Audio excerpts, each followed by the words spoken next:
Hey friends, hope you're all doing well. We're doing okay too, just really tired since we've been working non-stop. We wanted to answer a question many of you ask: how does our publishing process work? Most of our audiobooks are first posted on Patreon as paid content. They stay behind a paywall for a few months. After that, they become free to access on Patreon forever. Then, a few weeks later, we upload them to other platforms like YouTube, Facebook, and Twitter, X. Lately, our community hasn't been growing much, and we could really use your help. Please share our site in your Facebook groups, Discord servers, Reddit threads, Twitter, X, or with any friends who might be interested. Every little bit helps and we really appreciate it. Thanks a lot for being with us and supporting what we do. Chapter 1, Train Starting. Please hold on tight. Chi Zhao rubbed his throbbing head and woke up in the train carriage. Why am I on a train? Am I being sold to northern Myanmar? Chi Zhao, an orphan who grew up in a welfare home, had just graduated from university. He finally landed a job, but he was still in his internship period. No wonder that female supervisor kept making me drink last night. That woman didn't look like a good person at all. Where's my phone? I need to call the police. Chi Zhao tried to find his phone, but apart from the clothes on his body, he had nothing left. At that moment, an announcement echoed through the carriage. Welcome to the train survival world. Here, you will find endless treasures and unknown dangers. Explore the stations and survive. The following are the train rules. 1. The train runs automatically and requires no control. Every morning at 8 a.m., the train will stop at a random station and depart at 11 a.m. During this time, you may choose to get off and explore or stay on board. Please ensure you are inside the train when it departs, or you will be left behind at the station. 2. Collect supplies and level up. Each level up grants an additional carriage. New features will be unlocked at specific levels. 3. The first 12 days are the internship period. During this time, your carriage's temperature remains constant and absolutely safe. No creatures from the station will enter your carriage. However, other train conductors are an exception. Protect your train. Train starting. Please hold on tight. A loud rumbling sounded, and Chi Zhao felt the train begin to move. He quickly ran to the window, but outside was pitch black. He couldn't see anything. So, I wasn't sold to northern Myanmar? This is really like those novels, where I've entered another world and been forced into a survival game. Welcome, everyone. So I'm not the only one here? Chi Zhao walked to the front of the train, where a display showed, train conductor number 19,990,526, Chi Zhao has logged in. The avatar was his own close-up photo, looking full of energy. Train conductor, Chi Zhao, level 1, number of carriages, 1, initial carriage, length, 5 meters, width, 3 meters, height, 2.8 meters. After closing his personal information, he noticed 2 additional modules on the screen. Train conductor chatroom and trading platform. Chi Zhao clicked into the chat room and saw that he had been assigned to the public chat room of Area 2000 with 10,000 online users. The input box displayed, daily message limit, 10. Windifa, what is this? Some kind of massive performance show? My announcement said this is a train survival game. Are you guys seeing the same thing? Is this still our country? Haha, no more 8 a.m. classes. Kuan, are you there? Is the kid with you? Please reply if you see this. Fuck, I studied for 10 years and finally passed the civil service exam. Don't mess with me now. The chat room had an automatic translation function. Any messages sent by avatars of black or white people were automatically translated into Chinese. Although there was a limit of 10 messages per person, the sheer number of users made messages explode like popcorn. Guys, there's a newbie gift pack in the small cabinet at the front of the train. I got a bottle of mineral water. Mineral water? Finally, a useful message. Chi Zhao smacked his lips. His mouth was parched from the hangover. He desperately wanted a drink. He opened the door to the front of the train. Sure enough, there was a small cabinet next to the control panel. Chi Zhao eagerly opened the cabinet door. Inside lay a red card with no text, patterns, or any markings. What the hell? Why isn't it water? Chi Zhao was a little disappointed. Holding the card, he returned to the screen. I got a bucket of mineral water. Not bad, a box of instant noodles, a box of water, and 3 packs of sausages. Jackpot, lucky bastard, my cucumber suddenly doesn't taste so good. They all got food, but I got a useless card? Just as Chi Zhao was speechless, a message popped up in the lower left corner of the screen, module card detected. Activate? Yes or no, so this is called a module card? Of course, I'm activating it. What kind of question is that? Chi Zhao reached out and clicked yes. The card in his hand vanished instantly. Activated special module.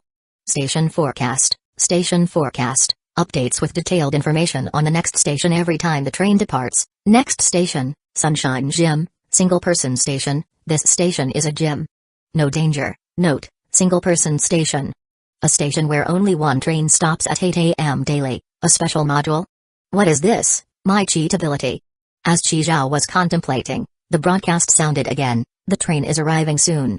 Please hold on tight. Qi Zhao clearly felt the train slowing down. Before long, it came to a stop. Near the train door was a button that controlled the doors opening and closing. The label indicated that the train conductor could also use voice commands to control the doors. Qi Zhao pressed the button, and the train doors opened. Outside was a staircase. He hesitated for 2 seconds, making sure there was no danger before stepping out of the carriage.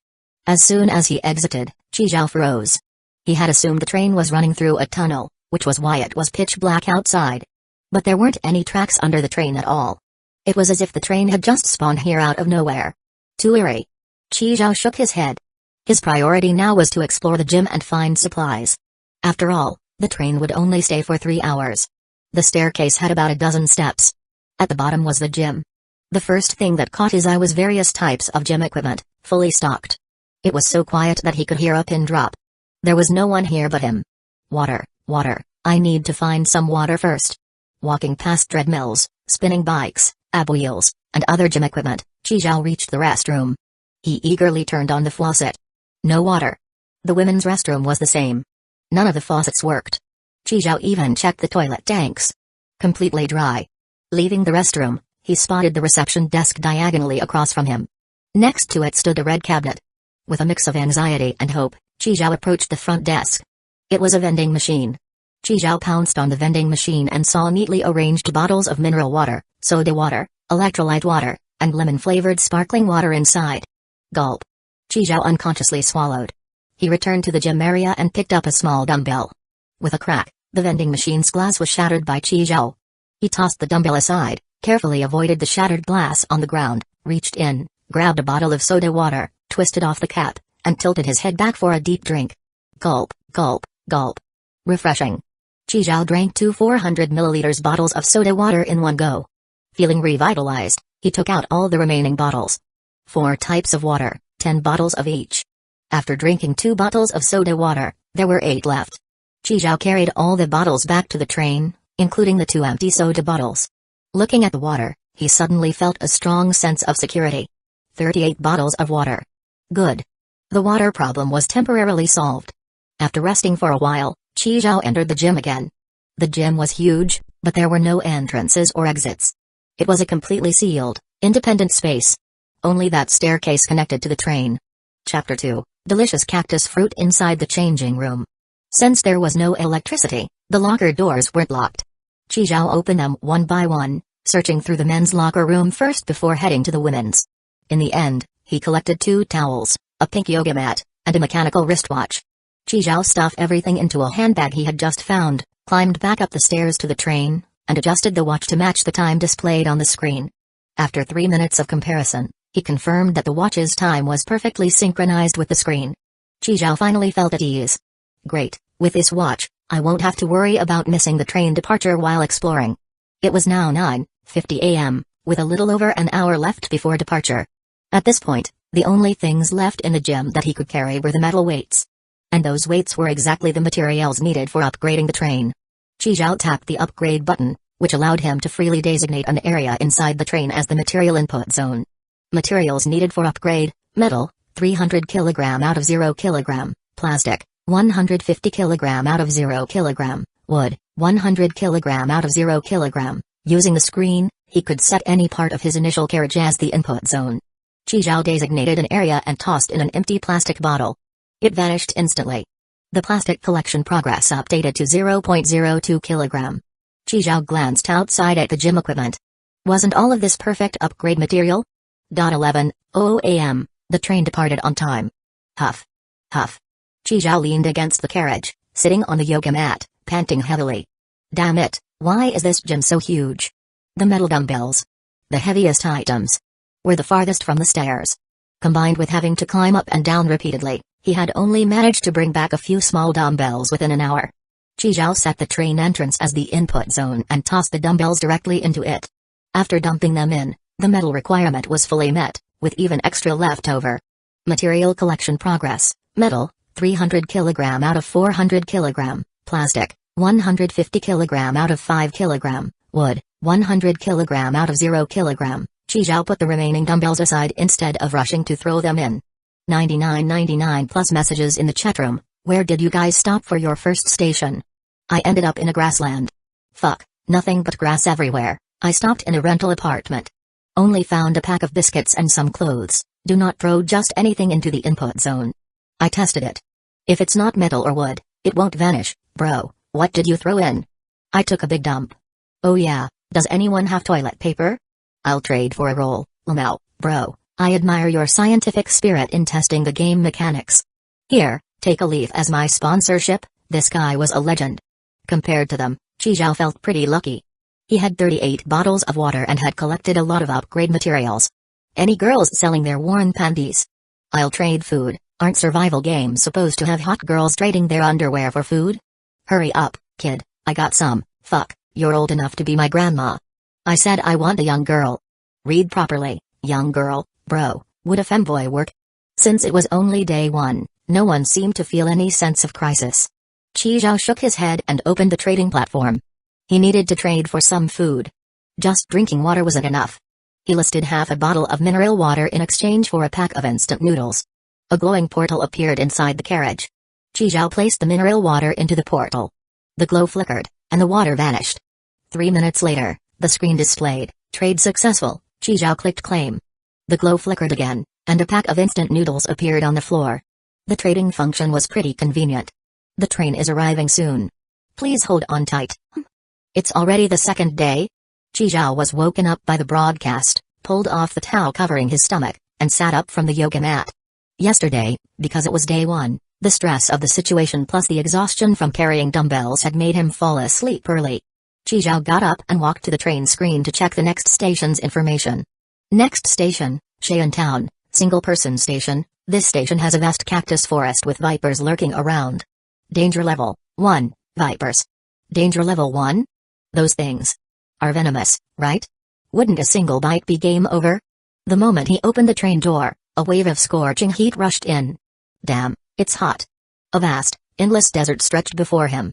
Qizhao stepped out of the carriage, raising a hand to shield his eyes from the sun. Squinting, he spotted a huge cactus forest not far away. Atop the cacti grew purple-red fruits. Cactus fruit. Thinking about the sweet, juicy pulp inside, Qizhao swallowed involuntarily. But then he remembered the vipers and calmed himself down. People die for wealth, birds die for food. Qizhao sighed, picked up the handbag he found in the gym yesterday, left the carriage, and walked toward the cactus forest. Vipers are usually nocturnal. It's daytime, and the temperature is high. It should be fine. Qizhao reassured himself. Holy shit, this is sweet. Qizhao picked a cactus fruit, peeled off the purple-red skin, and took a bite. The rich juice exploded in his mouth. It tasted even better than dragon fruit. Under the scorching sun, Qizhao transformed into a fruit farmer, picking the ripe cactus fruits. After filling his handbag, Qizhao carried it back to the train. 9:35 a.m., an hour and a half until departure. I can make one more trip, but the remaining fruits are too high. I can't reach them. If only I had a knife. Qizhao opened the trading platform and searched for a machete. The glowing portal flickered, and Qizhao finally traded half a gin of cactus fruit for a hatchet. Although it was rusty and the blade was a bit chipped, he couldn't afford to be picky right now. Qizhao dumped the cactus fruit into the back of the carriage, grabbed the hatchet and an empty bag, and set off again. Inside the cactus forest, Qizhao swung the hatchet, carefully avoiding the falling tall cacti as he continued harvesting cactus fruit. He glanced at his watch. 10:30 a.m. Qizhao picked up his half-full bag and headed back. Humming a tune while munching on a cactus fruit, Qizhao was almost at the train when he suddenly stopped in his tracks. Gulp. Qizhao swallowed hard. Not far from the train door, a triangular-headed snake was flicking its tongue at the entrance. Chapter 3, Kai Family Village, Level 1 Treasure Chest. So unlucky? It's the middle of the day, and instead of sleeping, you're blocking my door? Qizhao just stood there watching from a distance. He noticed that the snake was slithering back and forth, never straying more than a few meters from the carriage door. Qizhao glanced at his watch. 10:50. No, if he kept waiting like this, he'd miss the train's departure. Staying in this vast desert was no different from being dead. Zhao put down the handbag, gripped the hatchet tightly, and slowly crept toward the snake. He moved lightly, cautiously, afraid of startling it. Right now, the snake's attention was still on Zhao's train. 3 meters. 2 meters. 1 meter. Zhao suddenly lunged forward, gripping the tetanus-ridden hatchet with both hands and slashing down at the snake's neck. The dull blade wasn't sharp enough. It didn't cut through. The snake recoiled in pain, its body writhing wildly as it moved away from the train door. Zhao seized the opportunity and bolted onto the train. The Viper, seeing Zhao retreat into the carriage, had finally locked onto its target. Enduring the pain, it lunged toward Zhao. But as soon as Zhao got inside, the snake stopped at the carriage entrance. It slithered around the threshold, as if blocked by an invisible barrier, flicking its tongue in frustration but unable to enter. Train rule number 3, you have a 12-day probation period. During this time, the temperature inside your carriage remains stable, and it is completely safe. Creatures on the platform cannot enter your carriage. Thank you, newbie protection. Zhao let out a sigh of relief, tossed the hatchet aside, and slumped onto the floor. Looking at the snake, then at the half-bag of cactus fruit still outside, his frustration flared. No way. He had to figure out how to kill it and retrieve the fruit. Zhao picked up a 5-kilogram dumbbell, hesitated, then switched to a 10-kilogram one. At the carriage entrance, he extended his arms out, dumbbell in hand, and aimed at the Viper below. Then let go. Bam. The snake's head was crushed into pulp. Damn, its head is splattered, and it's still twitching. Zhao gave it a few more chops with the tetanus-ridden hatchet. After confirming the snake was completely dead, he retrieved the dumbbell and wiped off the blood and flesh with sand.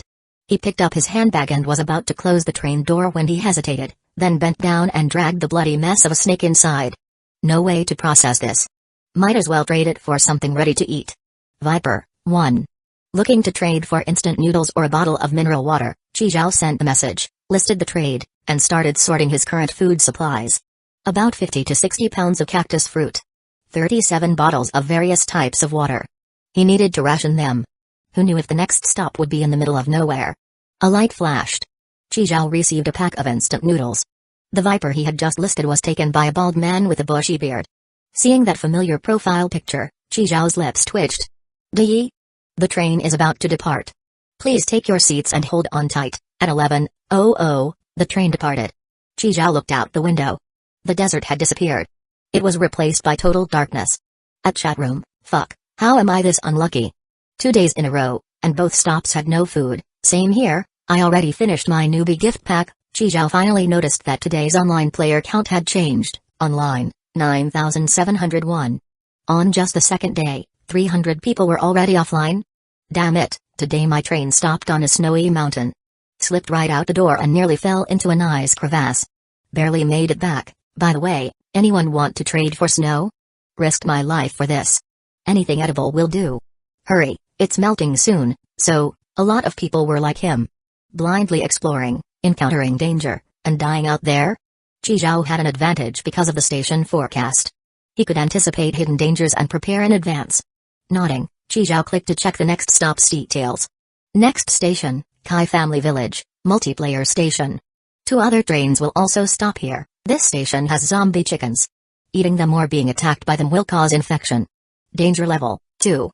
Note, zombie chickens have deteriorated vision and rely on hearing to locate targets. There is a level 1 treasure chest in the village chief's house. Possible rewards, 3 train coins, 1 revolver, 20 oil-sealed bullets, 1 G silver coin. Note, multiplayer station.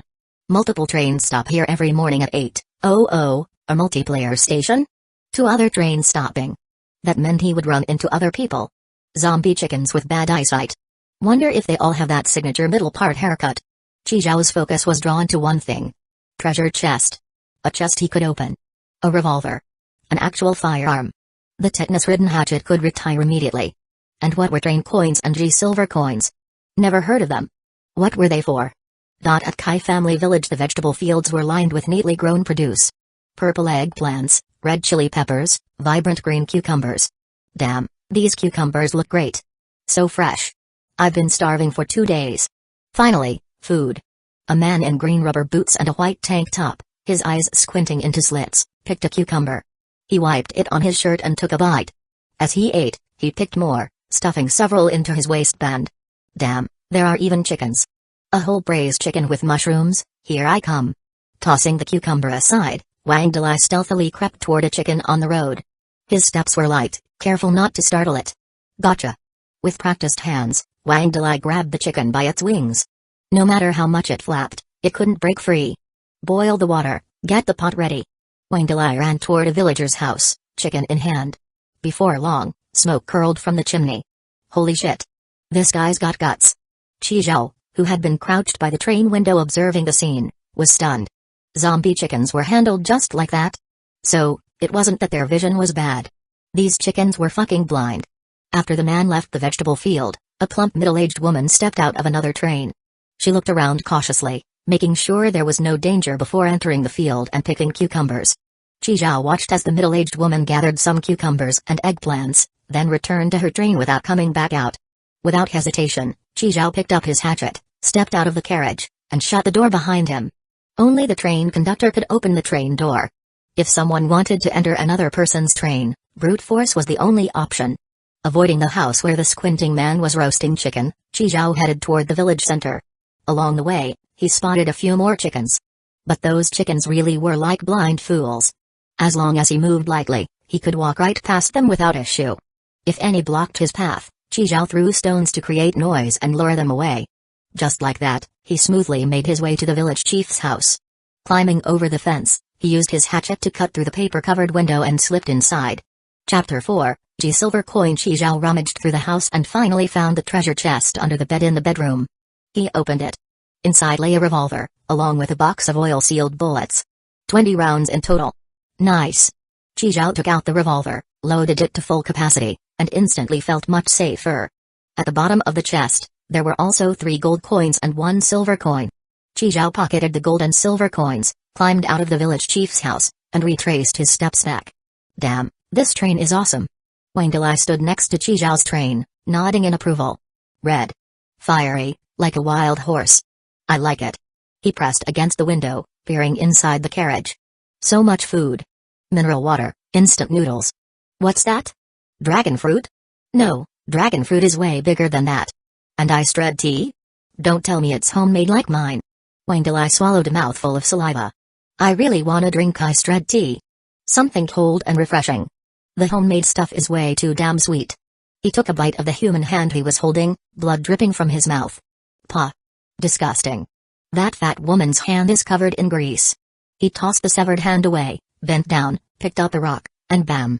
Smashed it against the train window. Iced red tea, iced red tea. The glass only showed a small white mark. Damn, this thing is sturdy. Just as Wang Delai was about to throw another strike. Bang. A gunshot rang out, and a spray of red mist burst from his back. Wang Delai staggered, the rock slipping from his hand. Huh? What the hell? He turned around and saw Chi Zhao standing there, gun in hand. Chi Zhao noticed his eyes were clouded, bloodshot. There were several wounds on his face. Peck marks from chickens. Fuck, you really shot me? Bang. Bang. Bang. Bang. Gunfire echoed through the village. The zombie roosters immediately perked up at the noise, turning their heads toward the sound. Chi Zhao fired 4 shots. One hit Wang Delai's neck. One pierced straight through his open mouth. The other 2 missed. Wang Delai took 2 steps forward, his knees buckled, and with a thud, he collapsed to the ground, blood gushing from his mouth. Ice. Ice. Drink. Ugh. His lips trembled a few times, then he stopped moving. Chi Zhao shook out his wrist. It was a little numb from the recoil. Goo-goo-goo. Crap, the gunshots had attracted the zombie chickens. Hearing their cries, Chi Zhao turned to see a dozen zombie roosters charging toward him, kicking up a cloud of dust. Open the door. Chi Zhao sprinted past Wang Delai and dashed for the train. Just as he made it inside, he felt a sharp peck on his backside. His heart turned cold. He quickly yanked down his pants to check. Luckily, no wounds. Chi Zhao let out a long breath of relief. Just a hole in his pants. He pulled them back on. At the entrance, the zombie roosters couldn't get inside the train, but they didn't leave either. They just wandered in circles outside. Damn, these chickens were fast, like they were running on borrowed legs. On the way back, Chi Zhao had seen the middle-aged woman's corpse. Her nose had been chewed off, one arm missing. A gruesome death. Chi Zhao knew that man must have already been infected. She had been killed by him. Good thing he returned in time, or the consequences would have been unthinkable. Chi Zhao ran his hand over the window where the rock had struck. Luckily, it was only a small mark. No cracks. Through the glass, He saw that the woman's train door was wide open. Thump. Thump. Thump. Qi Zhao's heart pounded. He checked the time. 10:09. 50 minutes until departure. Loot the place. Qi Zhao reloaded his revolver, tossed a bottle of iced red tea outside, and used the sound to lure the zombie chickens away from the door. Inside the woman's train, aside from 2 empty mineral water bottles and a filthy, tattered blanket, there was nothing else. On the train screen, a message was displayed: train locomotive and initial carriage cannot be dismantled, stored supplies can be transferred, metal 2 kg, plastic 0.3 kg, wood 3 kg to train conductor Qi Zhao of train number 19,990,526, damn. She was broke as hell? Risking his life for practically nothing. As Qi Zhao stepped outside, he noticed the door of the other train, previously shut, was now open. What the hell? Did train doors open automatically when the owner died? Qi Zhao slipped inside. Aside from a few bottles of piss, there was nothing else.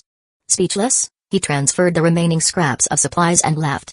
Back on his own train, Qi Zhao shut the door and let out a deep breath. You have received new transferred supplies. Please check your inventory. Qi Zhao clicked to collect them. Once he confirmed everything was accounted for, he exhaled again. Sigh, even mosquito meat is still meat. More importantly, he had gained some valuable intel. 1. The train locomotive and initial carriage cannot be dismantled. 2. When a person dies, their previously locked train door automatically opens. Qi Zhao placed the revolver, bullets, dagger, and dull hatchet back in their spots before pulling out the coins. The golden train coins had a train design embossed on both sides. The G silver coin had an engraving of a chicken. Currency. What's it used for? Right, might as well check the screen. Last time, the module card had only activated when he brought it near the screen. G silver coin detected. Activate? Yes or no, as expected, it triggered something. Qi Zhao clicked yes, and the silver coin in his hand transformed into a streak of light and disappeared. G silver coin unlocked. At the same time, Qi Zhao's personal information was updated. When he clicked in, a row of gray cartoon animal icons appeared beneath his avatar. It was the 12 zodiac animals. And the chicken was now lit up. Looks like he'd need to collect the full set of silver coins to find out what they actually did. Meanwhile, bringing the train coins close to the screen didn't trigger any response. At 11:00, the train departed. Half an hour after Qi Zhao left, a pink train appeared in the village. This train had 12 carriages, its overall design resembling a pink worm. Each carriage had 3 round black windows on either side, looking like the spots on a worm's body. The train door slowly opened. A woman stepped onto the village ground. She wore black stiletto sandals, a halter neck red kipau, and had short hair. With fair, slender legs, she strode into the village. At village chief's house, seeing the open treasure chest, a look of confusion appeared on the woman's face. Then, she reached up and removed her red-colored contact lenses. A faint blue light shone from her eyes. The blue light scanned the ground, revealing a trail of footprints. Following the footprints, the woman tracked them all the way to Wang Dalai's corpse. At this moment, Wang Dalai stood there, head tilted, his mouth opening and closing, wandering among the zombie chickens at the spot where Qi Zhao's train had been parked. The one-armed middle-aged woman was also there. Now infected and turned into a zombie. No sign of him? The woman pulled off her disposable gloves and tossed them to the ground before heading back to her train. Behind her, Wang Dalai, the middle-aged woman, and all 10+ zombie chickens had a bullet hole right in the center of their foreheads. All headshots. Back inside her train, she summoned a light screen and tapped on a special module called Station Travel. Search for multiplayer stations connected to Kai Family Village. The screen displayed 5 stations: Yomo Bridge, Deaver Chapel, King's Station, Idone Manor, Orange Island. Chapter 5, 3-year agreement. Qi Zhao opened the chatroom, wanting to see if there was any discussion about train coins and silver coins. Online users, 9,021. So many fewer people today? FK, the kid from Jejia town who fought me for potatoes today, remember this. Don't let me catch you again, or you're dead. Who the HL smashed my train window. The wind is blowing straight through my carriage now, no news about train coins or silver coins. Judging by this, a lot of people are at multiplayer stations. No wonder the numbers dropped suddenly. Not only is there danger at the stations, but people are also robbing each other. Surviving today's stop alone was already an achievement. Why does it always have to be about fighting? Can't people just cooperate? 2 people together clearly have a better chance of surviving than 1 alone. You can team up.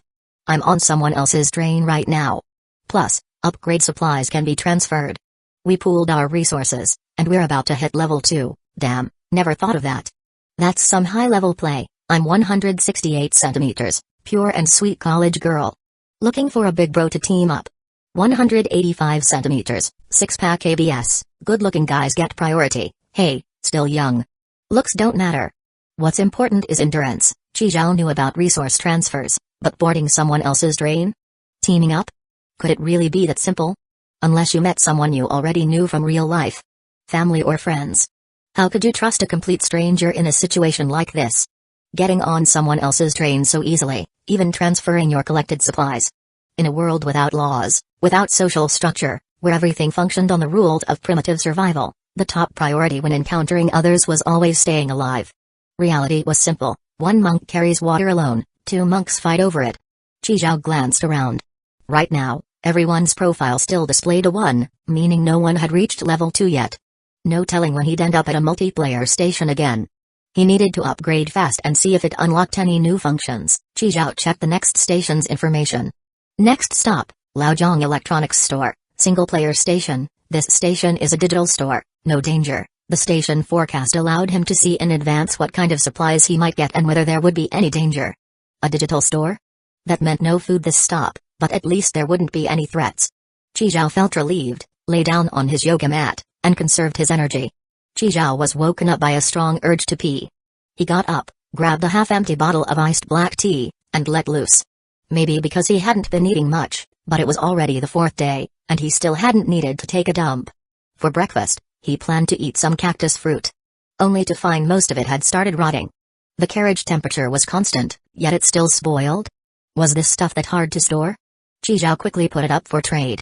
He managed to exchange dozens of kilos of fruit for 2 bottles of mineral water, 5 compressed biscuits, 3 packs of crispy noodles, and a roll of toilet paper. A low-priced sale, no doubt. But it was better than letting everything rot in his hands. At 8 a.m., the train stopped. Chi Zhao put on his shoes, grabbed his handbag, and stepped into Laojiang Electronics Store. A quick scan. Just like the gym, it was an enclosed space. But unlike the gym, there were clear signs that someone had already been here. A lot of things had been looted. TSK. Looks like I wasn't the first to visit this stop. Chi Zhao started eyeing the store's tables and chairs. He left one chair, just high enough to sit comfortably and look at his screen, and threw the rest into the material input zone. 3 hours passed quickly. As the train started up, Chi Zhao checked his resource collection progress. Metal, 300 kg out of 426 kg. Plastic, 150 kg out of 17 kg. Wood, 100 kg out of 83 kg. On the 4th day, more than half the resource collection was done. Chi Zhao twisted open a bottle of electrolyte water and ate some compressed biscuits for a quick lunch. Sitting in his chair, he browsed the chat room. Finally, no more standing while lurking. Brothers, anyone got food? I haven't eaten in 2 days. Who's willing to trade? I promise pure and sweet college girl quality, me. I've got a pack of instant noodles. Nobody take it from me, I want in. I'll offer 2 packs, come on, dude, at a time like this, you're still price gouging? Food is this important, and you're wasting it on that? Brain damage much? Bro, I'm short on everything except food. So what? Chi Zhao was curious. Would anyone actually trade food for that kind of thing at a time like this? He clicked on the girl's profile. Sure enough, she had listed a trade, any food in exchange for underwear. The next second, the trade record updated to completed. 6. I still have socks. Any brothers want to trade food? This time I want water, me. Damn it, who was so fast just now? I didn't even get a chance. Nobody snatched this one from me. The socks trade also completed instantly. This stuff was selling way too well. Seeing nothing of value in the chat, Chi Zhao checked the next stop. Next stop, Snowy Mountain, single-player station. This stop is a mountaintop with a danger level of 1, a snow mountain. The next day, 8 a.m., the train arrived at the station. Chi Zhao wanted to collect some snow, but the moment the train doors opened, he reached out his hand. Only to be hit by a bone-chilling wind. Dressed in just a short-sleeved shirt, there was no way he could endure this. Looking at the endless white landscape outside, he finally understood the despair of those who landed in grasslands, snowy fields, or forests. Few resources, difficult collection, and the effort-to-reward ratio was completely unbalanced. As the train started up again, Chi Zhao sat in his chair, staring at the screen, silently praying, no grasslands, no forests, no small deserts. I swear I won't touch my craftsmanship for 3 years. Just give me a shopping mall, a supermarket, or a food street. Next station you updating. Next stop, Sanshan Station, single player station. This station has a large supermarket, no danger. Damn, I was just joking around, and you actually made it happen? Chi Zhao's mind was already filled with images of shelves stocked with snacks and drinks. Not to mention, supermarkets also had all kinds of tools, kitchenware, clothes, and bedding. Right now, he really needed a blanket. Long ago people had a natural instinct to cover their stomachs while sleeping. It was practically in their genes. A towel was way too small. He also needed a pillow. A laptop was way too hard and uncomfortable. Just as Chi Zhao was getting excited, a sharp pain hit his stomach. 5 days in, and this was the first time he actually needed to take a dump. Chapter 6, $0 Supermarket Haul. Chi Zhao went to bed early yesterday, just to rest up and get ready for a proper $0 haul today. He got up early, ate and drank his fill, and made sure he was in peak condition. As the train reached the station and the train door opened, Chi Zhao threw the handbag full of poop out of the carriage. Only 3 hours. Gotta move fast.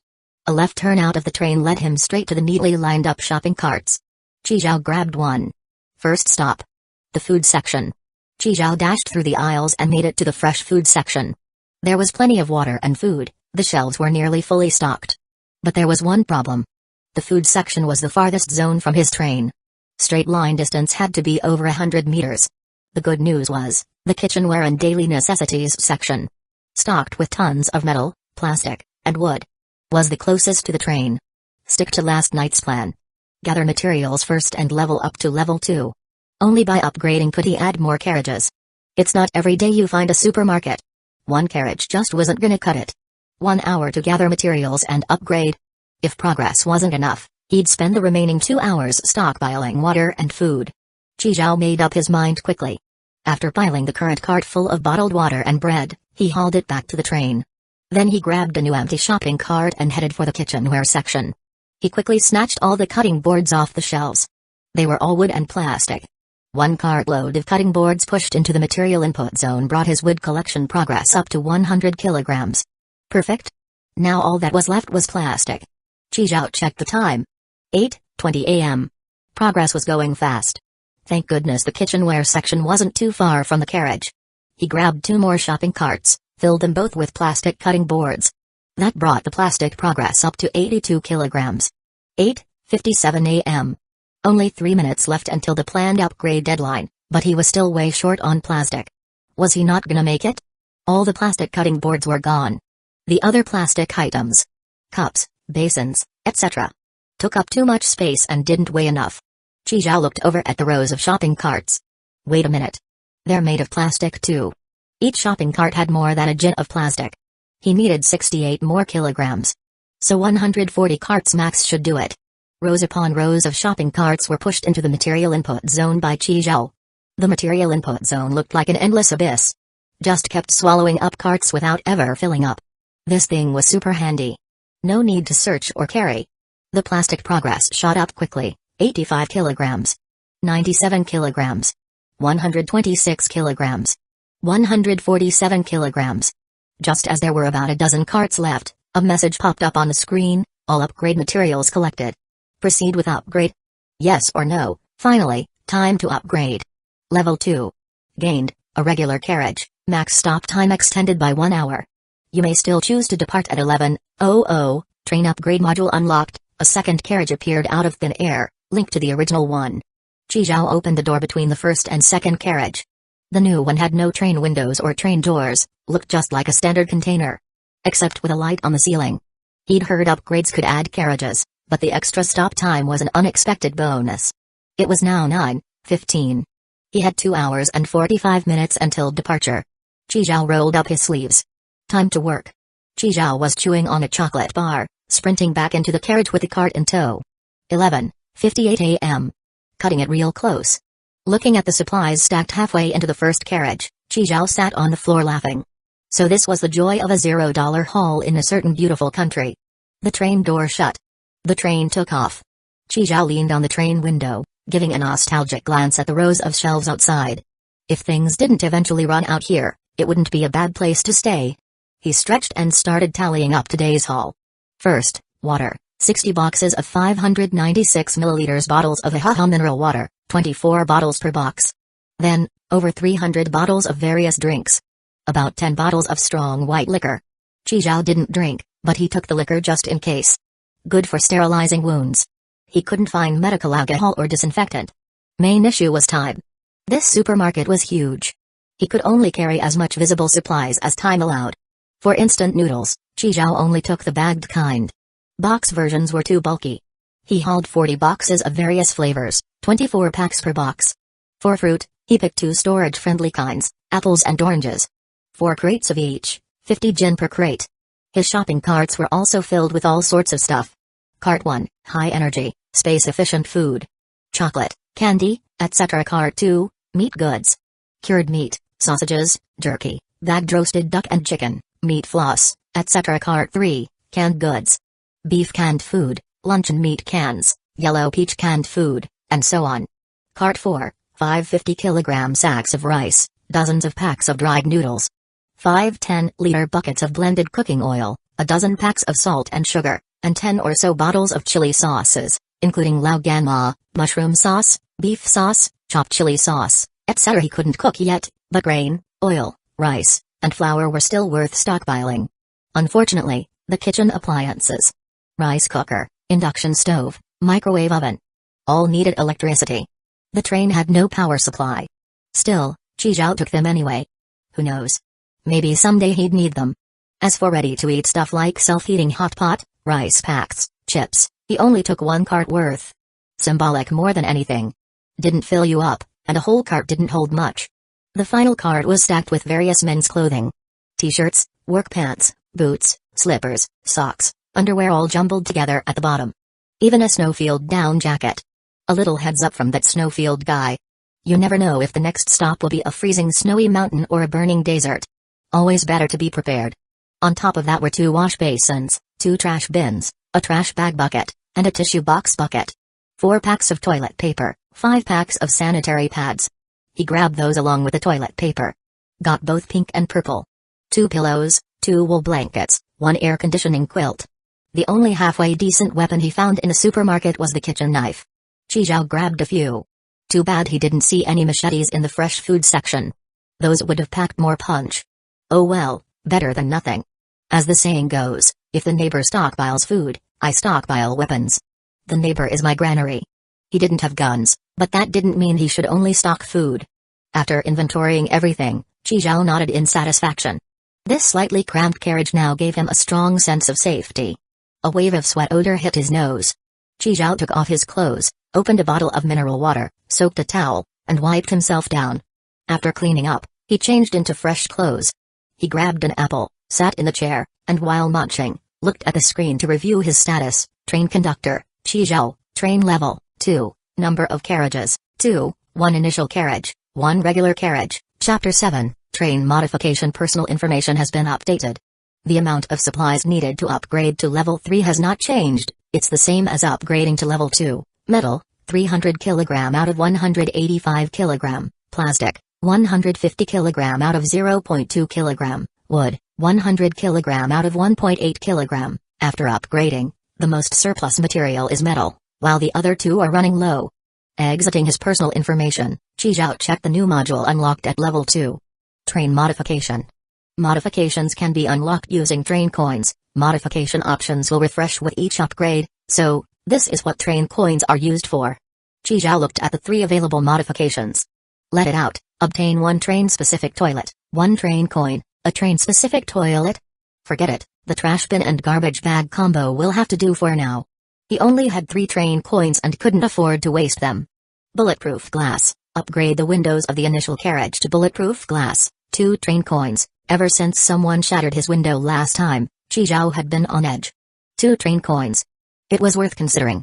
Dynamic cloaking. Linked to account, the train can blend into its surroundings, achieving invisibility or shape-shifting.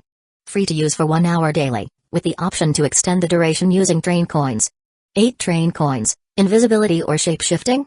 That means he could go invisible at crowded stations and play the ultimate sneak move.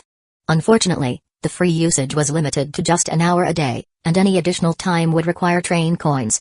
Linked to his account? Did that mean if he changed trains in the future, he would still retain this modification? Chi Zhao opened the train conductor chat room and sent a message. Anyone got train coins with a train emblem? I'll trade food and water for them. 596 milliliters bottle of mineral water for 1 train coin. 596 milliliters. Chi Zhao's message instantly caused an uproar in the chat room. Trading mineral water? Did I read that right? What even is this train coin, more valuable than water? Wait a minute, a level 2 big shot. You leveled up that fast? It really is level 2. I haven't even gathered half of what I need to upgrade. How did he do it? Must be in a team. No way he leveled up so fast alone. Isn't this the long-lost father I've been searching for? Dad, your child is starving. Please feed me, you shameless man. Chi Zhao, I can call you daddy too. Chi Zhao received a flood of friend requests but barely glanced at them before ignoring them all. As soon as he posted 10 sets of his trade. 1 bottle of mineral water for 1 train coin. A notification popped up showing a completed transaction. A flash of light appeared, and a gold coin quietly landed in the trading platform exchange area. Chi Zhao was thrilled. He hadn't expected to get a trade as fast. Just then, a friend request caught his attention. Do you have any supplies for a girl's time of the month? I can trade train coins for them. The request came from a girl named Zijian. Long hair, big eyes. Looked like a real person. After accepting the request. Sanitary pads? Yeah. He hadn't expected something he picked up randomly to be useful so soon. Chi Zhao pulled out a pink pack of sanitary pads and tossed it into the trade portal. 1 more train coin in hand. That made 5 train coins. Just 3 more, and he could unlock dynamic cloaking. After lunch, Chi Zhao started sorting through the supplies from today's $0 shopping haul. He worked until 8 p.m., finally organizing everything. All supplies were neatly stacked in the second carriage, arranged along both sides with a 1-meter-wide passage in the middle. During this time, he managed to trade for another train coin. Then, Zijian sent another message. Do you have the night use kind? What a coincidence. He did. Chi Zhao pulled out a purple pack of sanitary pads and tossed it into the trade portal. 1 more train coin secured. What are train coins used for? Zijian asked. To modify the train. Like, I could install a toilet in your train, for example. A toilet? That must take a lot of train coins, right? Just 1. 1 train coin for a toilet? Oh, that's not much. Rich lady? No, broke girl. Chi Zhao chuckled and closed the private chat. Then, he checked the station for tomorrow's stop. Next stop, Ren Family Village, single-person station. This station has 1 Ren family elder zombie, no danger. Note, the zombie wakes up after 8 p.m., at which point the danger level rises to level 3. Inside the zombie's coffin, there is 1 level 1 treasure chest, which may contain 3 train coins, 1 regular healing potion, similar to the last level 1 treasure chest. Looks like they usually contained about 3 train coins. But this time, there were no silver coins. A zombie? No danger during the day, so all he had to do was quickly find the elder's grave, dig up the coffin, open the lid, grab the treasure, and then let the zombie do whatever it wanted after sunset. Chi Zhao rubbed his chin and nodded. For grave digging, he needed a shovel. He opened the trading platform and searched for an entrenching tool. A flash of light later, he had spent a pack of instant noodles and a bottle of soda water to trade for a military shovel. Chi Zhao swung the shovel. It was in great condition, practically brand new. With tomorrow's work tools ready, Chi Zhao spread a wool blanket over his yoga mat, rested his head on a real pillow, and drifted off to sleep. At 7:30 the next morning, Chi Zhao woke up. Sometime around dawn, he managed to trade for another train coin, bringing his total to 8. Chi Zhao continued posting trade offers for train coins in the train conductor chatroom, making sure to keep all 10 trade slots filled. For breakfast, he ate a pork floss bread and drank a bottle of milk. At 8:00, the train arrived at its stop. Ren Family Village.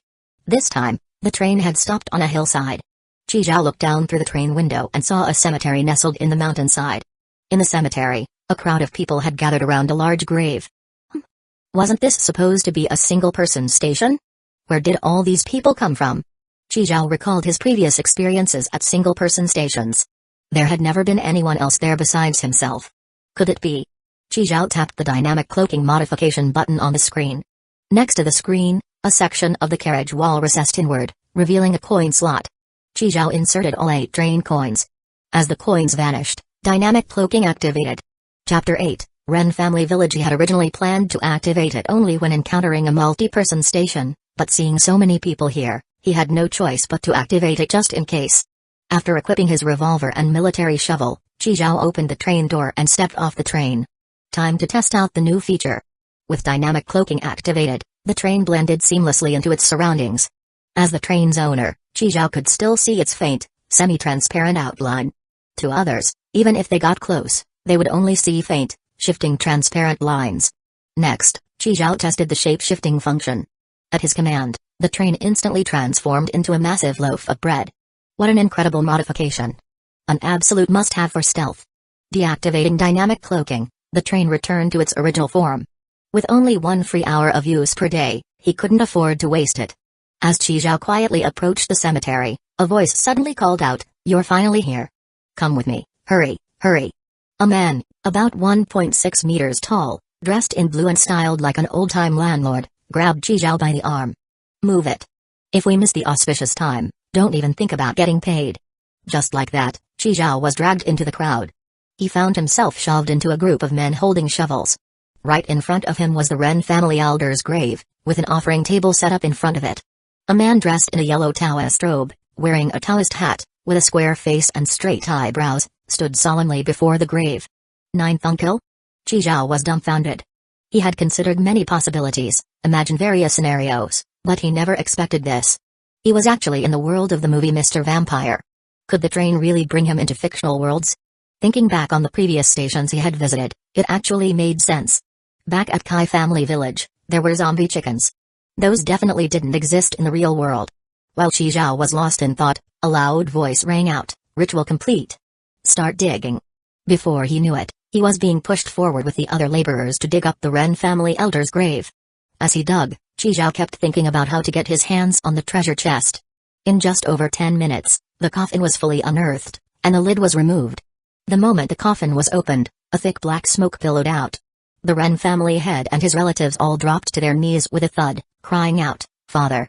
We've been unfilial." Chi Zhao took the opportunity to sneak a peek inside. Where was the treasure chest? He craned his neck and finally spotted a corner of it. It was pressed beneath the Ren family elder's body. How was he supposed to open the treasure chest and take the items with so many eyes on him? Chi Zhao scanned his surroundings. People were packed tightly all around him. TSK, no way to make a move like this. Having grown up watching Ninth Uncle's movies, Chi Zhao was extremely familiar with the plot of Mr. Vampire. An idea quickly came to him. Seeing the black smoke rising from the coffin and the well-preserved body of the Ren family elder, the Ren family head. The same old man who had dragged Chi Zhao here. Cautiously turned to Ninth Uncle and asked, "Is this burial site still usable?" Ninth Uncle clasped his hands behind his back, about to respond, when suddenly, a sigh came from within the laborer group, a dragonfly skimming the water. A truly excellent burial site. All eyes turned to Chi Zhao. But alas, a dragonfly skims the water once, then again, but never on the same spot. Chi Zhao clapped the dirt off his hands and shook his head regretfully. This site is ruined. The Ren family head, seeing that it was just a laborer speaking, immediately grew angry and pointed at Chi Zhao. "What nonsense are you spouting? You're just a laborer. What do you know?" He then turned to the foreman. "Keep your men under control. No more random talk." The foreman glanced at Chi Zhao, looking just as confused. "But, Master Ren, I don't even know him. He's not one of your laborers?" "Wait a second." The Ren family head stared at Chi Zhao, suddenly realizing something. You're the one I dragged over earlier?" Chi Zhao gave him a look that practically said, "What do you think?" At that moment, Ninth Uncle spoke up. "This young man is right. A dragonfly skims the water once, then again. This burial site is no longer usable." With Ninth Uncle's confirmation, the scornful looks from the crowd toward Chi Zhao eased slightly, replaced with some surprise. "Then, what should we do now?" Ninth Uncle hesitated for a few seconds before saying, "I suggest immediate cremation." "No way. My father feared fire more than anything when he was alive. I can't do that to him." The Ren family head quickly waved his hands in refusal. Ninth Uncle's expression was grave. "Master Ren, if you don't cremate him, you're going to have problems." "No. Anything but cremation. Think of another way." "There is another solution," Chi Zhao said, turning his back to the crowd and gazing toward the distant hillside. "Find a new burial site and rebury him." Once again, everyone's attention shifted to Chi Zhao. The Ren family head hesitated, then cautiously asked Ninth Uncle, Is he telling the truth?" Ninth Uncle sighed and nodded. Seeing this, Chi Zhao cleared his throat and took the opportunity to continue. "Ahem. As it happens, I know a little bit about Feng Shui myself." He started walking around, occasionally nodding, sometimes shaking his head, until finally, he pointed toward his train. Over there. To the north, an unbroken stretch of majestic mountains. To the south, rolling hills that provide perfect balance. To the east and west, mountains encircle the site like protective arms. The central area is spacious and well-defined, with flowing water surrounding it. It is a rare and exceptional feng shui treasure trove. The crowd was completely mesmerized, their gazes following the direction of Qi Zhao's finger. Qi Zhao stole a glance at Ninth Uncle out of the corner of his eye and nervously swallowed. He had just spouted every bit of feng shui knowledge he knew, completely making things up as he went. It might fool the common folk, but if Ninth Uncle caught on, it's quite a good sight. Phew. After receiving Ninth Uncle's approval, Qi Zhao let out a sigh of relief. Just like that, the laborers hoisted up the Ren family elder's coffin and followed Qi Zhao as they made their way up the mountain. Along the way, Ninth Uncle remained expressionless. Seeing that Ninth Uncle wasn't speaking, Qi Zhao kept quiet as well, focusing instead on preparing his next set of lines. The Ren family head sidled up beside him, a flattering smile on his face. "May I ask for your esteemed name, sir? Which school do you study under?" Without batting an eye, Qi Zhao made something up on the spot. "Qi Ji, disciple of the Golden Arches." The Ren family head looked momentarily puzzled, but quickly recovered his smile and said, "Master Qi, my apologies for my poor judgment. I actually mistook you for a laborer. Tonight, I will host a banquet at my home to formally apologize to you." Qi Zhao casually swung the military shovel in his hand. "With me carrying a shovel, it's understandable that you made the mistake, Master Ren. As for the banquet, there's no need. I have other matters to attend to, but I appreciate your kind gesture." Qi Zhao politely declined. No way. Even if he wanted to stay for a meal, the train wouldn't wait for him. "All right then. Master Qi, you seem quite young. Are you married?" "Married? No." Qi Zhao answered without much thought. "Then, how about my youngest daughter? She just turned 18 and recently returned from studying abroad." Qi Zhao followed the direction of Master Ren's pointing finger and saw a young woman dressed in light blue, her hair tied into twin ponytails. "Ren Tingting." Ren Tingting smiled and gave a polite bow as Qi Zhao looked at her. Chapter 9, Successfully Exploiting a Bug. Master Ren and his wife must have some really strong genes. Huh? Nothing. Master Ren, let's focus on the main task first. Qi Zhao smiled. Yes, let's focus on the main task first. At 11:40, the group arrived at Qi Zhao's train. Qi Zhao pointed to an empty space and said, "This is the place." Seeing the puzzled expressions on everyone's faces, Qi Zhao chuckled. With dynamic camouflage, the train became invisible. Walking to the train door, Qi Zhao pressed his hands together and chanted, "Heavenly spirits, earthly spirits, Supreme Lord Lao, manifest now. Heaven is Qian, earth is Kun. The balance of yin and yang determines all things. Open." As he pointed with his right hand, a dazzling golden door slowly appeared in the empty space. The crowd gasped in shock. This was the most South Heaven Gate-looking door Qi Zhao could come up with. "All right, you can now bring Master Ren inside." Master Ren's mouth was open wide enough to fit a light bulb. "A divine master has descended. I offer my humble respects." Thud. With that, Master Ren knelt and bowed. Ren Tingting, along with many of the Ren family entourage, all followed suit, kneeling and bowing. "What the fuck? What is this?" Qi Zhao was completely stunned by the scene. Uncle Jiayu, however, stood calmly to the side, completely unfazed. "Thank you, Divine Master, for granting my father such a sacred place. The Ren family will worship you for generations to come. Let's just hurry and get Master Ren inside before the door closes." Master Ren quickly got up and waved to the workers. Yes. Listen to the Divine Master. Quick, bring the old master inside." With that, Master Ren even personally helped the workers carry the coffin through the South Heaven Gate.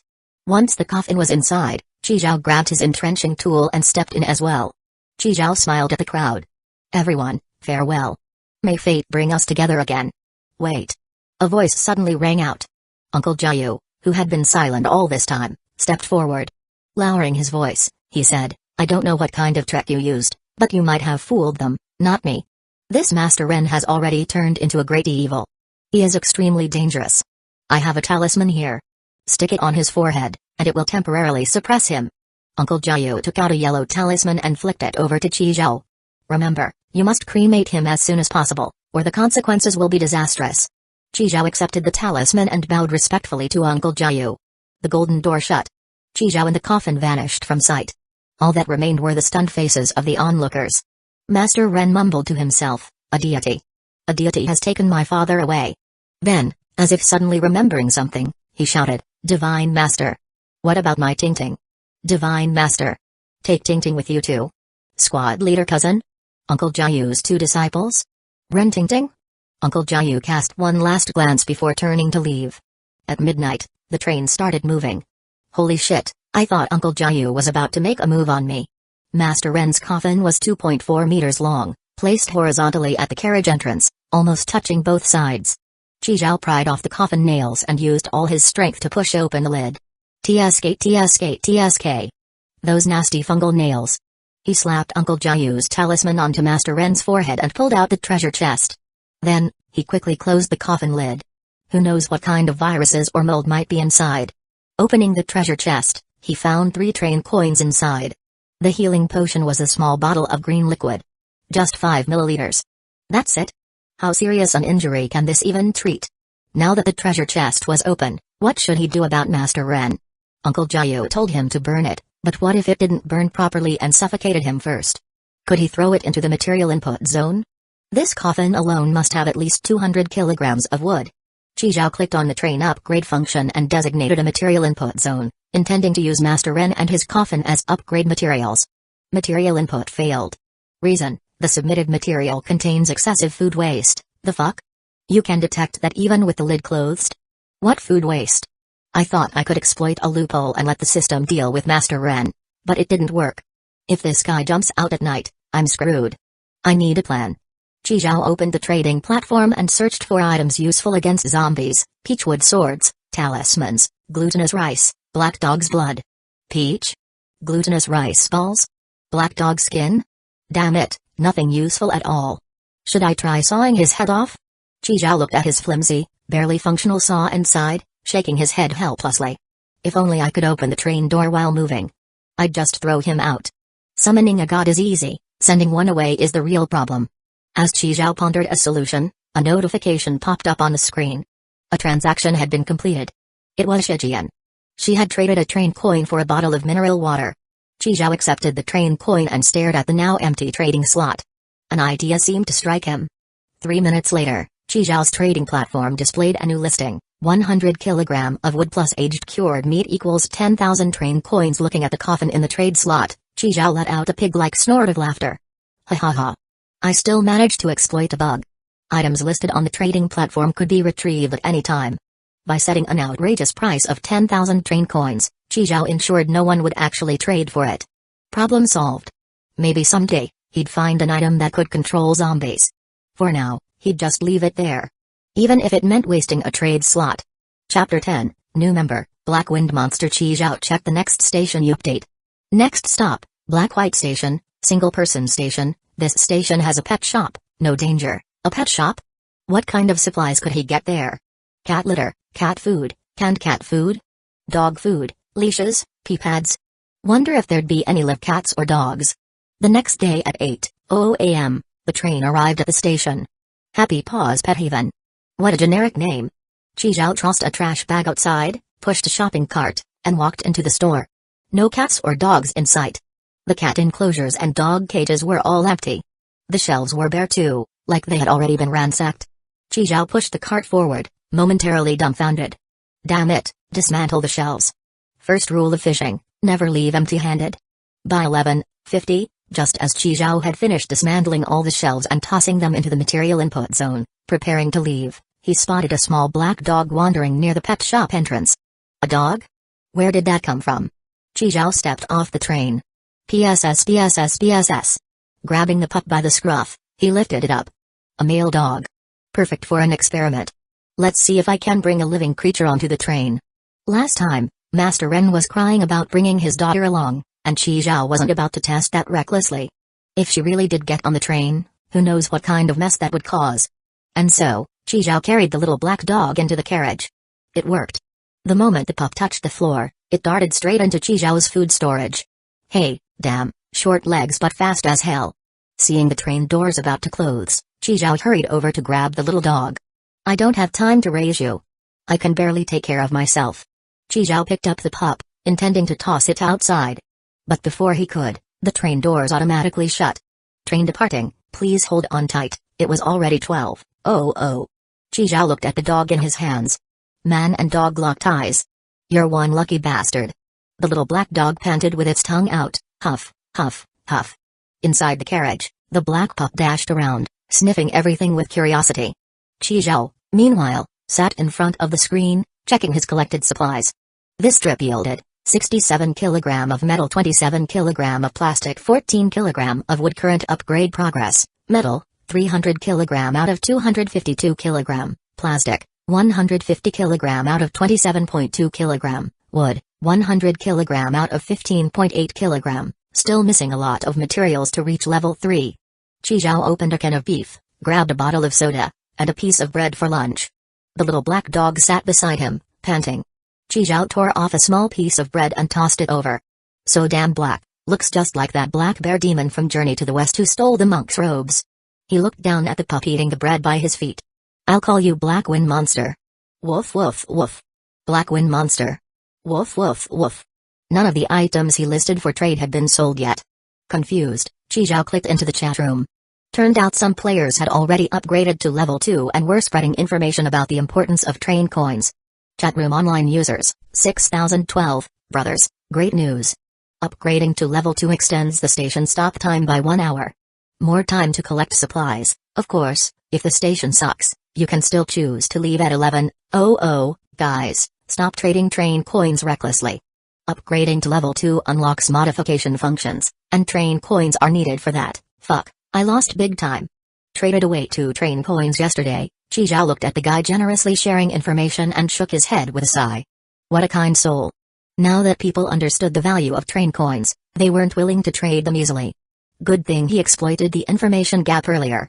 At least he managed to trade for a few. Since yesterday, 4 bottles of mineral water had been successfully traded. 2 of them were from Shijian. Where the hell was she getting so many train coins? She's already traded 5. Chi Zhao retrieved the train coins and stored them in the treasure chest. Black Wind Monster came over and started gnawing on the chest. Shoo. That came out of a coffin, don't chew on it. Picking up Black Wind Monster, Chi Zhao tossed him aside, then locked the treasure chest in the front cabinet.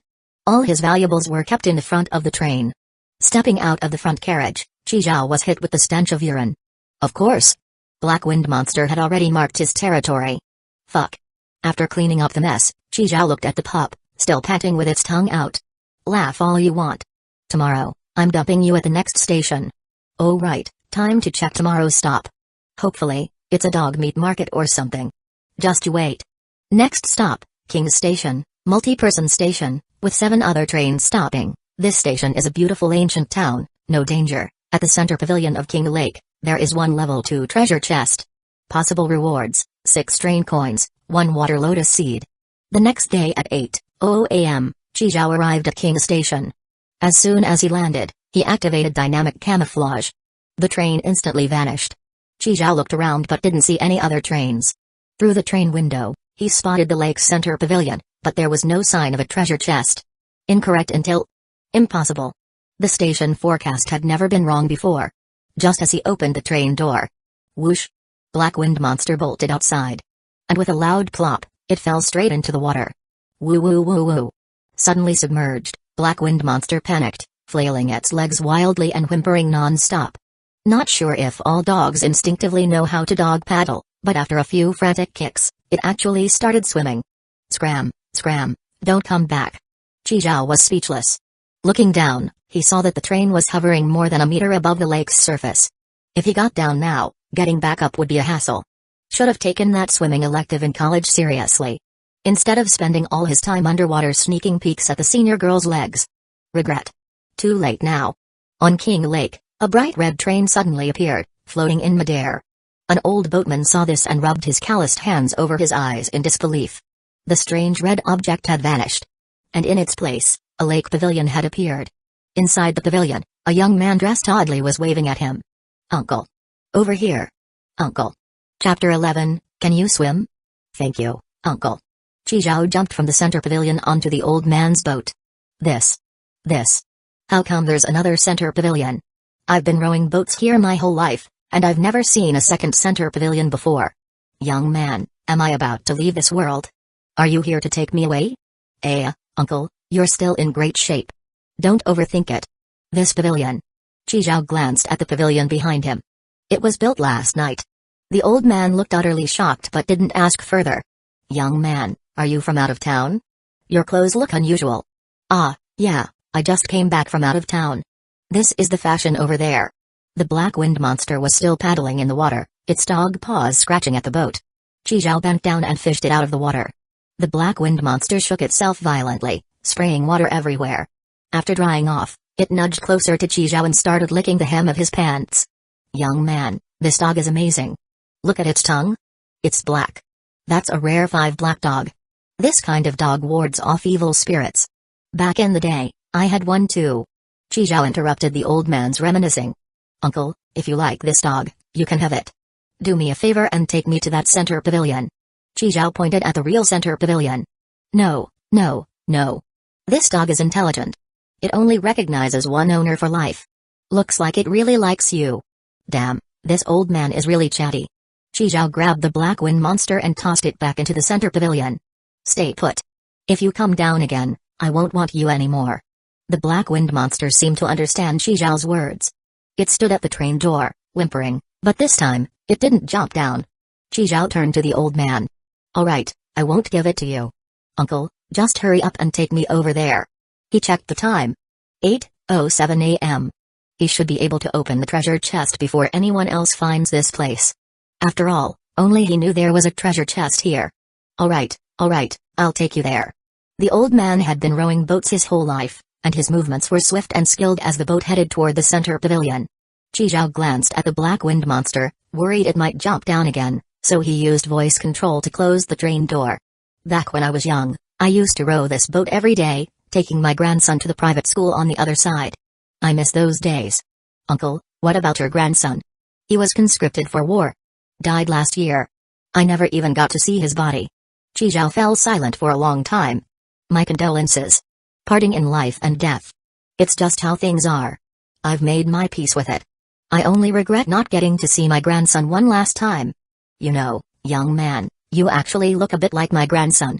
The first time I saw you, I almost thought he had came to take me away, ha ha ha. The old man laughed to cover the tears welling up in his eyes. The ancient-style clothing, the way he spoke, the war, the conscription. Was this a fragment of some ancient time? Or a scene from a movie I'd never watched? Whatever it was, Qi Zhao could feel the deep emotions radiating from the old man. We're here. The boat reached the center pavilion, and Qi Zhao jumped onto it. He picked up a small wooden box, about the size of his palm. No wonder he hadn't noticed it. It was so tiny. He had thought all treasure chests were big. Qi Zhao opened the box. Inside were 6 strain coins and a single black seed. After confirming the contents, Qi Zhao shut the lid and tucked the box into his pocket. Uncle, please take me back to the original center pavilion. Just then, a gunshot rang out from the shore. Bang! A bullet grazed Qi Zhao's left arm as it flew past. Qi Zhao winced in pain, clutching his arm, and immediately took cover behind one of the pavilion's pillars. A gun. Modern weapons. Someone else had arrived. Damn it, how did they get here so fast? Qi Zhao's eyes widened as he saw the old man's chest stained with blood. The man let go of the oar, and with a loud splash, his body fell straight back into the lake. The water slowly turned red. The bullet that had grazed Qi Zhao's arm had struck the old man instead. Qi Zhao's eyes burned with fury. The old man was just killed. Just like that. You look like a train conductor too. If you don't want to die, leave the goods behind and jump into the lake. A man's voice came from the shore. I'll give you 3 seconds. 3. What now? This pillar won't hide me for long. 2. Bang. Another warning shot hit near Qi Zhao. There was no way he could hand over the treasure. Because even if he did, he'd still be killed. I have a gun too, but I'm pinned down. In a gunfight, the worst thing is getting pinned. Because that means losing the initiative. Right now, Qi Zhao was completely pinned down by the man on shore, making him utterly passive. He was exposed, while the enemy remained hidden. No, I need to take control of the situation. As Qi Zhao silently prepared, he spoke up. Can you swim? What? Stop changing the subject. Then, the man saw a hand extend from behind the pillar, holding a small wooden box. A treasure chest. That had to be the treasure chest. In just a second, the hand retracted before he could get a shot off. Can you swim? What are you trying to do? The next second, Qi Zhao swung his arm forcefully and hurled the box into the river. Plop. The box hit the water. Fuck. You little bastard. Seeing that the man's attention was drawn to the box, Chi Zhao immediately flipped out from behind the pillar and fired his revolver. Bang! Bang! Bang! In rapid succession. Hearing the gunshots, the man instinctively ducked for cover. But one bullet still grazed the top of his head, carving a shallow groove into his scalp. Now, Chi Zhao had the man pinned. I ask you a question. Can you swim or not? Answer me. Fuck your mother. I was swimming while you were still sucking milk. Chi Zhao silently shifted positions, moving to another angle. 2 bullets left in the revolver. He aimed at the man's exposed foot and fired. Missed. But the man was so startled he quickly yanked his foot back. Keep talking shit, and I'll send you back to swim in amniotic fluid. While shouting to intimidate him, Chi Zhao discreetly reloaded his revolver. Of course, the box he had thrown just now was empty. The train coins and seed had already been stashed safely in his pocket. But now there was a problem. They were at a stalemate. The real issue was that he was stuck in the middle of the lake, and the only way back to the train was by boat. If he didn't kill the guy, he had no way out. And with all the gunfire, other train conductors had probably already started heading this way. The longer this dragged on, the worse it was for him. Just then, a deafening roar suddenly echoed through the sky. Boom. Boom. Boom. The unexpected noise caught everyone's attention. Even the passers-by stopped in their tracks, staring in disbelief at the scene before them. A pink train emerged from the void. 1, 2, 3. 12? 12 carriages? Impossible. The highest level in this area was only level 2. Where the hell did a level 12 train come from? People from another region? No way. How could they have leveled up so fast? The train looked like a massive pink worm with black spots, sprawled across the surface of King Lake. The carriage door slowly opened, and a short-haired woman in a red halter neck kapau stepped out. Her right eye emitted a blue glow as she gazed toward the center pavilion.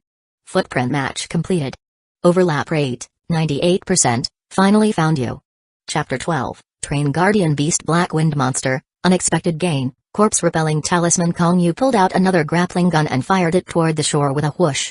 She walked straight toward a black train, easily broke open the carriage door, and entered. Fuck, that's my train. The man cursed in his heart. Fuck, is this woman insane? Before long, Kong Yu stepped out of the train, walking unhurriedly toward the man.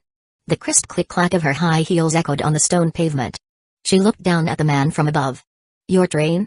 The man swallowed nervously and stammered, if you like it, then. It's yours. Have you ever switched trains? And no. Kong Yu nodded. After confirming his answer, she lifted the hem of her red dress and pulled a handgun from the holster strapped to her thigh. Bang. A red dot appeared on the man's forehead, and he collapsed straight to the ground. Watching the whole scene unfold, Chi Zhao couldn't help but swallow hard. Shit, she's a lunatic. With a thunk, a grappling gun hook shot toward him. The sound of high heels hitting the ground followed as Kong Yu landed right in front of Chi Zhao. Looking at her outfit and hairstyle, Chi Zhao immediately thought of Ada Wong from Resident Evil. Is she cosplaying? The accuracy of this cosplay is insane. Not just her figure and looks, but even the weapons are spot on. Kong Yu extended her hand toward Chi Zhao and said, silver coin. Chi Zhao looked confused. Silver coin? What silver coin? Seeing his confusion, Kong Yu clarified, Kai family village, G's silver coin. With that reminder, Chi Zhao suddenly remembered. After activating that silver coin, it only displayed a row of grayed-out zodiac symbols and seemed to have no other function. Since he hadn't collected any more silver coins recently, he had almost forgotten about it. Noticing Chi Zhao's expression, Kong Yu asked coldly, you already activated it? Fast hands, huh? She shook her head, her tone unreadable. She looked Chi Zhao up and down before speaking. Order? Order? What order? Chi Zhao was baffled. What's with this woman acting all cryptic? Seeing his reaction, Kong Yu nodded. What color is your train? Chi Zhao hesitated for 2 seconds before answering, red. Red? I like red. After saying this, Kong Yu's expression suddenly changed. But you're lying. There are no red trains here. My train is invisible. Chi Zhao pointed into the distance and deactivated the dynamic camouflage, revealing the red train slowly.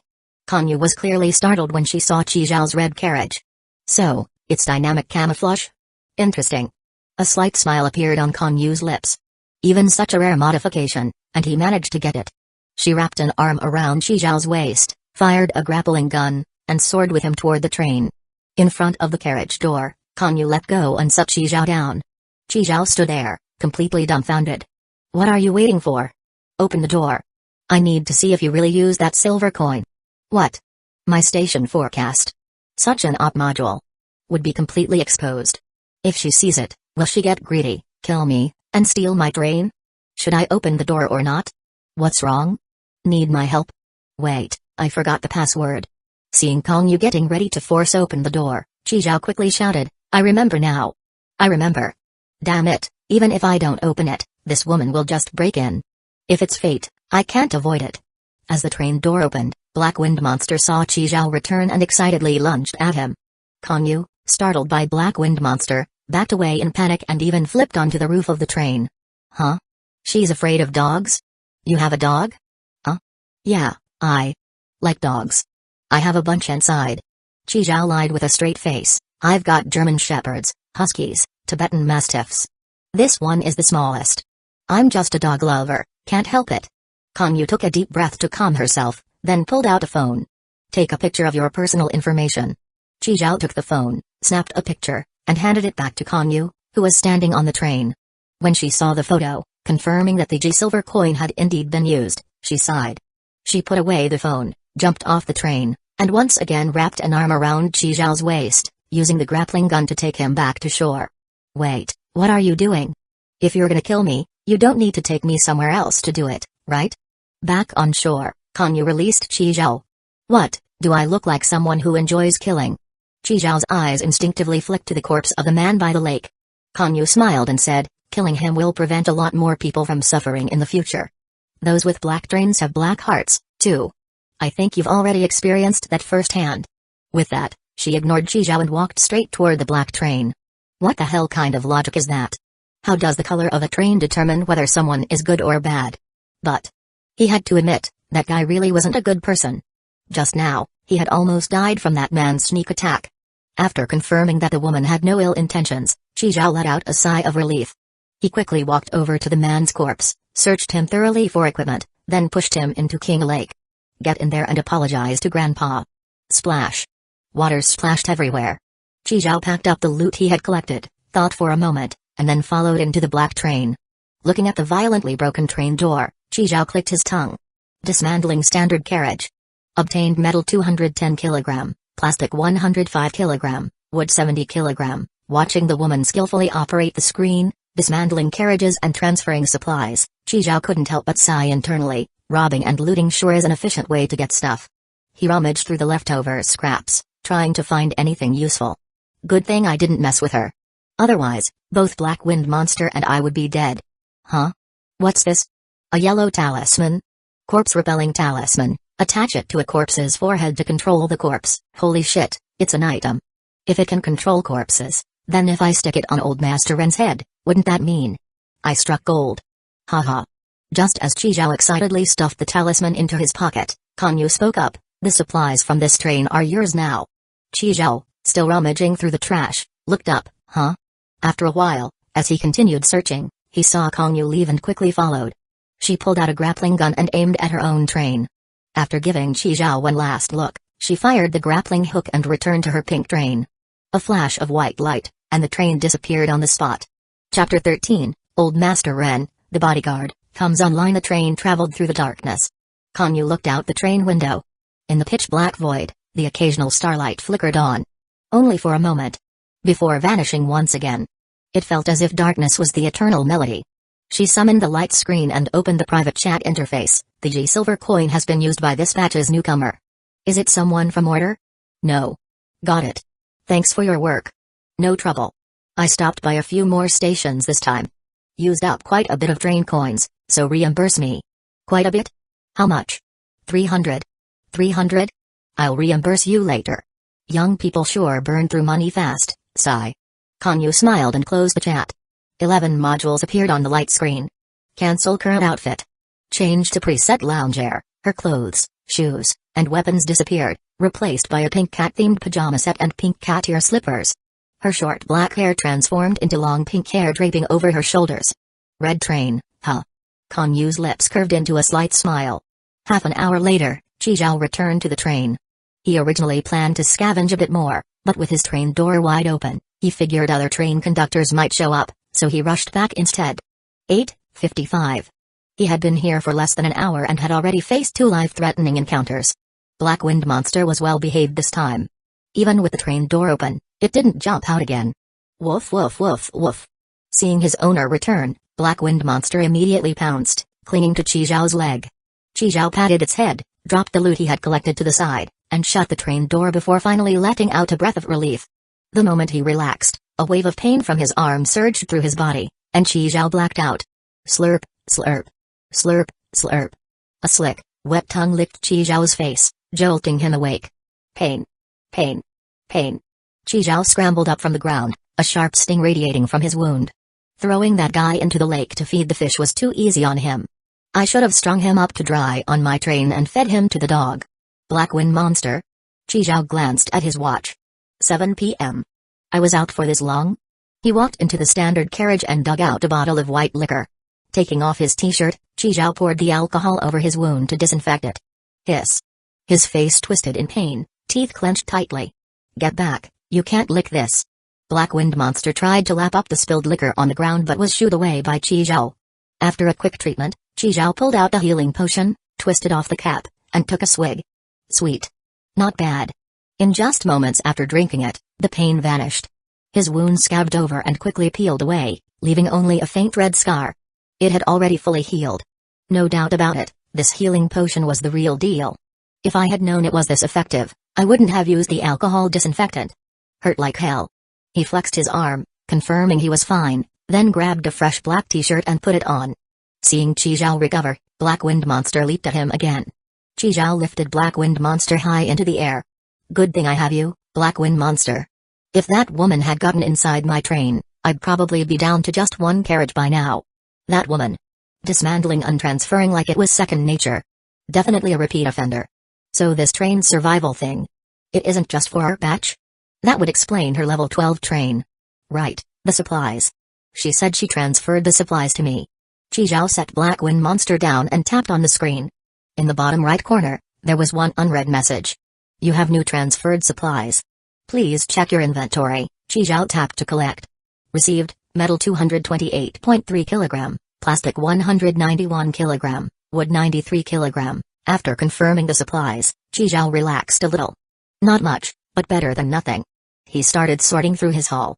From the dead man, he had scavenged a pistol with a red dot sight, a fully loaded spare magazine, 2 windproof lighters, and a sharp dagger. Also, 6 train coins and a water lotus seed. Most importantly, he had found a corpse-repelling talisman in that man's train. Chi Zhao pulled Old Master Ren out from the trading platform. Lifting the coffin lid, he peeled off the original talisman from Old Master Ren's forehead and immediately replaced it with the corpse-repelling talisman. As soon as it was applied, the talisman vanished. So it's single use, huh? Chi Zhao's mind linked to Old Master Ren. He could issue commands and control him now. Bang! Old Master Ren leaped out of the coffin. Move forward, step back, turn left, turn right. The controls were surprisingly smooth. Chi Zhao commanded Old Master Ren to grip the coffin lid with both hands, jump back inside, and close the lid. As long as he wasn't under sunlight, Old Master Ren could move freely. Chi Zhao nodded in satisfaction. He had gained a new bodyguard. Gurgle. His stomach rumbled. Chi Zhao pulled out a can of beef canned food, picked out a chunk of beef, and tossed it to Black Wind Monster. Ding dong, ding dong, ding dong. Several messages popped up in quick succession. No need to guess. It was definitely Shijian. Chapter 14, Upgrade, Level 3 Train. Because Chi Zhao had only added this one friend. Where are you? Where are you? Where are you? Where are you? Where are you? You're famous now. Everyone knows you've latched onto a rich woman. Who is that woman? I heard she's a level 12 big shot, is that true? Where did you meet her? I'm curious. Chi Zhao looked utterly confused as he entered the chat room. Online users, 5,019. 1,000 fewer than yesterday. I saw that woman go into Chi Zhao's train and stay there for a long time before coming out. How do you know it was him? There are only a handful of us who have reached level 2, and he was the first. Recognized him at a glance, I saw it too. That woman had him wrapped in her arms, swaying back and forth over the lake. Damn, that guy looked blissful. Everyone, let me be honest. He got to level 2 so fast because he's clinging to this woman's thigh. Is there any rich woman willing to take me in too? I don't wanna work hard anymore. I suggest training with a steel wool scrub first to see if you can handle the hardship. Rumors spread by the other people at King Station? Why was it getting more and more ridiculous? Since you've got a backer now, you must have a ton of train coins. Lend me one, I'll pay you back when I get some. What are you trying to modify? Qizhao noticed that Zijian's avatar displayed level 2. How do you know I want to modify something?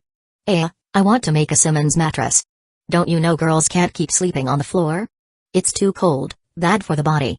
I'll have train coins tomorrow, I'll pay you back then. How can you be so sure you'll have train coins tomorrow? Secret. Put something up as collateral. We're so close, and you still don't trust me? Nonsense. Post it on the trading platform. Did you sell that coffin? Why isn't it in the trading list anymore? Not selling it anymore. It's now a non-tradable item. A flash of light, and Qizhao received a hair tie. You're using this as collateral? Do you know how important a hair tie is to a woman? And I only have this one. Qizhao felt scammed. He casually tossed the hair tie aside.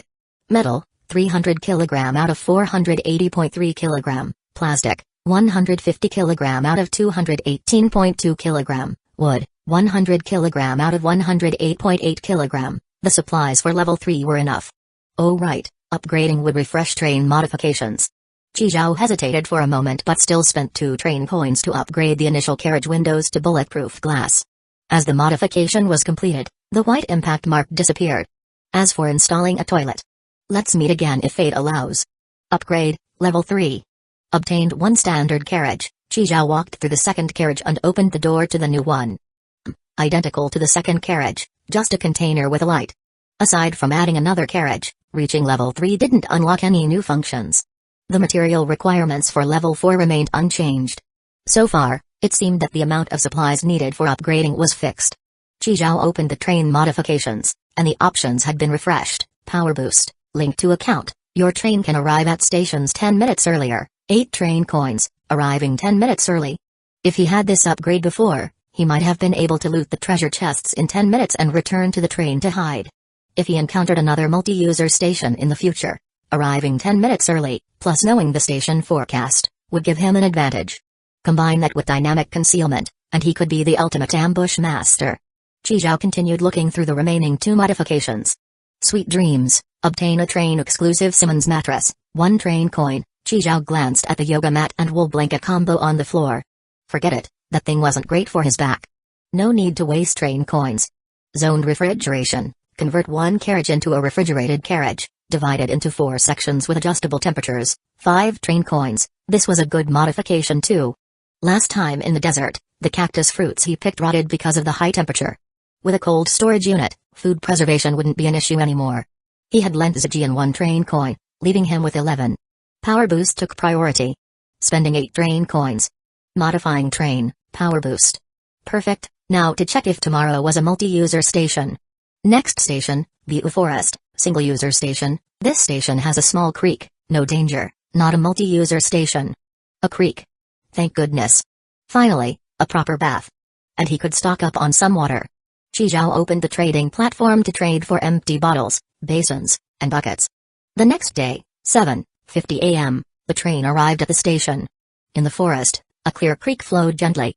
The water was crystal clear, and the riverbed stones were polished smooth by the current. Qizhao walked to the creek and scooped up water, splashing it onto his face. Ah, refreshing. Woof woof woof. Black Wind Monster was extremely excited, stepping in the shallow water as if ready to jump in. Stay out of the water. Qizhao quickly stopped him. It was still early, and the water was a little cold. He had to wait until noon to bathe. Catching a cold now would be a real problem. Qizhao returned to the train and pushed out a shopping cart filled with empty plastic bottles, a trash bin, and a wash basin.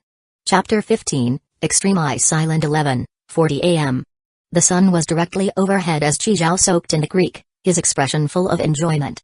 Qizhao returned to the train, dried himself off, and got dressed. Right on time at 12:00, the train started moving. The forest disappeared, and darkness filled the view outside the train window. 5 trash bins, 4 wash basins, and over 100 500 milliliters plastic bottles.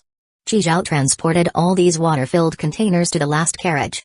The creek water was very clean. If there ever came a day without water, it could still be boiled for drinking.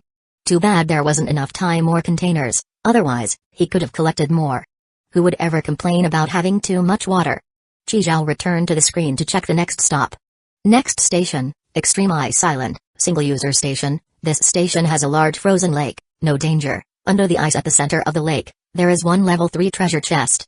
Possible rewards: 12 train coins, 1 immaculate fruit, 1 Queen's Teeth costume card. What kind of divine place was this? A level 3 treasure chest? 12 train coins, a fruit he had never heard of, and some kind of queen costume card. Asdeath. Wasn't that an anime character? Could the next stop be an anime world?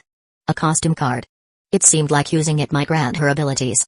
Qizhao rubbed his hands together excitedly, full of anticipation. At the same time, just as she had promised yesterday, Zijian returned the train coin right on time. In the chat room. Guys, there are only 2 days left in the trial period. I'm panicking. If it weren't for the protection mechanism, I almost got bitten to death by a lion back on the grasslands. What am I gonna do after this? Don't forget, the carriage temperature control will be gone too. Who knows if we'll freeze or overheat next.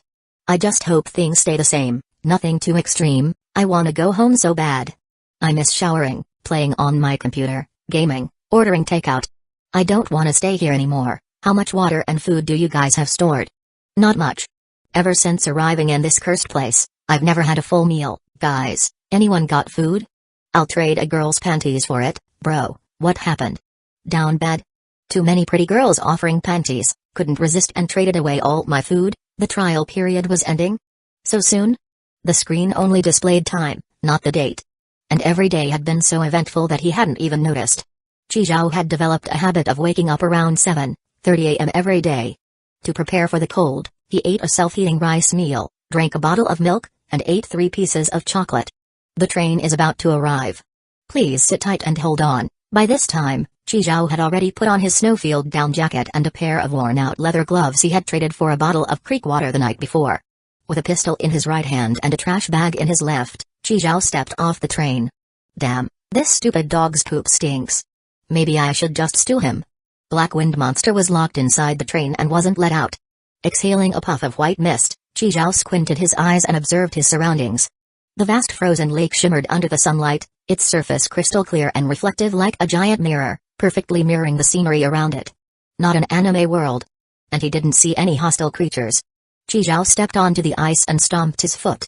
Damn, this ice was at least a meter thick. Even if he found the treasure chest, how was he supposed to break through such thick ice without professional tools? Forget it, he'd at least look for it first. Huff, huff, huff. These crappy gloves weren't cutting it. They let in too much wind, and his hands were freezing. Qizhao glanced at his watch. 10:00 a.m. Damn, where the hell was this treasure chest? His eyes were going numb from searching. Nope, time to head back. His life mattered more. Temperature-controlled carriage, I'm coming home. At 11:40, Qizhao spotted his train. But beside the train, there was a sled car parked. Wait. He didn't see anyone when he first got off? Qizhao hurried towards the train. As he got closer, he saw a treasure chest sitting on the sled. It was a level 3 treasure chest. What was that saying? Searching high and low, only to find it effortlessly in the end? Just as Qizhao reached out to open the chest, the 2 huskies pulling the sled started barking wildly. Woof woof woof woof woof. 2 people, who had been peering into Qizhao's train through the window, instantly turned around at the sound. One was a tall man. The other was much shorter. A girl. Both of them were wearing clothing made of some kind of animal fur, and the girl had a strikingly red hat on. Qizhao made eye contact with them, awkwardly retracting his hand. He raised his right hand to his mouth, thinking of an excuse to trick them into giving up the chest. You two, why are you leaning on my train? Trying to steal something? The moment Qizhao suddenly raised his voice, the man dropped to his knees with a loud thud, scaring the hell out of him. The guy kept muttering something that Qizhao couldn't understand. My hair? What the hell was going on now? Gun? Qizhao looked down at the pistol in his hand and suddenly understood. A language barrier plus the threat of a firearm. They thought he was a bandit. Well, that worked too. Qizhao decisively opened the treasure chest. Inside lay a dozen gleaming train coins, a small blue-green fruit the size of a winter jujube, and a pale blue card. Chapter 16, Unexpected Surprise. At that moment, the girl suddenly shouted at Qizhao, That your sister Minner, though mat iki takathaf. That belongs to my sister, you can't take it. Right after shouting, she ran toward Qizhao and tried to push him away with all her strength. When she couldn't move him, she jumped onto the sled car, pulled the rope, and the 2 huskies dashed off at full speed. After covering some distance, she looked back. Only to find that the treasure chest on the sled was gone. Qizhao stood frozen in place, holding the treasure chest in his arms. When the girl had jumped onto the sled car, he had acted quickly, snatching the chest away before she could take off. Wow! Seeing that the treasure chest had been taken by Qizhou, the girl was momentarily stunned, stopped the sled car, and her eyes turned red as she burst into tears. The man, seeing this, hurriedly knelt and banged his head against the ice in front of Qizhou, leaving streaks of blood on the frozen surface. Qizhou twitched the corner of his mouth, then, still holding the treasure chest, returned to the train. Before leaving, he grabbed 2 oranges, some chocolate, and candy, stuffed them into the man's hands, and boarded the train, shutting the door behind him. He wasn't the type to kill indiscriminately. If it had been someone more ruthless, this father and daughter might have ended up lying in a pool of blood. After all, the girl had tried to escape with a treasure chest, an act that could easily anger many train conductors. But in Qizhou's view, the treasure chest was his anyway, and those 2 posed no real threat. The man had even smashed his head against the ice in a desperate attempt to make amends, bleeding all over. As it turned out, Qizhou's decision not to kill them was the right one. Later, when someone else stopped at this location and tried to harm them, they ended up provoking Esdeath. That person was immediately frozen into an ice sculpture by Esdeath and became a permanent fixture in Extreme Ice Lake. Qizhou changed into a t-shirt, shook out his snowfield down jacket, and put it away. He grinned from ear to ear. He had gotten the treasure chest in a rather unusual way. Including the 4 he already had, he now had 16 train coins quietly lying inside the chest. Time to splurge a little. If he could find a toilet or a Simmons mattress in future upgrades, his quality of life would improve significantly. Qizhou held the costume card up to the screen. Whenever he came across something he couldn't figure out, he would try scanning it with the screen to see if anything would trigger. No reaction. Just like with the train coins before. Whatever, he'll keep it for now. It was from a level 3 treasure chest, after all, so it had to be useful at some point. Qizhou pulled out the last item from this strip. The immaculate fruit. He took a bite, the crisp crack echoing through the carriage.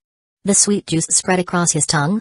The immaculate fruit was incredibly juicy, and it didn't even have a seed. As the fruit went down, Qizhou suddenly felt heat surging through his arm.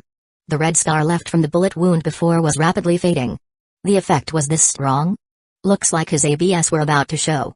Qizhou sat cross-legged, quietly waiting for his APAC to appear. 5 minutes later, he got up and took a piss. Other than the scar on his arm disappearing, nothing else had changed. The parts that were supposed to grow didn't. What the hell? Disappointing. A real downer fruit. Opening the trading platform, Qizhou cancelled all his active trades. A bottle of mineral water couldn't even be exchanged for a single train coin anymore. No point leaving the listings up. He needed to get a dog bowl for Black Wind Monster. Wait, no, 2 bowls. 1 for food, 1 for water. After listing 2 bottles of stream-sourced mineral water in exchange for a stainless steel dog bowl, Qizhou exited the trading platform and opened the train upgrade menu. Spending 5 train coins, Qizhou upgraded the 3rd carriage into a temperature-controlled carriage. The moment he stepped inside, he immediately felt the temperature drop. Wearing only a short-sleeved shirt, he couldn't help but shiver. Black Wind Monster followed him in, clearly enjoying the cool air. The carriage walls had turned silver with intricate patterns, resembling an old-fashioned freezer. Yellow cross lines divided the floor into 4 sections, each marked with a number, 1, 2, 3, 4. There were no actual partitions between the sections. A temperature control panel had appeared on the wall, allowing adjustments for different areas. Consumed supplies? 1 kilogram of metal every 48 hours. Why wasn't this mentioned in the upgrade description? Scam. Luckily, the consumption rate wasn't too high. Otherwise, he wouldn't even dare to use it. Currently, all 4 sections were set to 14 degrees Celsius, with the lowest adjustable temperature being minus 35 degrees Celsius. Qizhou set the temperature of section 4 to minus 5 degrees Celsius, then stood on the yellow line, half of his body in section 4 and the other half in section 3. Even without physical dividers, each section maintained its designated temperature. Seems like this was different from common logic. This was the power of rules. He had expected it to be divided into 4 separate rooms, but this setup was actually more convenient. Section 1 was empty for now. Qizhou moved oranges, apples, grains, oil, rice, and flour into section 2. Black Wind Monster eagerly followed him back and forth, excitedly helping out. Go, go, go, play by yourself. Section 3 contained the previously stored stream water. Qizhou added some drinks and more stream water into section 4 to freeze them, then left the temperature-controlled carriage. Current station, Blacksmith Village, multiplayer station, 4 other trains are docked here. This station is based on Minecraft. Due to rule conflicts, Some mechanics will follow that world's standards. Train screens will be unusable. Some items will be disabled. Certain functions will be unavailable. Danger level 10. That name sounded so familiar. Isn't this one of the 3 major sandbox games? Minecraft. Back in college, Qizhao had been obsessed with this game for a while. He and his roommates had pulled all-nighters mining underground until sunrise. For a laid-back building game, a danger level of 10 seemed excessive. Was it because of the nether and the end that the rating was so high? If there was one thing from Minecraft that would be the most useful on the train, Qizhao's first thought was infinite water. He needed to gather materials from Minecraft and make an infinite water source. If he could pull it off, he'd never have to worry about water again. Chapter 17, the final stop of the internship. Ha, this mosaic. Woof woof. Qizhao burst out laughing when he saw Black Wind Monster, now all sharp-edged and blocky. As soon as the train docked at Blacksmith Village, everything inside the carriage turned into block shapes, including himself and Black Wind Monster. Qizhao tried activating dynamic concealment, but it didn't work. Old Master Ren was also unable to exert any control. Swinging his rectangular arms a couple of times, Qizhao picked up his pistol. Thankfully, the gun was still usable. Holding his pistol, Qizhao opened the door and stepped out. He glanced at the square-shaped watch on his wrist. The hands weren't moving. The watch wasn't working either. Not knowing the time was annoying. He needed to move fast. Woof woof woof. Qizhao froze when he saw Black Wind Monster suddenly appear in front of him. Didn't I just lock it inside the train? Game mechanics. In Minecraft, if a dog gets too far from its owner, it teleports directly to them. Qizhao put Black Wind Monster back inside the train and gave it a sit command. You and Old Master Ren guard the place. Qizhao stepped out again. This time, Black Wind Monster didn't teleport over. Bang bang bang. A zombie was wandering in front of a house. Qizhao fired a few shots, and the zombie collapsed, disappearing into white smoke. 7:50 a.m., and there were still zombies around. Qizhao pushed open the door and found a villager still sleeping inside. He woke him up. No trade options. A regular villager. Forget it, I'll just take his bed back to my train. Qizhao punched at the bed for a long time, but it didn't budge. Huh? Why isn't it breaking? He tried punching the wooden walls. Same result. Do I need tools? No time to waste. He needed to loot first. Your house doesn't even have a chest? Broke ass. Qizhao left without another word. The ordinary villager? Using the same method, Qizhao searched every house in the village. His total haul: 14 potatoes, 10 tree saplings, 5 pieces of bread, 8 wooden sticks. Finally, at the blacksmith's shop, he found 3 iron ingots and 1 iron bucket. As soon as he got the iron bucket, Qizhao rushed to the village well and filled it with water. Perfect. 1 bucket of water secured. Now, he needed some blocks to make a water trough. Considering game mechanics, stone would be best. If he built infinite water entirely using Minecraft materials, it should work properly.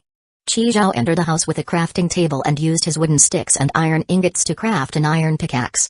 With the iron pickaxe in hand, he started mining stone. Yep, tools were required. Crack. The iron pickaxe broke and disappeared. Its durability ran out. What the hell? That was barely any use at all. Oh well, this should be enough stone. Time to build the water trough. On his way back to the train, Qizhao saw trains suddenly materializing in the area. That fast? Must be 8:00 a.m. already. Inside a green train, 2 blocky people stepped out. Oh fuck, where the hell are we? Is this still China? Why the hell is everything a mosaic? Bro, even you turned into a mosaic. The older brother looked helpless. This is Minecraft, of course everything is blocky. Bro, what the hell are you talking about? Your world? It's a game. This is a game. Damn, we just got out of a zombie apocalypse game, and now we're in another game world? This train is really trying to screw us over. Relax, man. This is just a build and chill game, totally safe.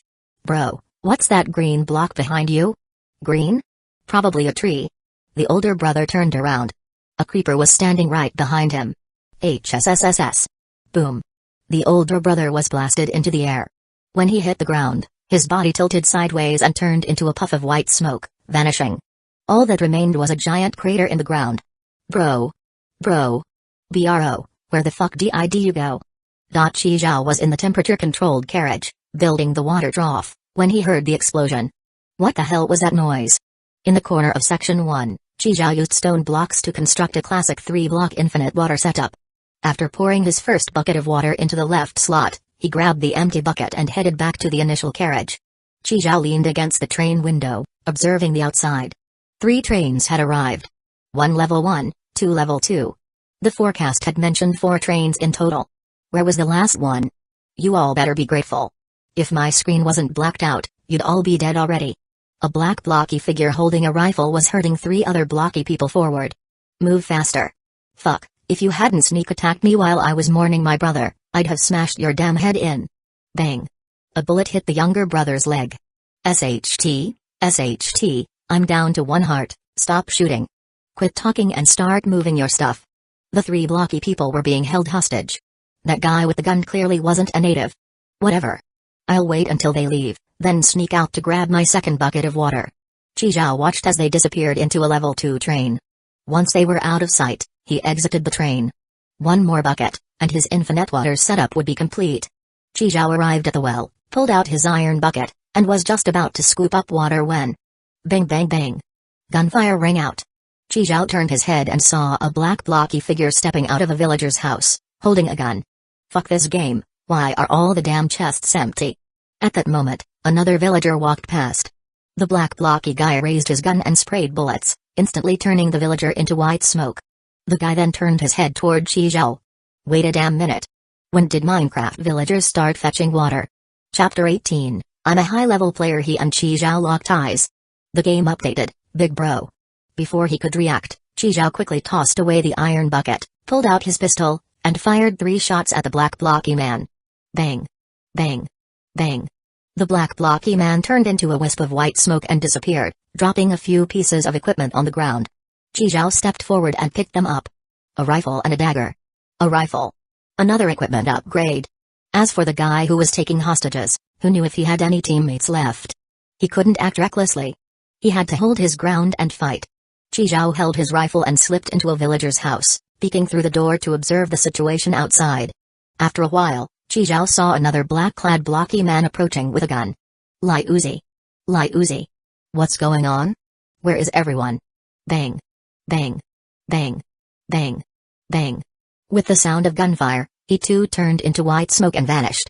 A little later, the blocky men who had been taken hostage earlier crept over stealthily. They're here, which means the danger should be gone. One of them raised his hands in the air and called out, which high-level player has descended upon this place, saving us from fire and water? Please reveal yourself. I, Wang, want to acknowledge you as my big bro. Big bro, where are you? Big bro? Chi Zhao held his rifle and stepped out of the villager's house, collecting the loot dropped by the other black-clad man. Another rifle. Big bro. Big bro is out. The guy who called himself Wang immediately dropped to his knees and kowtowed twice with loud thuds. Big bro, you don't know, there was a big sis who tried to escape and got shot dead on the spot. If it weren't for you, big bro, we'd probably be dead too. Big bro, you're my savior. My living parents. One of the blocky figures was visibly smaller, probably a child. He also bowed to Chi Zhao in gratitude. Seeing that the danger was truly gone, Chi Zhao waved them off, signaling them to leave. No idea what time it was, but he still had unfinished business. Chi Zhao fetched a bucket of water and rushed back to the train. Wang, however, followed closely behind him. When he saw Chi Zhao's train, Wang's jaw dropped. You're Chi Zhao? No. Wait, how do you know I'm Chi Zhao? There's only one level 3 player in our region, and that's you, Brother Zhao. I finally got to see you in person today.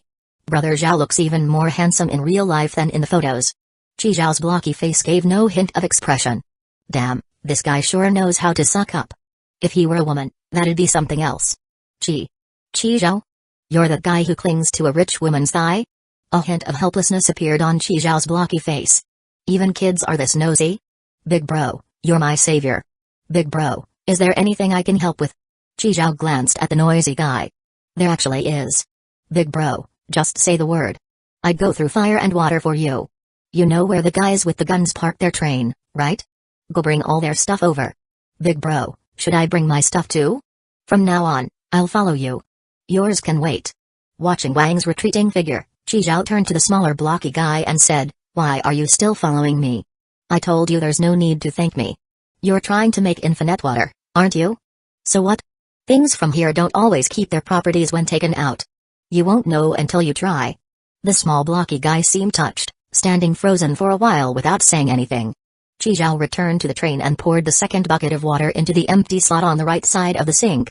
As the two water sources merged, Zhao conducted a quick test and confirmed that infinite water was successfully created. This was exciting.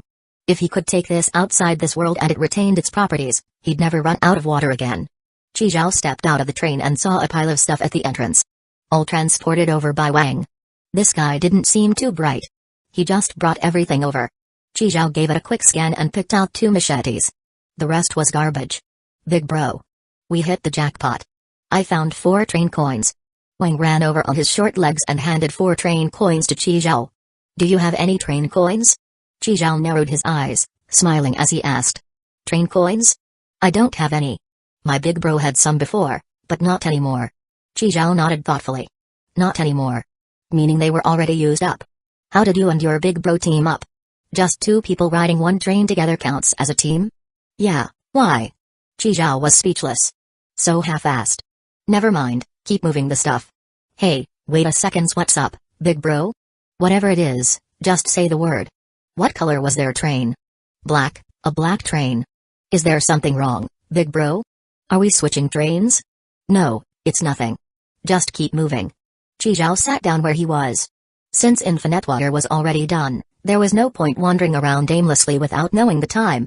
He didn't want to leave and come back only to find his train gone. A black train.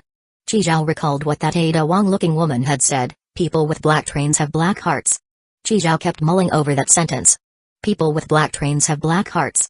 Just as his thoughts drifted, a train coin was handed to him. It was from the small blocky guy. Thank you for saving me, but I only have 1 left.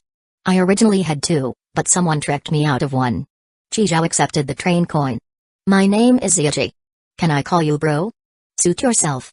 Bro, do you think this train survival is just another game? Zhao sat on the ground and gazed into the distance. It is a game you play with your life. Then if it's a game, does that mean if you die, you can quit and return to the real world? You want to go back? I don't. If I go back, I'll die. I have cancer. The doctor said I wouldn't live past 10. Yesterday was my birthday. I made a wish. I wish to stay in the game world forever, never to die. And then, this station stopped here. Bro, you know what? I'm really good at Minecraft. Zhao chuckled. A speedrun pro, huh? I guess I'm alright. Bro, are you afraid of death? Of course. I cherish my life. Bro, why don't you stay too? We're both high-level players. Here, we'll never die. No thanks. I don't like mosaics. Why? You'll understand when you grow up. No man likes mosaics. Ziaji was confused, but he still nodded. He stood up, walked to a tree, and started shaking uncontrollably as he punched the trunk. Zhao just watched him punch. It took him a long while to break off a single wooden block. Zhao nodded. So, it was possible to break it, just took a while. You're really just gonna stay here? Yeah, I like this game. And besides, my train already left. I can't go back. It already left? Zhao suddenly remembered. Level 1 trains only stop for 3 hours. So all those empty trains that departed. Where did they go? Chapter 19, Internship period ends. Although departures were possible after 11, the screen was still unusable, so he had to wait until 12. Ziaji kept punching the tree seriously, his face devoid of expression. Zhao remained silent and said no more. The train is about to depart. Please sit tight and hold on. So it was finally 12 o'clock. As the familiar announcement rang out, Zhao stood up, patted the dirt off his pants, and returned to the carriage. Just as he was about to close the train door, Ziaji came over. His small hands trembled as he threw a crafting table, a furnace, and 2 golden apples at Zhao. Bro, take these out and see if they still work. Zhao looked surprised. How did you manage this in such a short time? I told you, I'm a high-level player. Ziaji's face was full of pride. Bro, will you come back? Zhao thought of that strange woman and nodded. If I get the chance. The train door is closed, and the train vanished. Then when you come back, I'll have a surprise for you. Goodbye, bro. Ziaji waved his blocky hand, saying farewell to the empty air. Wang came running over, looking utterly confused. What are you doing? Waving at nothing? Where's my big bro? Bro left. I'm saying goodbye. Left? My big bro left? Why didn't he take me? Big bro. Big bro. Zhao placed the crafting table in the corner of the carriage and the furnace on the other side. As soon as the train started, everything returned to normal. Not just a bunch of blocks anymore. The screen lit up again. Chi Zhao sighed. If the screen hadn't been down, this trip would have been much more rewarding. A bunch of potatoes, 3 saplings, and an iron bucket dropped from his inventory. The potatoes looked no different from regular potatoes, and the saplings were just saplings. The furnace was made of stone, with 2 layers. Fuel went in the bottom, and items for smelting went in the top. Chi Zhao placed the potatoes in the top slot, tossed a sapling into the bottom, and without even lighting a fire, the furnace started working automatically. The golden apples had no special effect. Just ordinary apples with a golden color. The crafting table couldn't actually craft anything, just a regular wooden table. Chi Zhao's excitement cooled. He started worrying if infinite water would still retain its properties. In the temperature-controlled carriage, the stone basin he had built from stone blocks had turned into a 1-meter-long, half-meter-wide stone water tank. Inside, the clear water reflected Chi Zhao's face. Chi Zhao used the iron bucket to scoop out a bucket of water. Gulp. This was the moment of truth. He swallowed nervously. The water surface slowly began to rise. It was slow, but it was definitely increasing. Watching the water level rise, Chi Zhao felt like he had just struck oil. The properties remained. Awesome. Black Wind Monster saw the water in the bucket and stretched its neck out to drink several mouthfuls. Seeing that Black Wind Monster was completely fine, even eager for more, Chi Zhao finally felt at ease.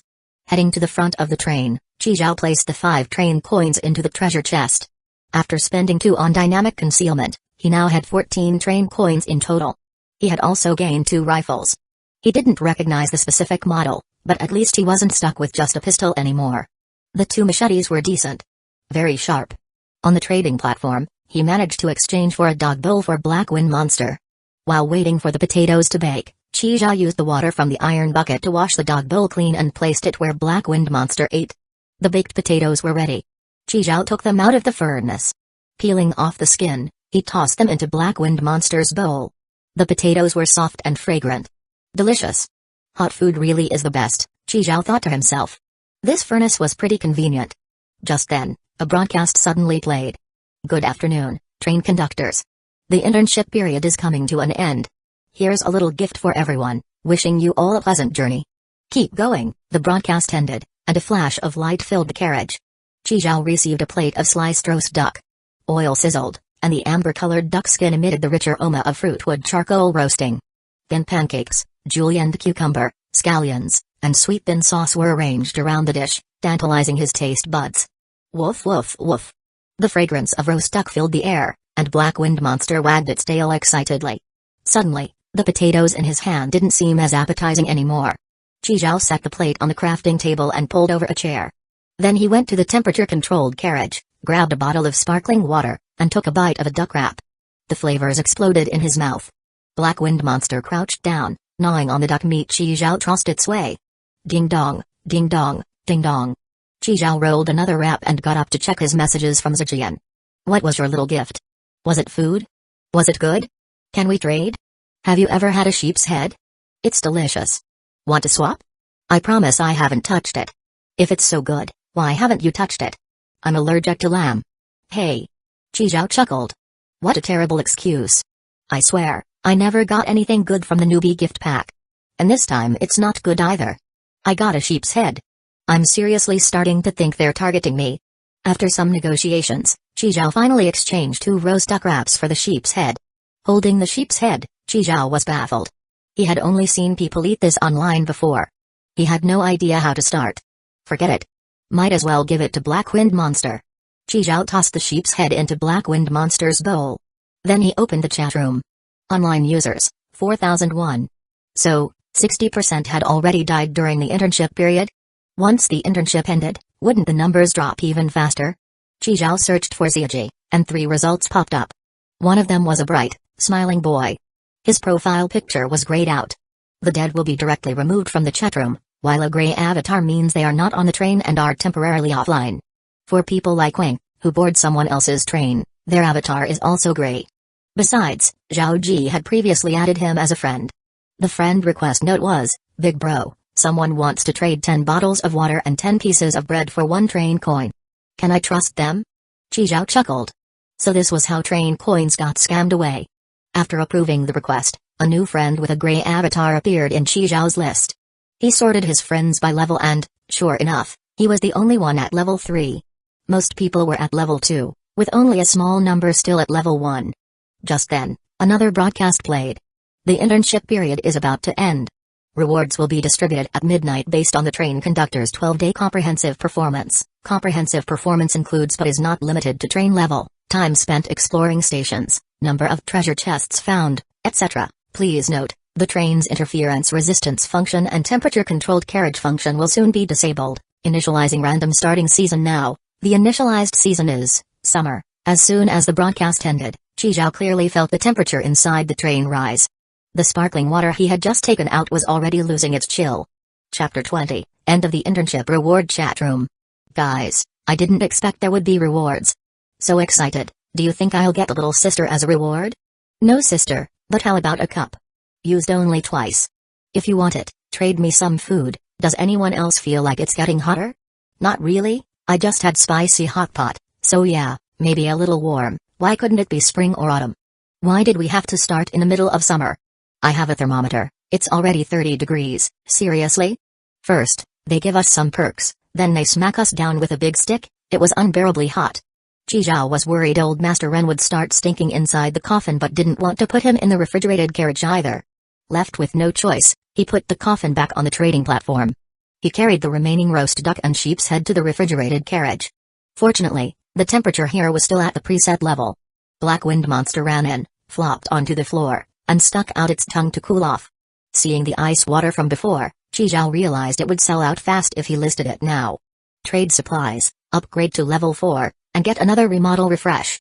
Qizhao checked his current supplies: metal, 300 kg out of 180.3 kg, plastic, 150 kg out of 68.2 kg, wood, 100 kg out of 8.8 kg. The last few stations hadn't yielded the necessary materials for upgrades, and he was running short.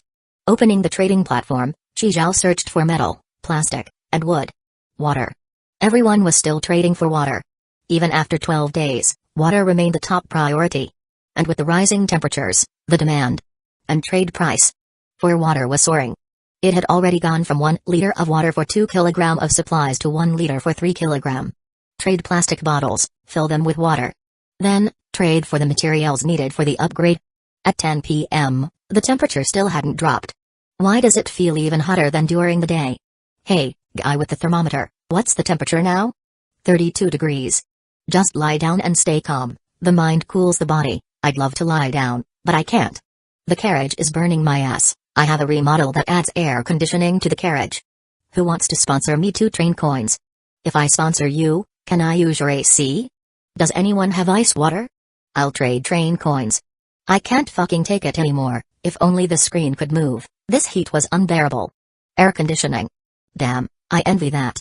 Why didn't I get that remodel option?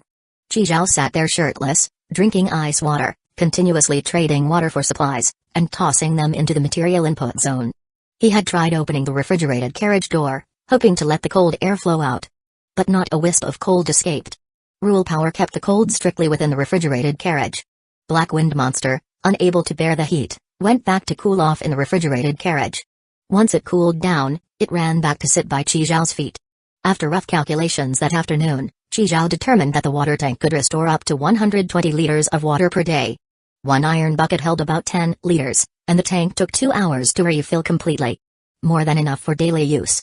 From noon till now, Qizhao had traded away all the stream water and even 30-plus bottles of Minecraft water. He received 3 train coins, 110 kg of metal, 80 kg of plastic, and 2 kg of wood in return.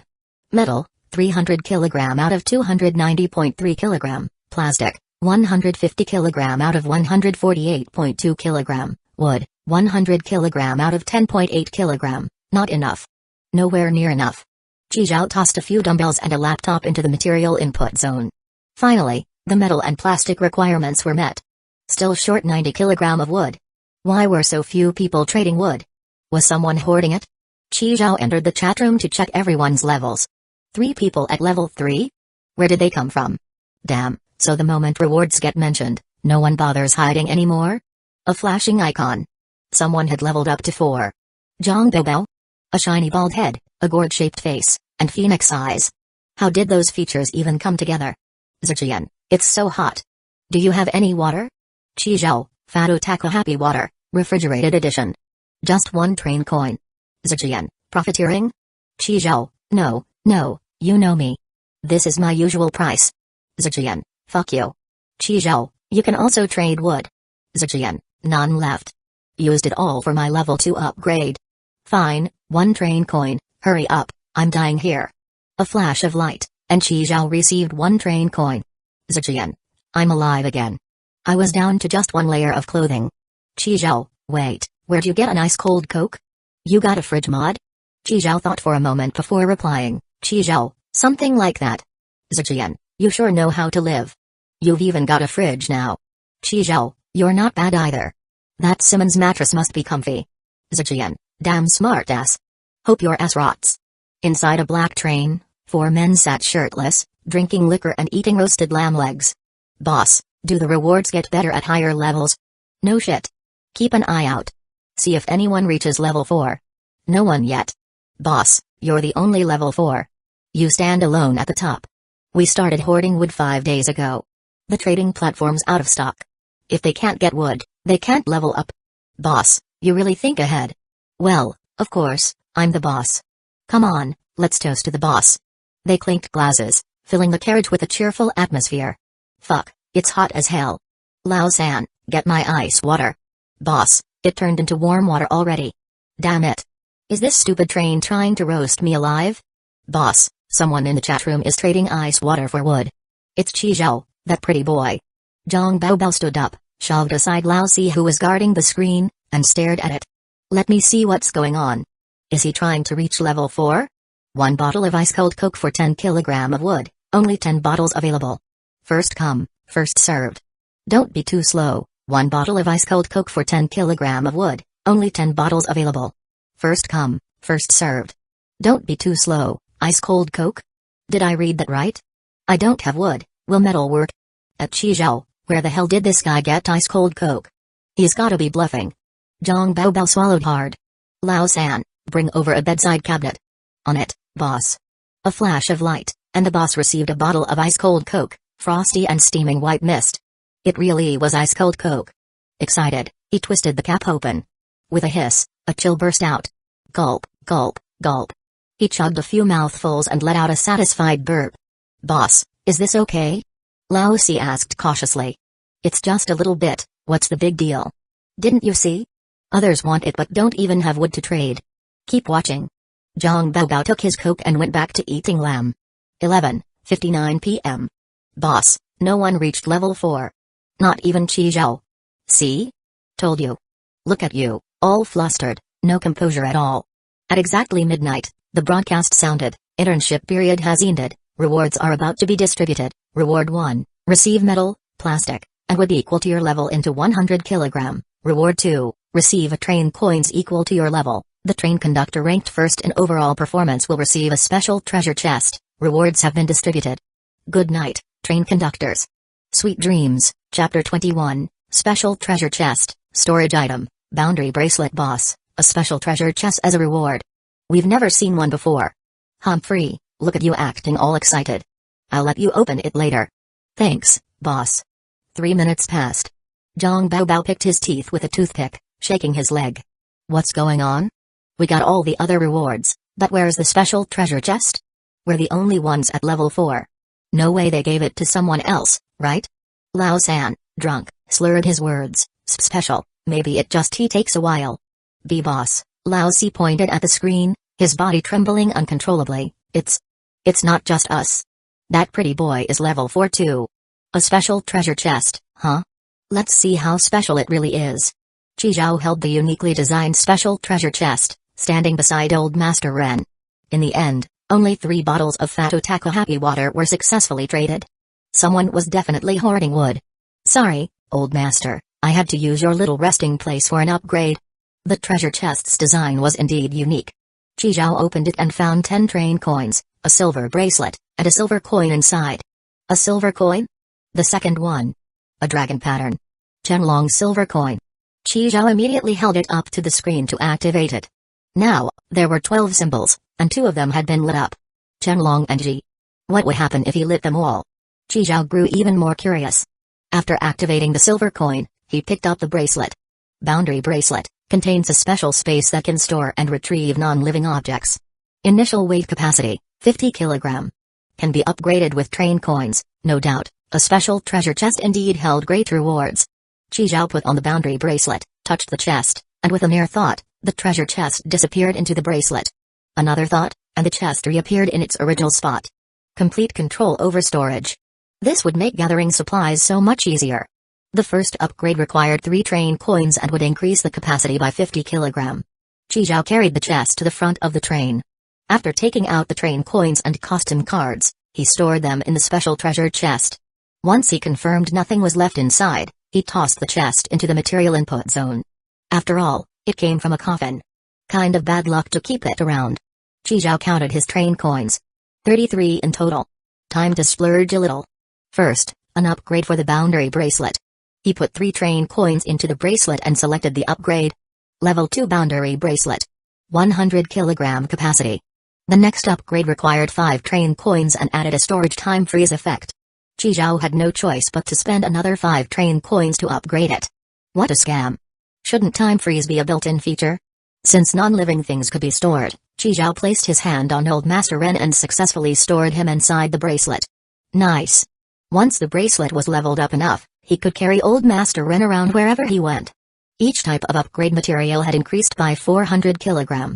Enough to reach level 5. But before that, time to check the new level 4 remodel options.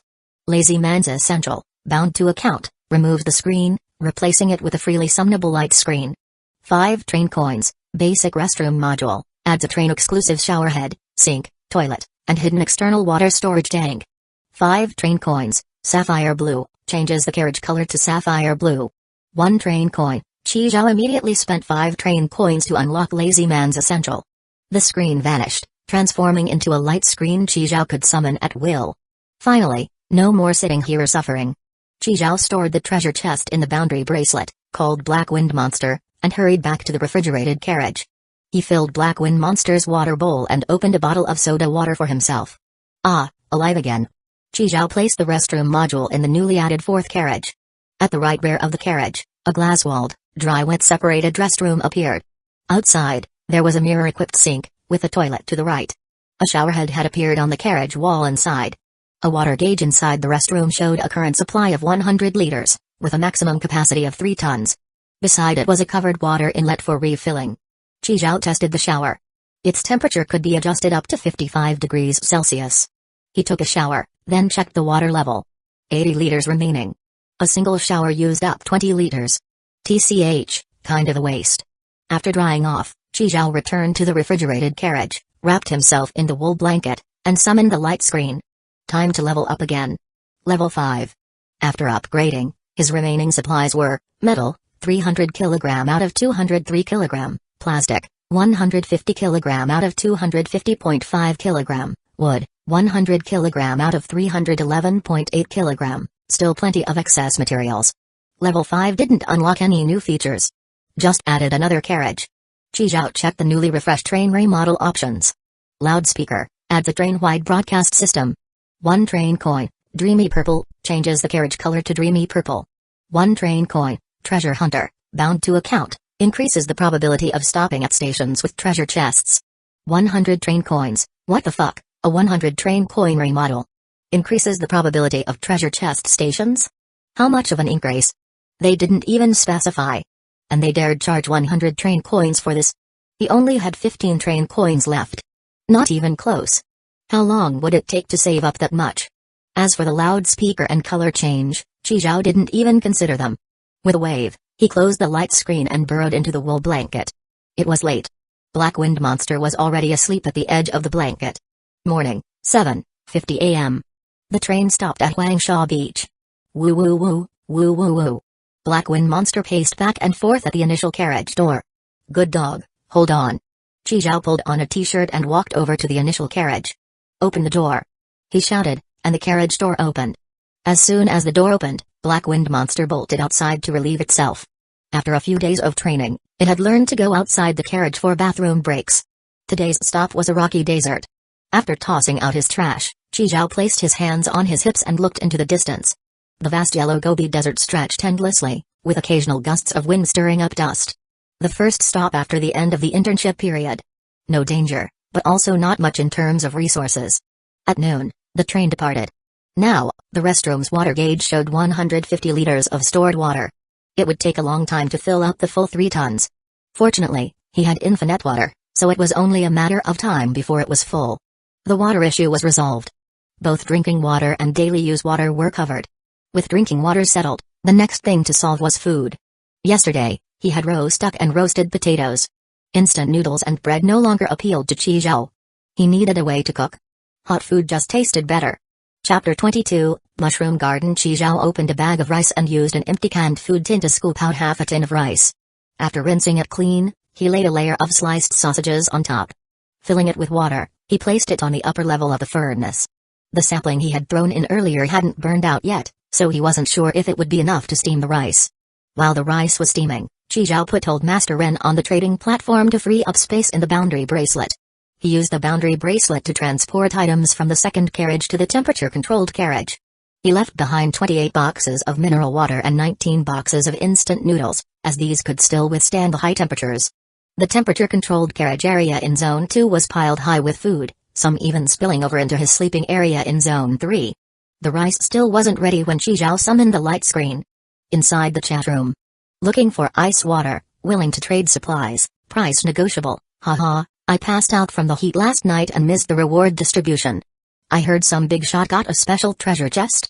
That must be Zhang Baobao. He was the only one who hit level 4 yesterday. No.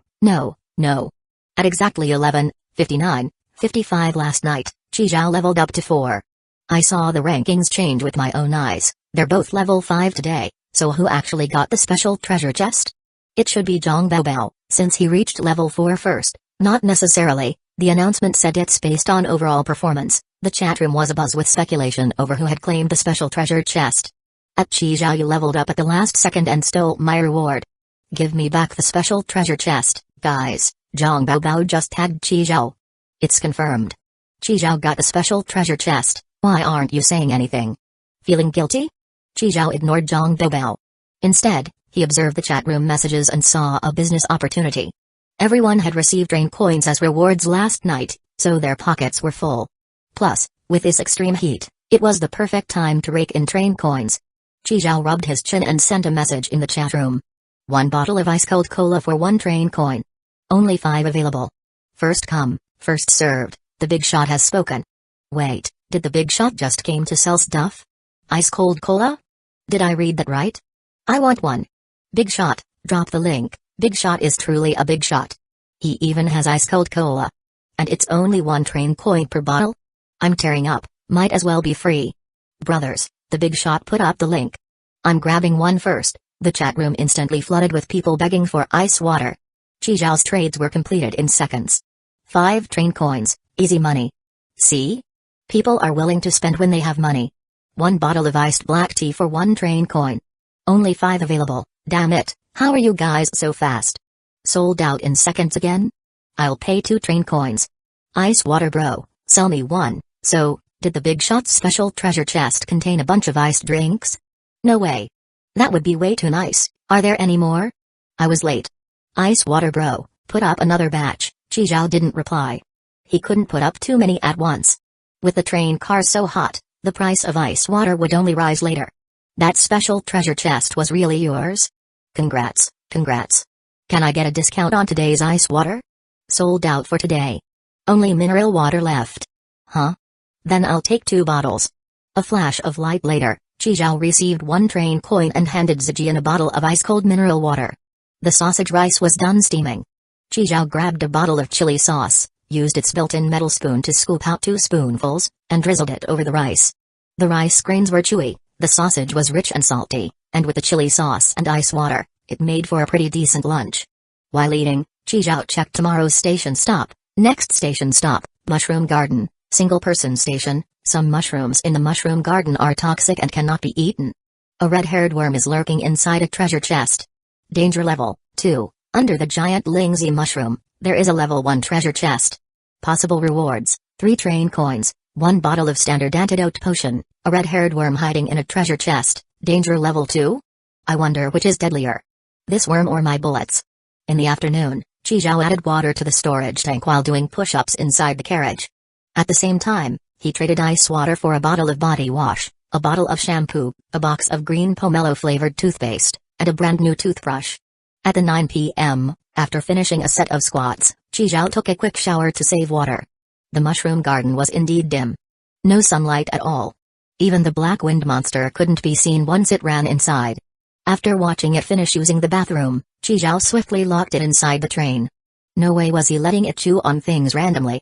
If it ate a poisonous mushroom, that'd be a real hassle. Chi Zhao carried his rifle and took Old Master Ren into the mushroom garden. Whenever he encountered a mushroom, he would take the entrenching shovel from his boundary bracelet and give it a whack to test it out. One swing and the boletus mushroom turned indigo where it was damaged. Holy shit, this must be deadly webcap. This yellow one looks like enoki mushrooms. Blue? Green? Pink? Forget it. The weirder the color, the faster you die. Chi Zhao only picked the gray mushrooms that didn't look too suspicious. The deeper he ventured, the more bizarre the mushrooms became. Some even glowed. Under the glow of the bioluminescent mushrooms, Chi Zhao saw a familiar figure.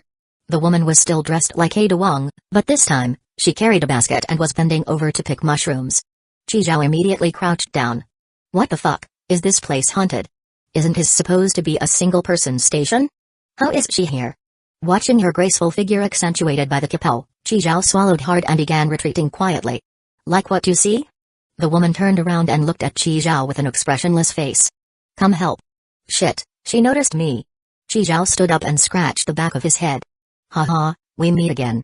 What a coincidence. Have you eaten? The woman tossed the bamboo basket to Chi Zhao and told him to pick certain mushrooms. While picking, Chi Zhao asked, what's your name? I still don't know it. Yo. The woman paused. Kong Yu. Kong Yu glanced at Chi Zhao. You still keeping the dog? Yeah, still got it. It just had a litter of pups 2 days ago. Kill them. I'll come sit in your train. Come on, no need to go that far. Then you come sit in mine. Chi Zhao hesitated, then quickly followed. Wouldn't dream of refusing, Sister Yu. Kong Yu's pink train was parked right beside Chi Zhao's. Her 8th carriage had a door open. Chi Zhao's mouth formed an O shape. Was this a modification? She could enter any carriage at will. What are you standing there for? Hurry up and get in here to help. Chi Zhao stepped into the carriage and found that the floor wasn't metal. It was soil. Above him was a transparent glass ceiling. Your carriage is so cool. Mine feels like a steaming basket. Kong Yu planted the mushrooms she had picked into the soft soil.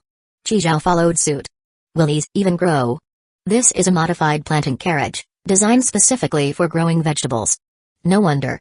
But you don't have any vegetables here, just mushrooms. I like eating mushrooms. Got a problem with that? No problem, no problem. I like mushrooms too. After they finished planting, Chi Zhao got off the train and followed Kong Yu to the 3rd carriage. The carriage was covered with a gray carpet. On it were 2 pink single-seater sofas, a round coffee table, and on the table, a tea set and a book. Chapter 23, Another Encounter with Kong Yu. Chi Zhao put down the teacup and let out a deep breath. Good tea. He picked up the teapot and poured himself another cup. Kong Yu crossed her left leg over her right, holding the nameless book in front of her face. So, what good stuff did you get from the special treasure chest? Chi Zhao's hand trembled slightly as he held the teapot. How did she know he got the special treasure chest? Was she testing him? Just some train coins. And this zombie bodyguard. Kong Yu glanced at Old Master Ren standing by the door and nodded. Chi Zhao let out a long breath. Got away with it. If he said he didn't get it, it would be too suspicious. Lies need to be mixed with some truth. You didn't get any silver coins? Chi Zhao's heart skipped a beat. He looked up at Kong Yu, but she still had the book covering her face. Used them up. Kong Yu lowered the book slightly, her eyes looking at Chi Zhao with a deep gaze. Your hands are as fast as ever. Ha ha. Ha. Chi Zhao forced a laugh, poured Kong Yu another cup of tea, and set down the teapot. Sister Yu, what exactly are those silver coins for? If you're lucky enough to collect a full set, you'll find out. Oh. Knew she wouldn't tell me that easily. Chi Zhao's eyes shifted. By the way, Sister Yu, which region are you from? Kong Yu lowered the book slightly, revealing her eyes, and gave Chi Zhao a side glance. I'm not from the same region as you. I'm from the previous batch. You guys are still stuck in the newbie village. When you leave the newbie village and enter the new world, you meet people from the earlier batches. Chi Zhao's hand trembled as he picked up his teacup. Sure enough, his worst suspicion was confirmed. So us newbies are just going to get robbed blind by the earlier batches? You make us sound like bandits. Chi tried to control his expression but still couldn't help but curl his lips slightly. One question. What do you newbies even have that's worth robbing? You're like the little mobs that just spawned in a game, there's no point in slaughtering you. You don't drop any valuable loot. What's the use in killing you? You think we have nothing better to do? Chi listened and pouted. Sister Yu makes a good point. It really wouldn't make much sense. Kan Yu chuckled and continued, the new world is full of all kinds of people, with countless factions. When you get to the new world, the first thing you need to do is choose a side. Sister Yu, what do you mean? Haven't I already chosen a side? Chi grinned. Hey, smooth talker. Sister Yu, when will I be able to leave the newbie village? Summer, winter, and wind season each last a week. Once wind season ends, you'll be out of the newbie village. Chi blew on his tea and took a sip. 3 weeks, huh? Summer and winter were easy to understand. One hot, one cold. But what the hell was wind season? Was there going to be a huge draft inside the carriages? Chi asked his question, but Kang Yu simply said, you'll find out when the time comes. Chi got the hint and didn't press further. By the way, Sister Yu, aren't there more people from the previous batches? So far, you're the only one I've met. This is the newbie village. Veteran players can't enter. Kang Yu's words left Chi stunned. I used a special module to get here. This module is extremely rare. Not everyone has one. Oh, then I'm relieved. If veteran players could enter whenever they wanted, there would definitely be some who enjoyed slaughtering mobs for fun. Chi took another sip of tea. Sister Yu, you didn't come here just to find me, did you? I just came to pick some mushrooms. Why are you so full of yourself? Have you finished your tea? If you have, hurry up and leave. Kang Yu gave him a clear dismissal. Finished. Chi downed the rest of his tea in one gulp, set the cup down, and got up. Thud. A bamboo basket was tossed into Chi arms. Inside were 7 train coins. I never let people work for free. This is your reward for helping me plant mushrooms. The train doors closed right after, and the train departed. Hey. Don't go. I can plant more. Sister Yu. Chi slowly withdrew his smile. He had learned too much information today. He needed time to process it all. Chi stored the bamboo basket in the boundary bracelet and sorted through the mushrooms he had picked. He only kept the ones Kang Yu had planted, discarding the rest. At the very least, he could be sure those ones weren't poisonous. Chi glanced at the time. 10:50. Time to find the treasure chest. Under the glow of the bioluminescent mushrooms, Chi finally spotted the massive, golden, millstone-sized Lingzi mushroom in the distance. Found it. Damn, no wonder they called it a giant Lingzi. It really was huge. Chi controlled Old Master Ren to retrieve the treasure chest while he crouched safely in the distance. Old Master Ren lifted his hand and flipped the chest open. A red-haired worm, as thick as a child's wrist, suddenly shot out, aiming straight for Old Master Ren's mouth. Old Master Ren snapped his mouth shut, biting the worm cleanly in half. Chi stepped forward and finished it off with a shot, blasting it into pulp. Then he stored the treasure chest and the Lingzi mushroom into the boundary bracelet. Just as Chi left, a blonde-haired man entered from the front carriage. Ha, this kid is pretty interesting. Not bad. He's still in the newbie village, and he's already gotten 2 silver coins.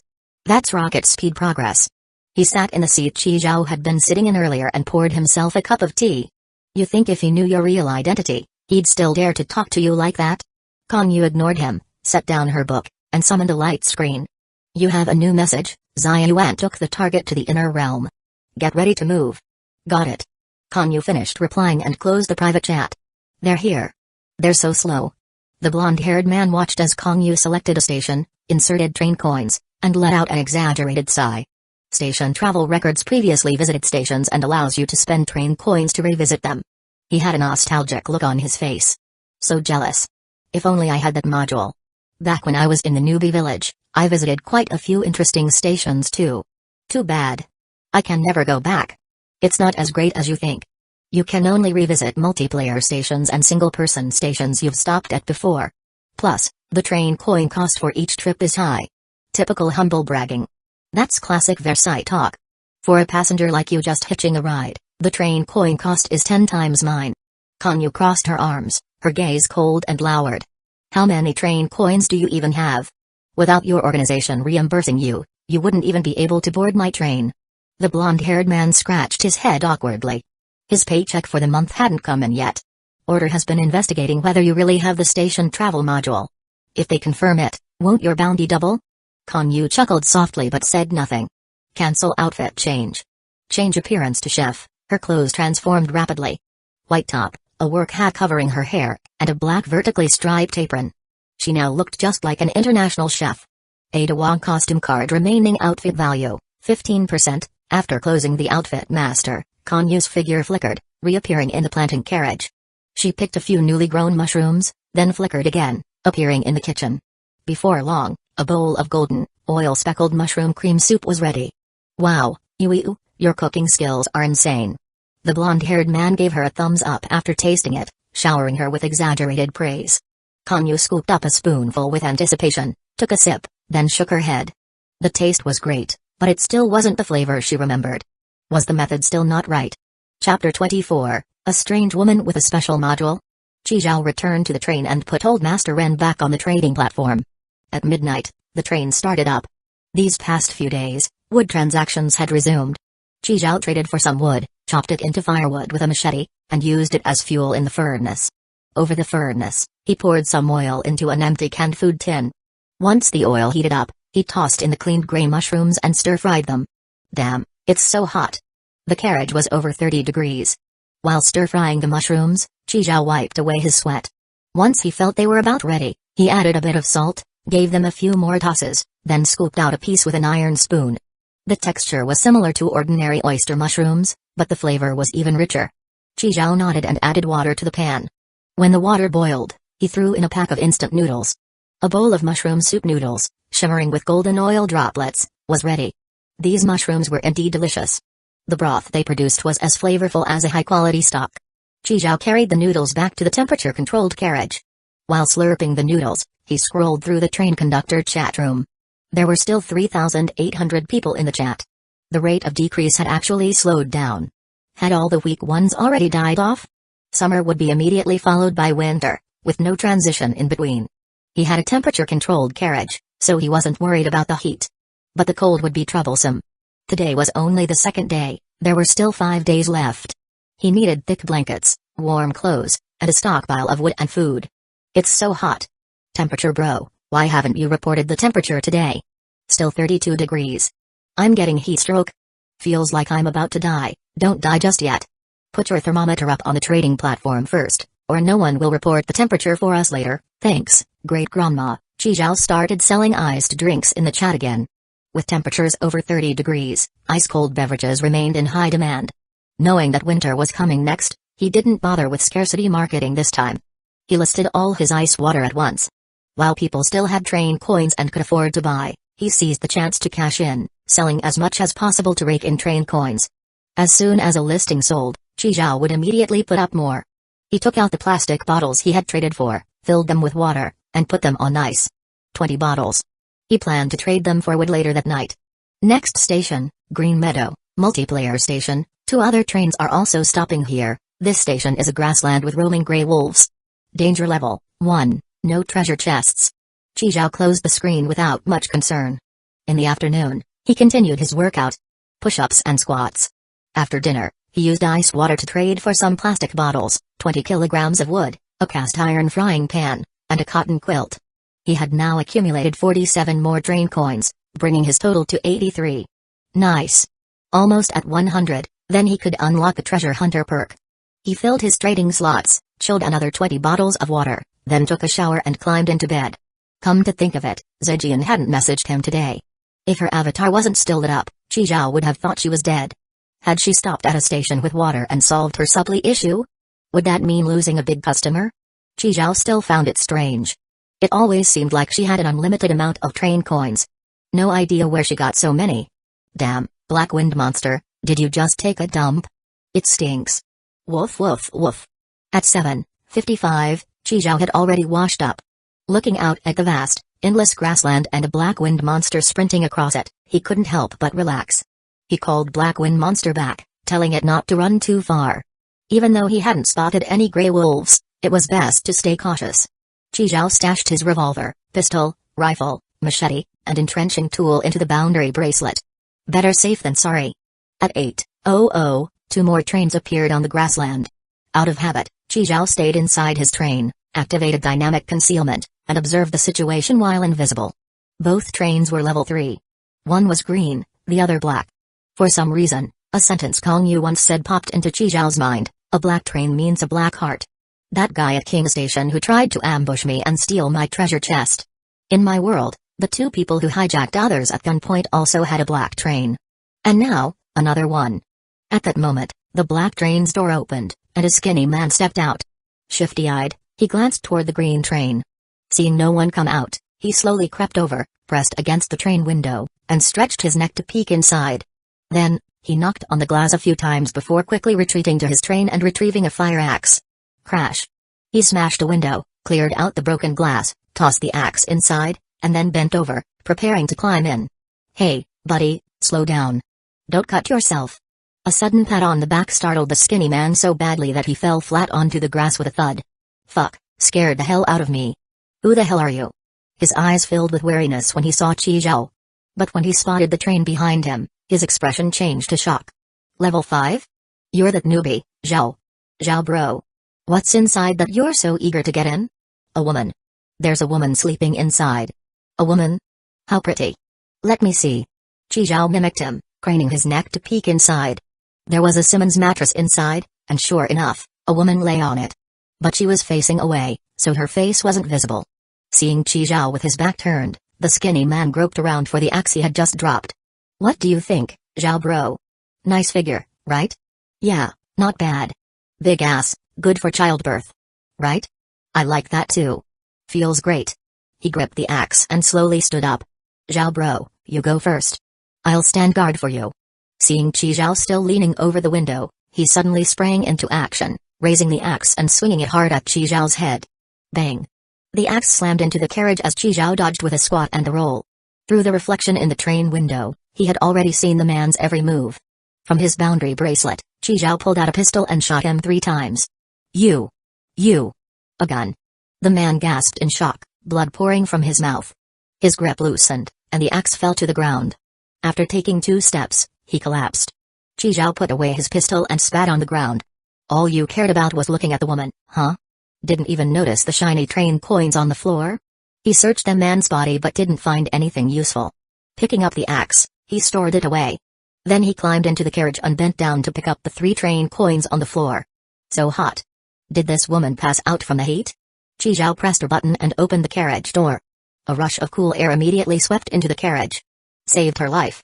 Taking apart a carriage and transferring it to himself wouldn't be too much, right? Chi Zhao looked at the screen and saw 5 modules displayed. A level 3 train. How does it have 5 modules?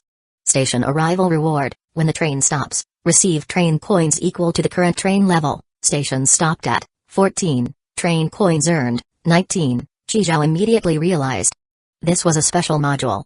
He turned his gaze to the woman lying on the Simmons mattress. Who was she? She actually had a special module too. Chi Zhao opened her personal information. His body instinctively leaned back as he took a sharp breath. Because he saw a familiar avatar. Zijian. Chapter 25, a test. The newbie gift pack didn't have any good food either. Might as well modify a Simmons mattress. Girls shouldn't sleep on the floor, it's bad for their health. She hadn't sent a single message all day yesterday. Weird. She always seemed to have an endless supply of train coins. Scattered details started connecting in Chi Zhao's mind. He pounced onto the bed and flipped Zijian over. Her body temperature was high, and her breathing was weak. Chi Zhao picked her up and carried her outside the carriage. He returned to his train, grabbed some ice water and a towel, then rushed back. Dampening the towel with ice water, he wiped Zijian's forehead to cool her down, but she still showed no signs of waking up. She's not gonna croak, is she? Chi Zhao gave Zijian a few hard slaps, but she didn't react at all.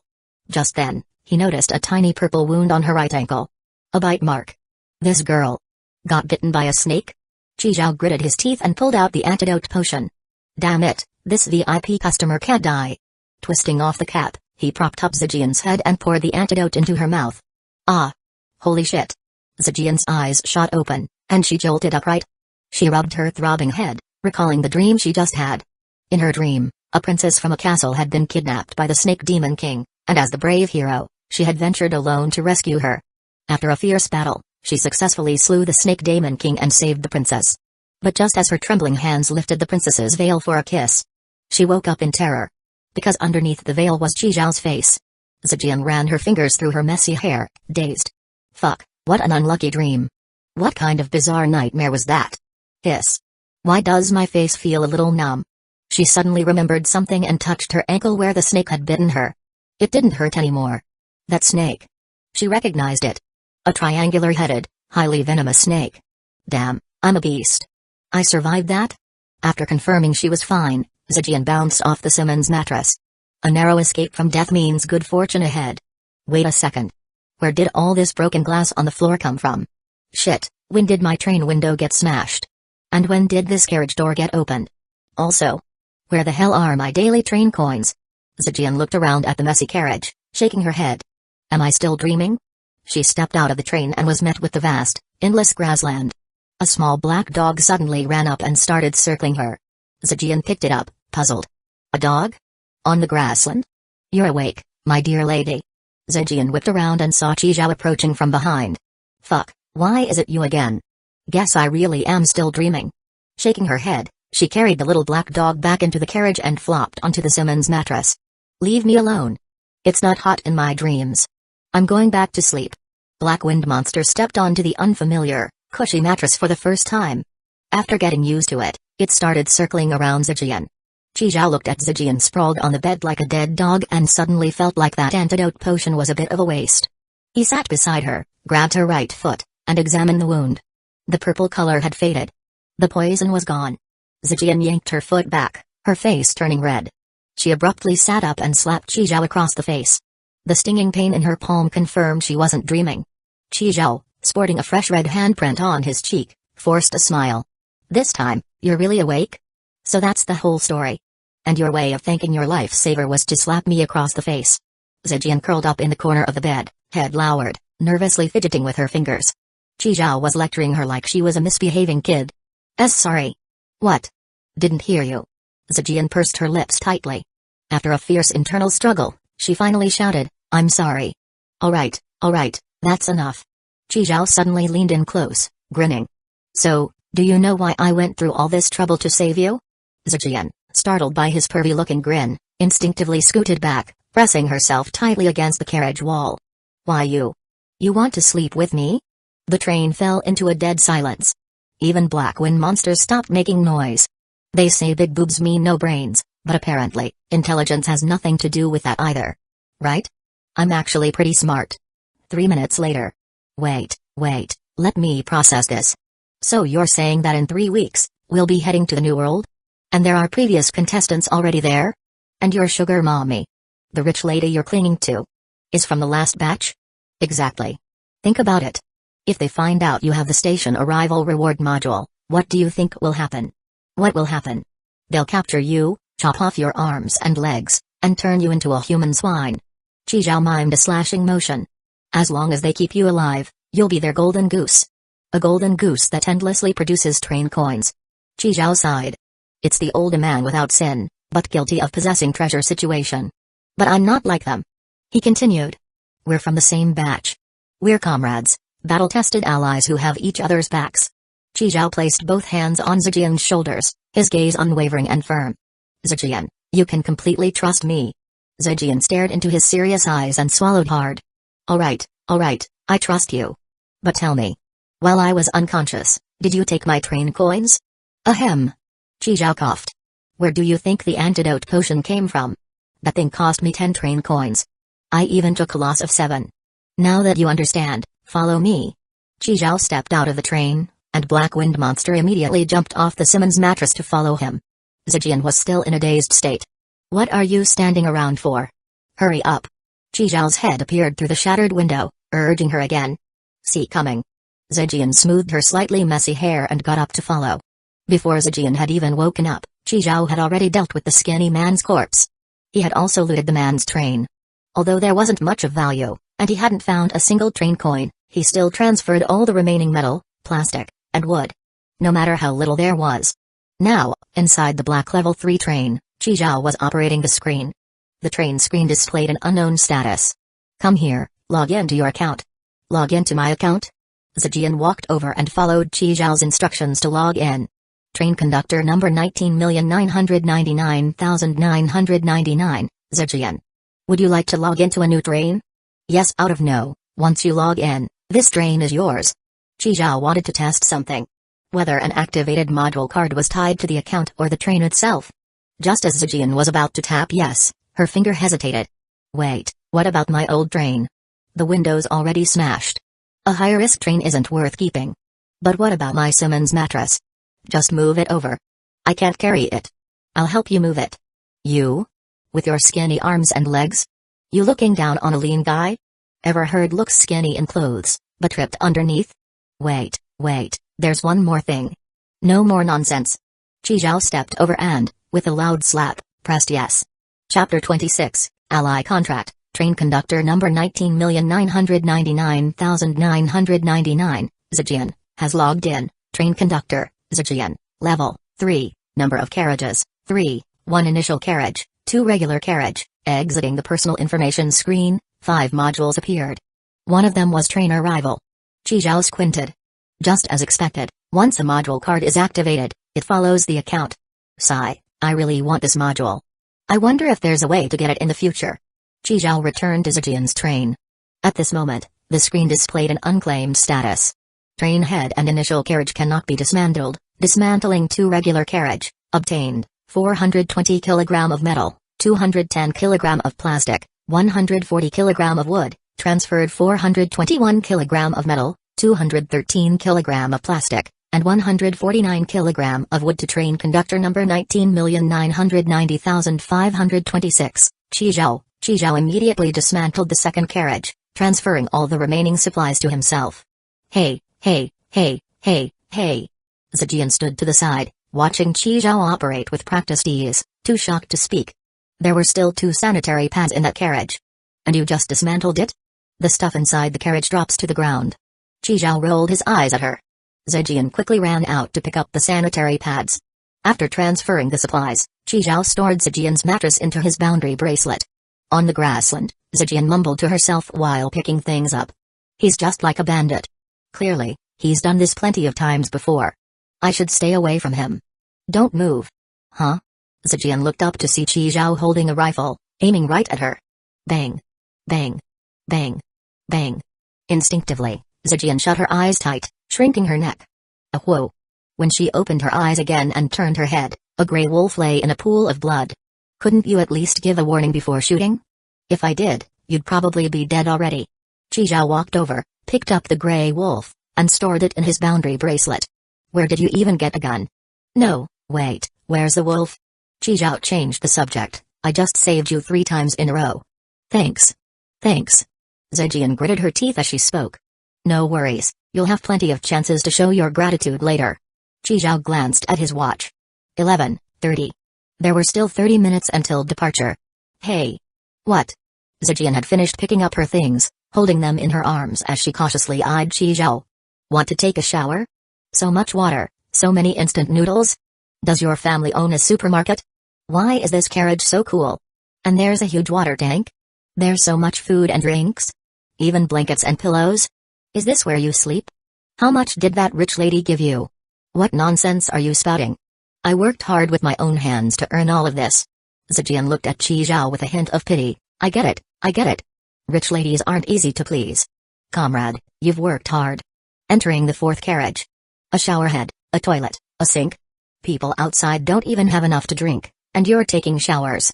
Qi Zhao rolled his eyes at her. How are those 2 things connected? Then, Qi Zhao glanced at his watch. 10 minutes. Be quick. The moment time's up, I'll open the door. After saying that, Qi Zhao closed the door, leaving Zijian alone inside. Zijian scanned the room. Body wash, shampoo, toothpaste, towels. Everything was there. People really do infuriate each other through comparison. The difference in living conditions was like heaven and a sewage ditch. Just as Zijian was about to undress, Qi Zhao suddenly opened the door. Hurry up, don't dawdle. With that, he closed the door again. Zijian clenched her fists and silently swung them at the air in frustration. She had just taken off her shirt. Bang. The door opened again. Just 10 minutes. 10 minutes. Zijian crossed her arms over her chest, covering the important parts. Got it. Now get out. Seeing Qi Zhao finally shut the door, Zijian let out a breath and started taking off her pants. Bang. The door swung open again.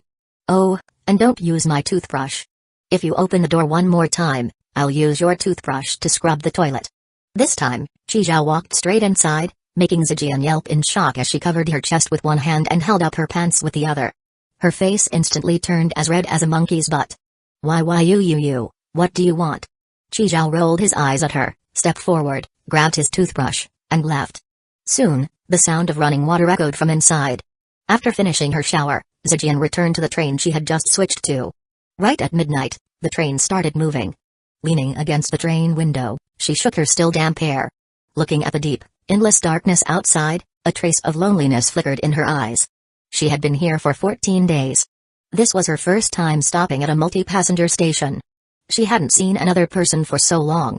And the first one she met was that black-hearted merchant. Suddenly got saved by him? And 3 times at that? Suddenly switched to a different train? And even signed some kind of ally contract? From now on, I have to give him half of my daily station rewards? I'm level 3 now, so every time my train stops, I get 3 train coins. That's enough to buy food and drinks normally. If I split it with him, 3 coins. How do I divide that? Forget it, I'll just give him 2. Consider it his daily meal allowance. That guy has so much food and drinks anyway, he won't starve. Once her hair was dry, Zijian walked into the second carriage. Speaking of which, how did he move my mattress over? And how did he pull a gun out of nowhere and make the wolf disappear? Is this guy even human? Thinking about how she had been seen completely naked, Zijian's cheeks instantly turned red. She punched her mattress. This guy is definitely not human. Qizhao was cleaning the bathroom Zijian had just used and picked up a pile of hair.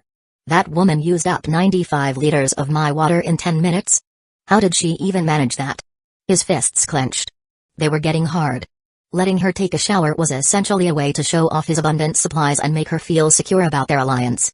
Today, he had traded iced drinks for 14 train coins, bringing his total to 105. Upgrade. Treasure Hunter. Gladder. As a handful of train coins were tossed in, the Treasure Hunter function was successfully activated. Qizhao checked the station for tomorrow's stop. Next stop, Xingfu Community, single-person station. This station is an old, run-down residential complex. Room 401 contains something indescribable. As long as the door remains closed, there's no danger. If opened, danger level 5. Room 601 contains a level 1 treasure chest. Possible loot, 3 train coins, 1G silver coin, a treasure chest. And a silver coin too. As expected of Treasure Hunter. Just upgraded and already found silver. Qizhao closed the station forecast and began processing the Grey Wolf. Chapter 27, Level 6 Train, Basic Kitchen Components. Wolf meat had a strong gamey smell. Qizhao stored it in his boundary bracelet, then quickly cleaned the stripped wolf pelts and set them out to dry in a ventilated spot. He could use them to make a hat or something later. Gotta prepare for winter. He tossed some firewood into the furnace, then poured some oil into the frying pan he had traded for earlier. Once the oil was hot, he added sliced cured meat. When the fatty parts turned translucent, he tossed in the clean mushrooms. Qizhao picked up a piece of cured meat and tasted it. Not bad. Too bad he didn't have chili or garlic shoots. Those would have made it unbeatable. He scooped 2 spoonfuls of stir-fried mushrooms with cured meat onto the freshly steamed rice, set a spoon on top, and grabbed a bottle of ice water. Then, he opened his private chat with Zijian. My dear ally, it's lunchtime. A flash of light. Zijian received the meal. You made this. Don't tell me you can actually cook in that place? My dear ally, don't forget our agreement. Hey, I knew there was no such thing as a free lunch. My dear ally, return the empty can after you eat. I'm running out of bowls. Yeah, got it. After lunch, Qizhao checked his current supply collection. Metal, 300 kg out of 620 kg plastic, 150 kg out of 467 kg wood, 100 kg out of 480 kg. With Treasure Hunter fully upgraded, he could safely level up his train. Train upgraded to level 6, acquired, 1 standard carriage, maximum stop duration extended by 1 hour. You can still choose to depart at 11 a.m., nice. Another hour for scavenging. Besides the increased stop time, no new features were unlocked. The modifications had also been refreshed. Ghost Fire Train, adds dazzling lights and sound effects. Suway. 3 train coins, early departure, link to account, allows departure 10 minutes earlier than scheduled. 8 train coins, basic kitchen components, adds a train-exclusive stove, range hood, integrated sink, and external hidden water tank. 5 train coins, A stove and a range hood? Cooking with the furnace was fine, but there was no way to deal with the smoke. This upgrade solved that problem. The real highlight, though, was the external water tank. That meant he'd have two now. Qizhao placed the kitchen next to the bathroom. A white counter was now attached to the carriage. On the left side were two stovetops, with a black range hood mounted above them. To the right was an integrated sink with a faucet. The two external water tanks merged, increasing total water storage capacity to 6 tons. Current water level, 195 liters. After upgrading, Qizhao was left with exactly 0 train coins. The next day, 7:50 a.m. The train stopped inside a residential complex, surrounded by thick fog. In front of him was an old, 6-story apartment building. Qizhao waited for the black wind monster to finish using the toilet, then locked it inside the train. He retrieved old Master Ren from the trading platform and stored him in the boundary bracelet. Since last night, he had only managed to trade for 2 train coins. He restocked his cold beverage to train coin trade link, geared up, and climbed the stairs. First stop, 6th floor treasure chest. Reaching the 4th floor, he suddenly caught a delicious aroma. It was coming from room 401. So fragrant. So tempting. Qizhao pinched his nose shut and hurried upstairs. Whatever was inside had to be indescribable. If it weren't for the station forecast, he might have opened the door just to take a look.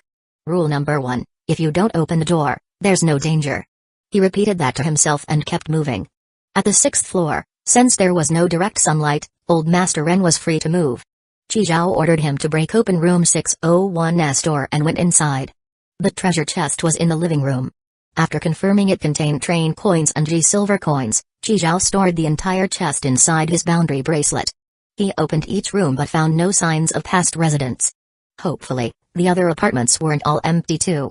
Breaking into room 602, a musty stench hit his nose. Qizhao covered his face.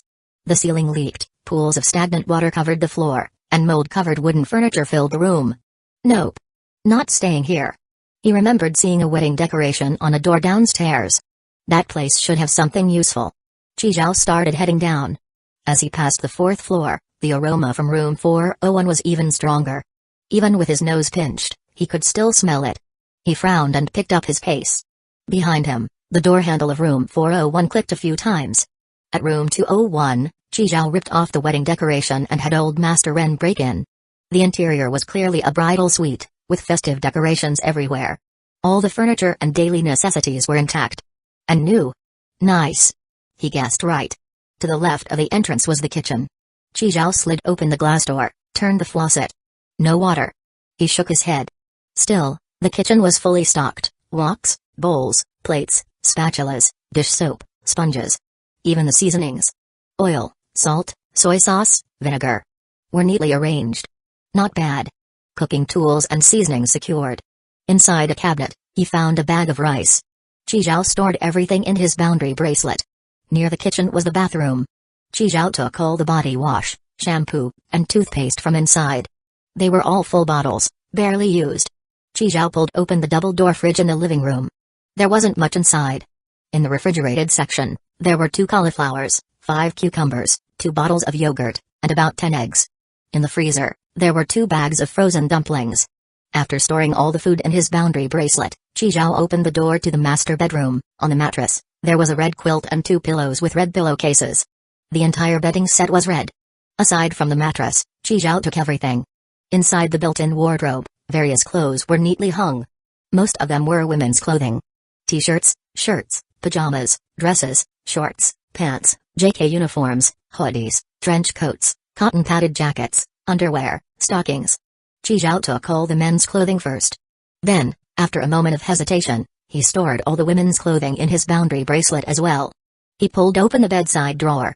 Inside, several pink and purple toys of different shapes were lying there. On the middle shelf, there was a bottle of lubricant and a black spray can. On the bottom shelf, there was a bundle of pink rope and a blindfold. Qizhao took everything out and placed them on the bed, then stored the bedside drawer in his boundary bracelet. After all, it was made of wood. Wait, was his boundary bracelet already full? A 100-kilogram weight limit was really not enough. Qizhao checked the time. 9:15 a.m. He had to make multiple trips to move everything. Qizhao returned to the 1st floor, emptied his boundary bracelet into the train carriage, then went back to room 201. Unfortunately, the double-door fridge was too heavy. Even with a 100-kilogram weight limit, his boundary bracelet couldn't store it. This time, Qizhao moved the living room sectional sofa in 2 trips. On the 4th trip, he transported the master bedroom's bed and mattress, also in 2 trips. On the 6th trip, he flipped over the marble tabletop from the dining table, then took the table and its 4 matching chairs. A nicely decorated bridal suite was slowly being emptied by Qizhao. By now, the first carriage was already completely packed. Just as Qizhao was about to go for a 7th trip, a woman in a white nightgown with long, flowing hair suddenly blocked his path. At the same time, Qizhao caught a strange fragrance coming from her body. Chapter 28, Madam, please restrain yourself, handsome, my drain's clogged. Can you come help me unclog it? She fluttered her lashes seductively, twirling a strand of hair around her finger, body swaying temptingly. Sigh, my husband's always on business trips, never home. Useless man. Qizhao was syncing with old Master Ren, controlling him to jump out of room 201. Madam, this doesn't seem very appropriate. Qizhao kept chatting while stepping back, hand pressing on his boundary bracelet. I don't really have experience unclogging drains either. I might accidentally break something. Heh. The woman covered her mouth and giggled, more and more unrestrained, her laughter shaking her whole body. You're pretty confident in your little weapon, huh? Damn right I am. With a squelch, old Master Ren's finger pierced through the woman's neck. Qizhao whipped out his rifle and opened fire. Bullets tore through her chest, blasting a cloud of blood. But the woman looked like she was enjoying herself. Completely unfazed by pain. Physical attacks ineffective? Then, tentacles slithered out of her eyes. From her nostrils, ears, belly button. Every hole on her body. Tentacles emerged. They instantly wrapped around old Master Ren, who couldn't break free no matter how he struggled. In under 5 seconds, old Master Ren was cocooned into a pink chrysalis by the tentacles. At the same time, the mental link between Qizhao and old Master Ren was getting fuzzier. Until it snapped. Run. Qizhao swiftly stowed his rifle and bolted downstairs. Tentacles chased behind him, wriggling rapidly. Once on the 1st floor, Qizhao shouted, "Open the door." The train door opened. He leaped into the train and slammed it shut behind him. He activated dynamic concealment, making the train go invisible. 10:47. The earliest departure was at 11:00. Just gotta hold out 13 more minutes. Damn it, I shouldn't have upgraded the kitchen first. I should have saved my train coins to unlock early departure. Still missing 3 train coins. Where the hell am I supposed to find 3 train coins now? The pink tentacles showed up late, and with them came one thick tentacle crawling down the stairs. Then another. And a third. More tentacles emerged from the stairwell, wrapping around Qizhao's train from all directions. One latched onto the train window. At the end of it was the woman's head. She was staring at Qizhao through the glass. What? Even cloaked, they can still find me? Glass shattered in room 401 as 3 tentacles, each over a meter thick, shot out. They joined the rest in wrapping around Qizhao's train, and then, together, they lifted the whole train off the ground. Just like a kid smashing a toy train, they slammed it hard into the ground. With a loud swoosh, the force of the falling train kicked up a storm of dust. Just as it was about to hit the ground, a flash of white light. The train vanished. The tentacles, grabbing at nothing, slapped the ground in frustration, stirring more dust. Then they began retracting. The woman, now naked, strolled back to the old building. Behind her, another white flash lit up. A yellow train appeared. This train had 5 carriages. The engine was orange, the whole thing colored like a little yellow duck. The train door opened, and a man and woman stepped out. Good thing we made it in time. Xia Yuan clapped her hands excitedly when she saw the woman. Both of them wore matching black uniforms and tall boots, topped with wide-brimmed hats. There sure are a lot of guests today. The woman licked her lips as pink mist poured off her body. Wow, sis, your body is amazing. Xia Yuan leaned close. How do you usually take care of yourself? I eat men. Did you get to eat one today? If not, you can have him. Xia Yuan pointed at Shiranui Subaru. A tentacle shot out from beneath the woman, wrapping around Xia Yuan. She glanced at the fancy silver badge on Xia Yuan's hat. Order Heaven. Out of everyone in the New World, the ones I hate most are from Order Heaven. Even as the tentacle coiled tighter, Xia Yuan kept her bright smile. Sis, the one who sealed you here has already passed. You've probably sensed it too. Guarding that treasure chest for 3 rounds. Must have been tough. So what, you think just the 2 of you can kill me? Another tentacle whipped toward Shiranui Subaru. He raised his right hand into the air, and a long blade engulfed in black-red flames appeared. With one swing, the tentacle was sliced cleanly in 2. In the next second, Shiranui Subaru appeared behind the woman. A second later, her head rolled onto the ground. The tentacle around Xiaoyuan loosened, and the woman's body collapsed with a thud. There's no way the two of us could kill you, sis. That's why we brought a demon blade that can. Shiranui. Careful, the scent's still in the air. Bang bang bang. Giant tentacles burst out of room 401, covered in bizarre organs. The organs pulsed open and shut, spraying more of the pink mist. A flush of red crept up Xiaoyuan's cheeks. Shiranui Subaru raised his blade, his eyes now pitch black. Shiranui. Karmic wrath. A torrent of black-red fire surged from the blade, instantly burning away the pink mist. As the mist vanished, the flames wrapped around the tentacles like parasites. The tentacles recoiled in fear, severing themselves to stop the flames from reaching their core. Shiranui Subaru carried the demon blade up to the 4th floor, into room 401.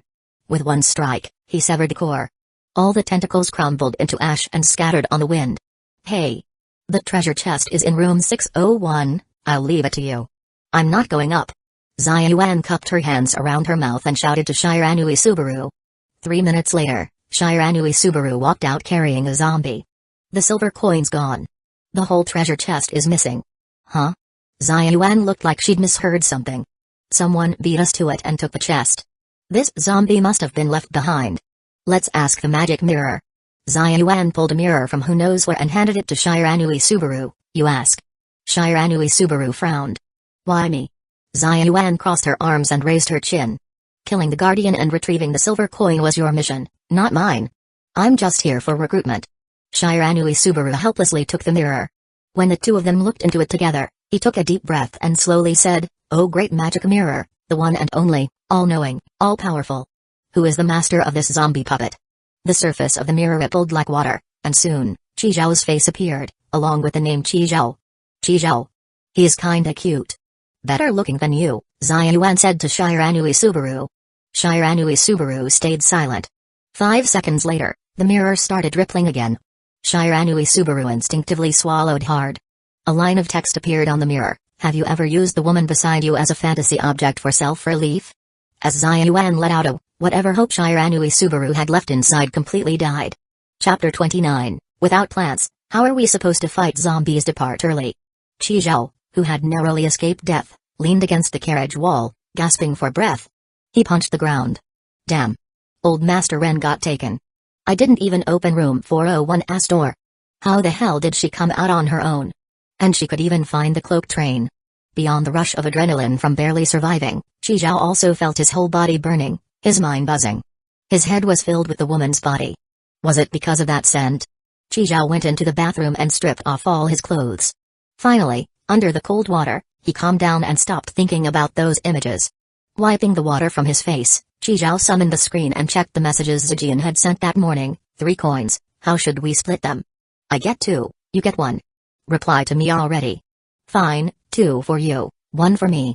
No way I'm giving all of them to you. Don't even think about it. Where are you? Where are you? Where are you? Where are you? Where are you? Where are you? Where are you? And don't say I drank your soda again, it's not my fault you weren't here. 10 minutes ago, just before the train was about to be slammed into the ground by the tentacles, Qi Zhao had pulled out 3 train coins from Zijian's soda trade. With a full set of 8 coins, he instantly upgraded for early departure. Timed it perfectly and made his escape. Qi Zhao dried off and changed into clean clothes. Stuff inside the train had been tossed everywhere. Qi Zhao shook his head helplessly.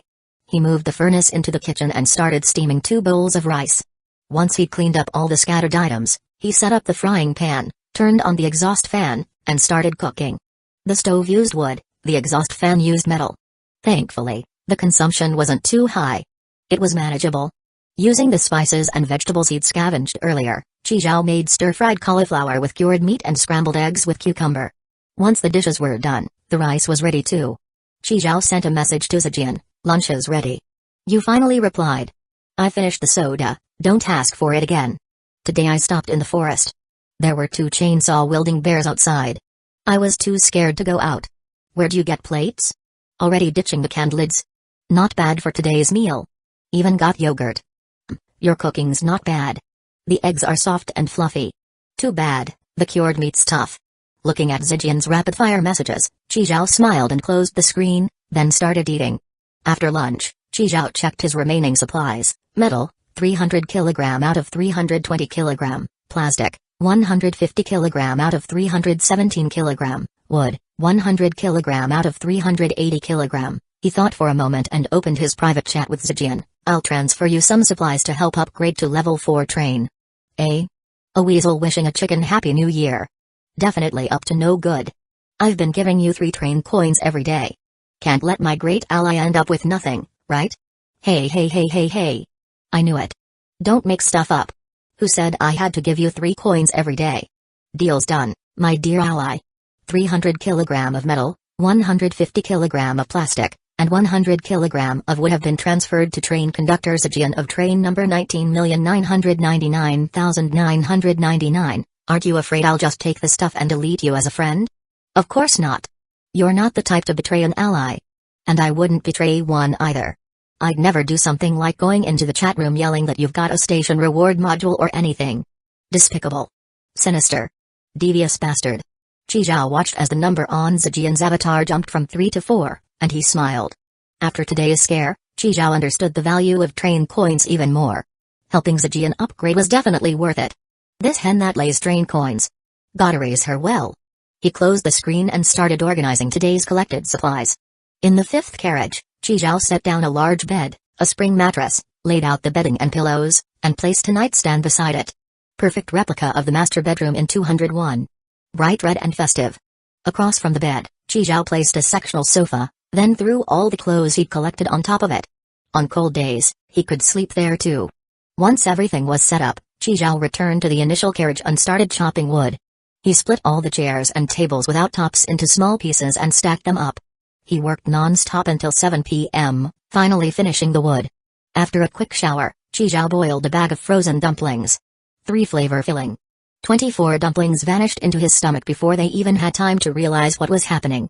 After working all afternoon, he was starving. Black Wind Monster drooled all over the floor watching Qizhao eat. Black Wind Monster, you're disgusting. Woof. After dinner, Qizhao lay on the blanket, staring at the carriage ceiling in a daze. That G silver coin had already been activated. Of the 12 zodiac icons, he had now lit up 3. Dragon, snake, rooster. Too bad about old Master Ren. Just gone like that. From now on, he'd have to rely on himself for everything. Next day, 7:55 a.m. Isn't this just a pumpkin? Qizhao hacked off the vine with a machete and picked a pumpkin about the size of his hand. Golden yellow Bai pumpkin. Not sure if it tastes as good as an actual Bai pumpkin. He looked around. There were pumpkins everywhere, at least 500 or 600 of them. Qizhao scanned the field and spotted an unripe green pumpkin. The station forecast had said that under an unripe golden pumpkin, a level 1 treasure chest would be buried. He pulled out a military shovel. A few digs later. Thud. The sound of a wooden box hitting something. Found it. Qizhao opened the treasure chest. Magical multi-use fertilizer, accelerates plant growth, chance to instantly ripen, 5 kg, instant ripening? Sounds pretty powerful. Better save it for when he can start planting vegetables and see how it works. That planting upgrade Konyu had looked pretty decent. If he comes across it later, he'll get one too. Perfect. 6th carriage is still empty. Qizhao checked the time. 8:00 a.m. He returned to the carriage and summoned a screen. Zijian, Danmu Station. Never been. Alright then. This was something Qizhao had asked Zijian to do. Send him the name of every station she stopped at. If he'd been there before, he could share the station forecast with her. After hanging up a bottle of milk and a piece of bread, a flash of light appeared, and Qizhao received 3 train coins. Now this was a real treasure chest. And one that grew with you. Qizhao went back to harvesting pumpkins. Black Wind Monster darted around the pumpkin patch with him, doing nothing helpful, and even peed on one of the pumpkins. You little shit, that one's going back for you to eat. Woof woof woof. After 4.5 hours, Qizhao had cleared the entire pumpkin field. He'd harvested over 500 pumpkins, each weighing about a pound. He piled them into the temperature-controlled carriage, picked 2, washed them, scooped out the seeds, and put them in a furnace to roast. He didn't toss the seeds either. Rinsed and set them out to dry. When he was done, Qizhao sat at the carriage door, drinking water and soaking in the sun. He took a deep breath. Ah, the smell of nature. Beside him, Black Wind Monster had just taken a dump. At 1:00 p.m., the train departed. The pumpkins were ready. Qizhao took a bite. Soft, sticky, sweet. The taste and texture could rival a by pumpkin. He messaged Zijian, telling her to come get lunch.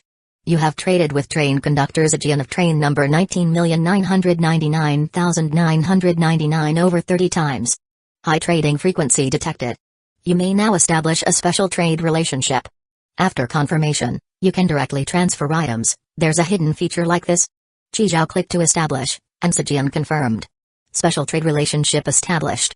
If the transferred item is not accepted within 8 hours, it will be returned. You can have up to 5 unconfirmed item transfers at the same time. Qizhao directly transferred 1 roasted pumpkin to Zijian to test the new feature.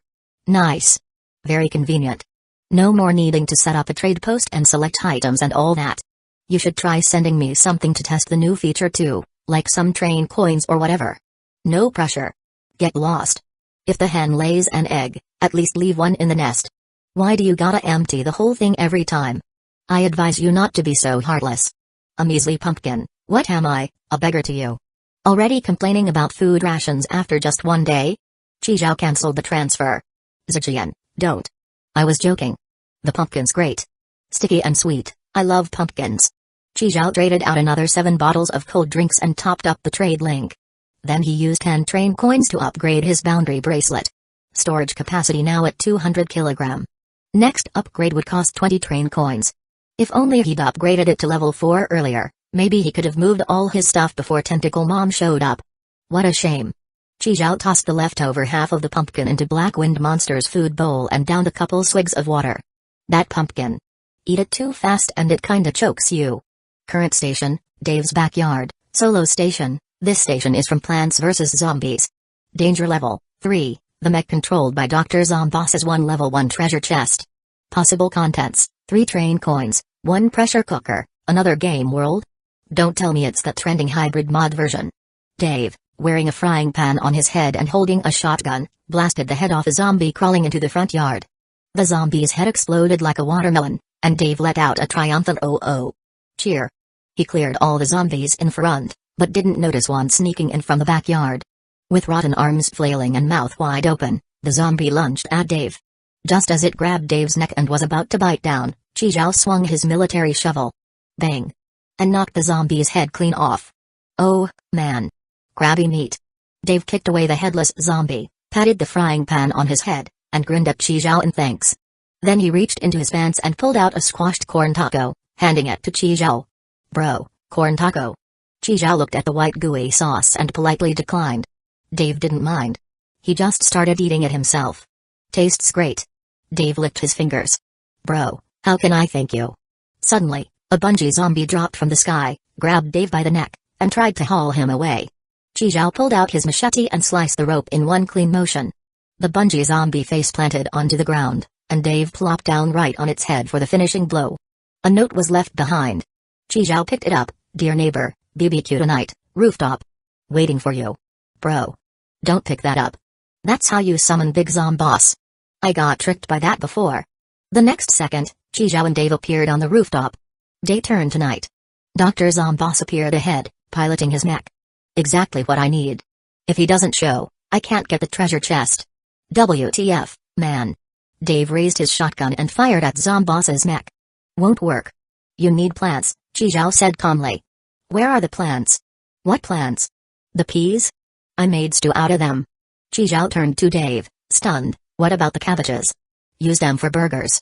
Corn throwers. Dave pulled another corn taco from his pants. No plants. How am I supposed to fight Zomboss? With a gun. Dave tossed a shotgun to Qizhao and adjusted the frying pan on his head. Bro, just go all in. Dave pulled out another shotgun and started blasting zombies. Qizhao grinned, and after taking down 2 zombies, realized. This gun didn't need to reload. Holy shit, unlimited ammo. Zomboss reached out and hurled a white car straight at them. Fuck. That's my car. Qizhao dodged it nimbly as the car tumbled off the rooftop.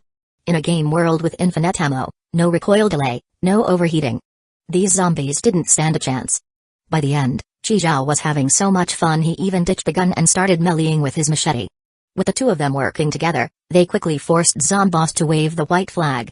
Qizhao fired a shot and blasted Zomboss's swollen brain, then dragged the treasure chest out of the cockpit. The next second, since Zomboss was defeated, the 2 of them snapped back to the front yard. Seeing Chi take the treasure chest, Dave blinked in surprise. Bro, you want that chest? I've got tons of them in my car. Chapter 30, Infinite Ammo Shotgun. Chi wore a look of disbelief. A white van suddenly appeared. Dave kicked open the trunk. Bro, look. Chi thought, isn't this Dave's mystery shop? He peeked inside. 6 gift boxes that looked just like treasure chests were sitting there. Bro, if you like 'em, they're all yours. Chi didn't hold back and stored them all in his boundary bracelet. Seeing Chi accept the gifts, Dave was thrilled. He pulled another corn taco out of his pocket and handed it to Chi. Chi sighed and took it, tossing it into the boundary bracelet as well. Why don't you give me that shotgun too? Bro, you like this thing? Dave pulled out another shotgun and shoved it into Chi hands. Take it, don't be shy. We took down Zomboss together, we're brothers. And just like that, Chi got 2 shotguns with infinite ammo. Hopefully, they'd still be infinite once outside. Chi glanced around and, seeing no more supplies to gather, decided to head back to the train. It was 11:10. Chi shut the train door and started the departure. Leave some plants in the backyard. Don't eat them all. Chi reminded Dave before leaving. The station Zijian stopped at today was still one Chi hadn't been to, but that didn't stop him from getting 3 train coins. He pulled out one of the gift boxes Dave gave him. If he guessed right, these were probably potted plants. The first box revealed a pot of corn. Chi held the rice cooker-sized flower pot and stared at the corn inside, totally baffled. The remaining 5 boxes contained 1 cabbage, 1 watermelon, and 3 pea pods. They looked just like real-world plants. Chi wondered if they'd suddenly opened their eyes when zombies appeared. He took out the 2 shotguns and tested them on a pile of wood. Bang! Wood chips flew everywhere. The massive recoil jolted Chi back. In the game world, you didn't feel recoil and could just spam shots like crazy. Not so easy in the real world. But it was definitely infinite ammo. No need to reload. As long as it didn't overheat, it could keep firing non-stop. Unreal. Should have asked Dave for a few more. Chi shook out his arms and put the shotguns back into the boundary bracelet. After taking out the train coins and pressure cooker from the treasure chest, he tossed the empty box into the material input zone. Black Wind Monster kept circling the potted plants, licking them now and then. Go play somewhere else. Chi kicked the dog away and moved the plants into the temperature-controlled carriage. It was too hot outside. They'd wilt in no time. Zijian messaged, "Today I bring you some eggs. Let's upgrade lunch quality." "Where'd you get these eggs? They don't look like chicken eggs." "Huh? I dunno, I dug them out of the sand. Looks like crocodile eggs." "Not bad, you're impressive." "No way. I didn't see any crocodiles." "Don't scare me." After filling up the water tank, Chi started making lunch. He picked the corn from the potted plant and shelled the kernels. Didn't spare the 3 pea pods either. Harvested all the peas. Then chopped 2 slices of luncheon meat into small cubes. He heated oil in the pan, cracked in 2 eggs Zijian had sent, scrambled them, and added the meat, boiled corn, and peas. Finally, he took out the rye seed steamed the night before, fluffed it, and added it to the pan. With just a bit of salt, Chi tasted it. It was good, only thing missing was some green onion. While eating lunch, Chi posted in the chat room to sell off the stash of frozen water and cold drinks. Only 1 day left of summer. Gotta squeeze the last bit of profit. What's with you? 1 frozen drink plus 1 frozen water for a train coin? Getting rich? A little bit. V50, show your power. Sure, give me 50 train coins and I'll show you. PFFT. Today's not even Thursday. Chi returned to the chat room to keep selling cold drinks. The rest of the time, he worked out and refilled the water tank. An average body couldn't handle the recoil of a few shotgun blasts. And now, without a bodyguard, he had to rely on himself. Before bed, Chi had traded for 12 train coins. Added to the 9 he had left, he upgraded his boundary bracelet by another level. Now only 1 train coin remained, but the carrying capacity had reached 300 kg. The next upgrade would cost 30 train coins, but would still only add another 100 kg. The difficulty of upgrading was increasing fast. The reason for upgrading the boundary bracelet was because tomorrow's stop was a scrap recycling station. The train is about to arrive at the station. Please remain seated and hold on, this stop had no treasure chests to open. First time this happened since upgrading to treasure hunter. Chi organized his inventory, leaving behind anything unnecessary. Current available weight, 270 kg. Before heading out, he checked his remaining materials: metal, 300 kg out of 18 kg, plastic, 150 kg out of 317 kg, Wood, 100 kg out of 378 kg. Metal reserves were critically low. Prioritize collecting metal. It was a small recycling station, but the scrap was neatly sorted. By the time Chi Zhao brought back his first load, it was already 8:10. He checked the station forecast Zijian had sent. Still a place he hadn't visited. Could it be that solo stations never repeat? Or maybe there were just so many that the odds of repeats were too low. After yesterday's crocodile leg incident, Chi Zhao transferred his revolver and remaining bullets to Zijian for self-defense. After reminding her to stay safe, he accepted the 3 train coins she sent and stored them in the boundary bracelet. With the bracelet, his efficiency collecting materials was through the roof. Within 2 hours, he'd cleared out all the metal scraps. Then came waste plastic, old clothes, and used quilts. By the time of departure, the first and second carriages were completely filled. The remaining water and instant noodles from carriage 2 were moved to carriage 4. Chi Zhao looked at all the old clothes and quilts, eyes burning with excitement. Once winter hits, all these quilts can be traded for a huge profit. Chi Zhao went to the temperature-controlled carriage to grab a bottle of water. And to his surprise, that pot of corn and peas had grown new sprouts again. They can regrow? Chi Zhao harvested all the corn, cabbage, watermelon, and pea pods to see if they'd grow back by tomorrow. If they could, even if they couldn't fight zombies, at least he'd have fresh vegetables to eat every day. For lunch today, Chi Zhao made fried rice with egg again. There were still 2 of the crocodile eggs Zijian gave him yesterday. Chapter 31, Week 2, Winter begins. Just as Chi Zhao turned off the heat and plated the rice, the broadcast came on. Good afternoon, train conductors. Season change will occur tonight at midnight. The upcoming season is winter, it's here. Just like Kang Yu said, straight into winter in Week 2. Chi Zhao shook his head and reheated the pan to stir-fry some shredded cabbage. He gave it a taste. Didn't taste as good as regular cabbage. After transferring lunch to Zijian, Chi Zhao opened the chat room. Online, 2410. Winter? Winter? Did I hear that right? What happened to autumn? Did some damn dog eat it? What the hell? They're trying to kill me with this. Fuck it, I'm done. I'm getting off at the next station. Yeah, this is kinda brutal, see? Even Lord is about to tap out. I've got aircon installed. Looking to house pure-hearted college girls. Sexy married ladies. Divorced MILFs welcome. Zijian, something's off. Seriously off. Chi Zhao? I knew it. You being all generous yesterday out of nowhere? Totally sus. You knew winter was coming, didn't you? That rich lady told you, right? Yeah. So? Chi Zhao admitted it outright. Then why didn't you tell everyone else? Why should I? Am I obligated? Responsible? They're dead. Even if I said it, you think they'd believe me? They can't even survive summer. What's the point of telling them? Well, at least tell me first. Phew, you scared me. I thought you were turning into a drama queen. Piss off, I'm a refined egotist. Good. Keep it that way. You got any thick clothes? My legs are still bare here. You don't want to see your beloved ally freeze to death, do you? Come on, how could I let my dear ally suffer in the cold? Chi Zhao sent over a batch of women's clothes he'd scavenged from room 201 in Happy Community. Thermal underwear, cotton coat, a red knit hat. Even sent her a thick quilt. Where the heck do you get all this? It's like you never lack anything. I lack stuff too, you know. Don't say you're short on train coins. I don't have any. Chi Zhao sliced the watermelon he'd picked and sent half to Zijian. Not giving you any just for watermelon either. Right now, Chi Zhao only had 4 train coins left. He was definitely short. The watermelon wasn't big, about the same size as the pumpkins from before, but it had thin rind, lots of flesh, and was actually pretty sweet.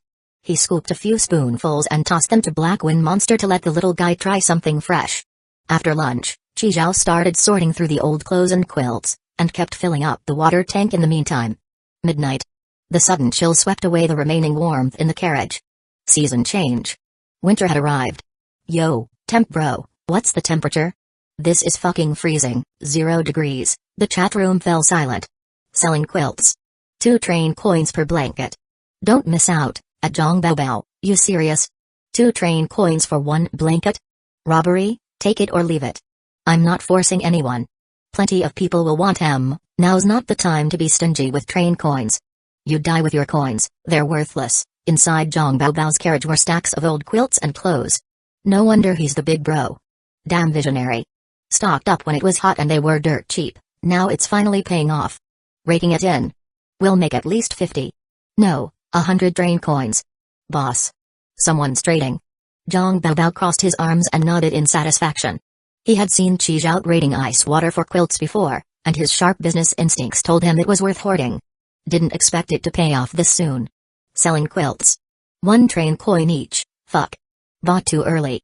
Ice water bro, where were you earlier? I knew it. Ice water bro always shows up. Good thing I didn't buy from Zhang Baobao. Quick, post the link. I'm freezing, at Zhang Baobao, explain yourself. This blanket's thin as paper and has a big asshole. You've got some nerve charging 2 train coins. After that bad review dropped, everyone ditched Zhang Baobao. Holy shit, what a face slap. At Zhang Baobao. Guys, Qi Zhao's got the link up. Go, at Zhang Baobao, keep them for yourself. Don't catch a cold now, B-boss, what do we do? They're all buying from Qi Zhao. Don't panic. The market's huge. These few blankets will sell. Once his stock's gone, those who missed out will come to us. Then we raise the price. They'll be begging us. Exactly. Boss is right. I don't know why I didn't think of that. You got a pig's brain. Not your fault. In just a short while, Qi Zhao had traded away 42 quilts. Big bro, I don't have train coins. Can I trade meds? Meds?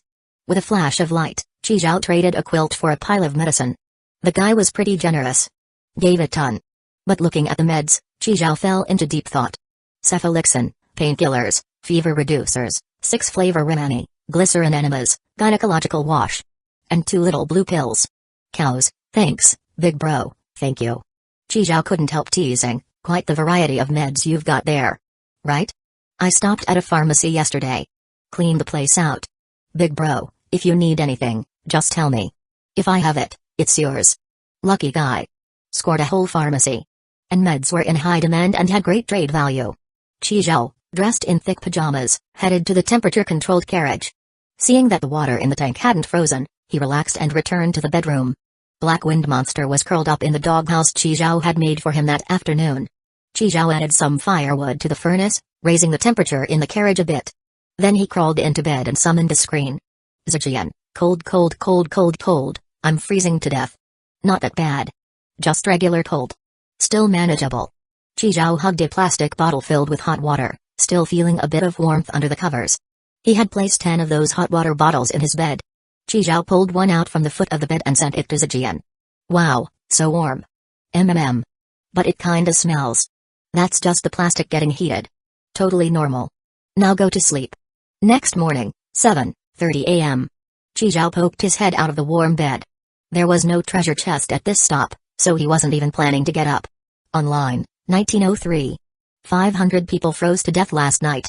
Chapter 32, For the Sake of the Child, leveled up 3 times in a row. The train stopped on the snowy mountain. Qi Zhao opened the train door to feel the outside temperature. It was even lower than inside the carriage. Qi Zhao quickly shut the train door. After collecting the 3 train coins just transferred by Zijian, Qi Zhao gave her a share of the freshly roasted pumpkin and hot milk. The station Zijian stopped at today was a beach. He still hadn't been there. Do you have a bikini or something? I wanna go out and sunbathe for a bit.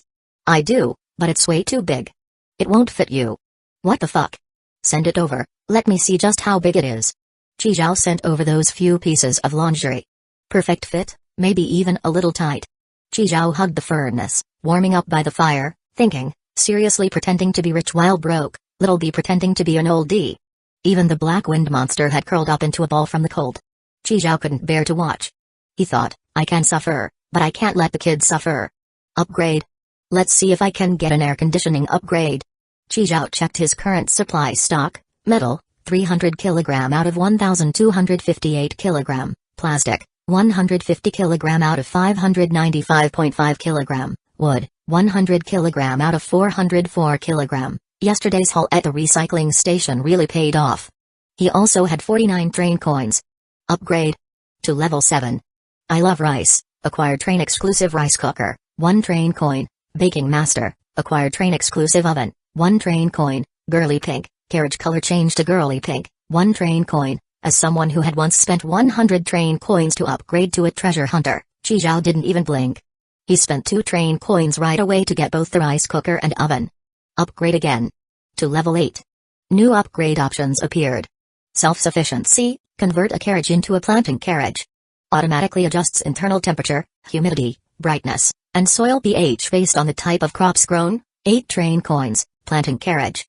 Chi Zhao spent 8 train coins to convert the 6th carriage into a planting carriage. Once the upgrade was done, he rushed over to check it out. Muddy ground, glass ceiling. Nice, same model as Kong Yu's.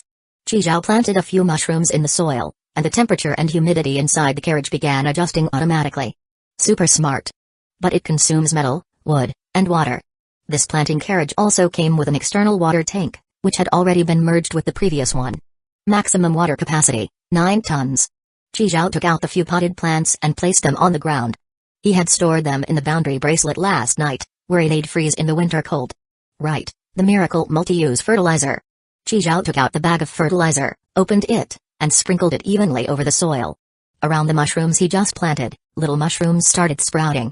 The cabbage pot also began to grow new leaves. Miracle multi-use fertilizer. Boosts plant growth and may instantly ripen crops. The carriage was already warming up, so Chi Zhao decided to stay put and not go out. Don't run around. I just planted those mushrooms. Woof woof woof. Chi Zhao summoned the screen to check the remaining 2 upgrades. Cool breeze, acquired train exclusive electric fan, 1 train coin, nah, skip. Next. Custom order, receive a custom human-like doll, comes with 1 set of uniform, 3 train coins, Chi Zhao. He clicked on it and discovered a surprising number of customization options. Including but not limited to, face, body type, hairstyle, even sexual characteristics. You could replicate real-life details at a 1:1 scale.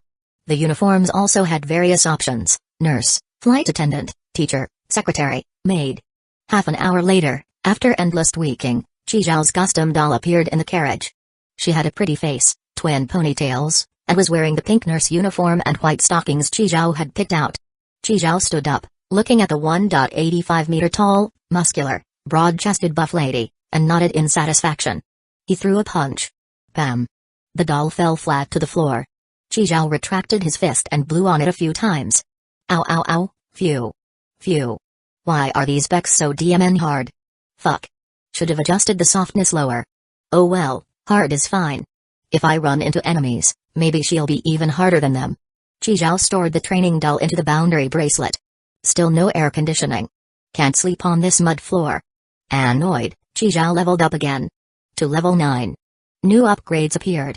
Central air conditioning, install central AC throughout the train, 2 train coins per carriage, weight training, convert a carriage into a gravity carriage, 10 train coins, this is art, follow the account, your train can now self-destruct. Guaranteed to leave not a single hair behind, 10 train coins, there it is. Air conditioning, and central AC at that. Chi Zhao headed to the initial carriage, waved his hand boldly, and spent 14 train coins.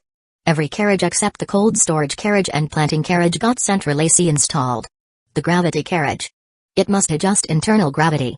Perfect for training under pressure, results would definitely multiply. It reminded Chi Zhao of an anime he watched as a kid, where there was a move called Level 8 Sky. Overdrive. Extreme speed was forged under extreme gravity. Chi Zhao spent another 10 train coins to convert the 7th carriage into a gravity carriage. As for the self-destruct option, Chi Zhao actually laughed. Didn't think they'd really have this kind of upgrade. Chi Zhao checked his remaining supplies after 3 level ups. Metal, 300 kg out of 358 kg. Plastic, 150 kg out of 145.5 kg. Wood, 100 kg out of 104 kg. Not bad. Just barely managed to get the AC before running out of plastic. Chi Zhao turned on the train-wide central air conditioning, set to heating mode, 26 degrees Celsius. With the AC on, the bone-piercing cold quickly faded.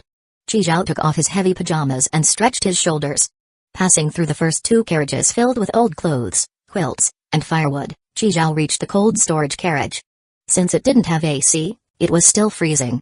Chi Zhao moved through quickly and arrived at the kitchen and bathroom carriage.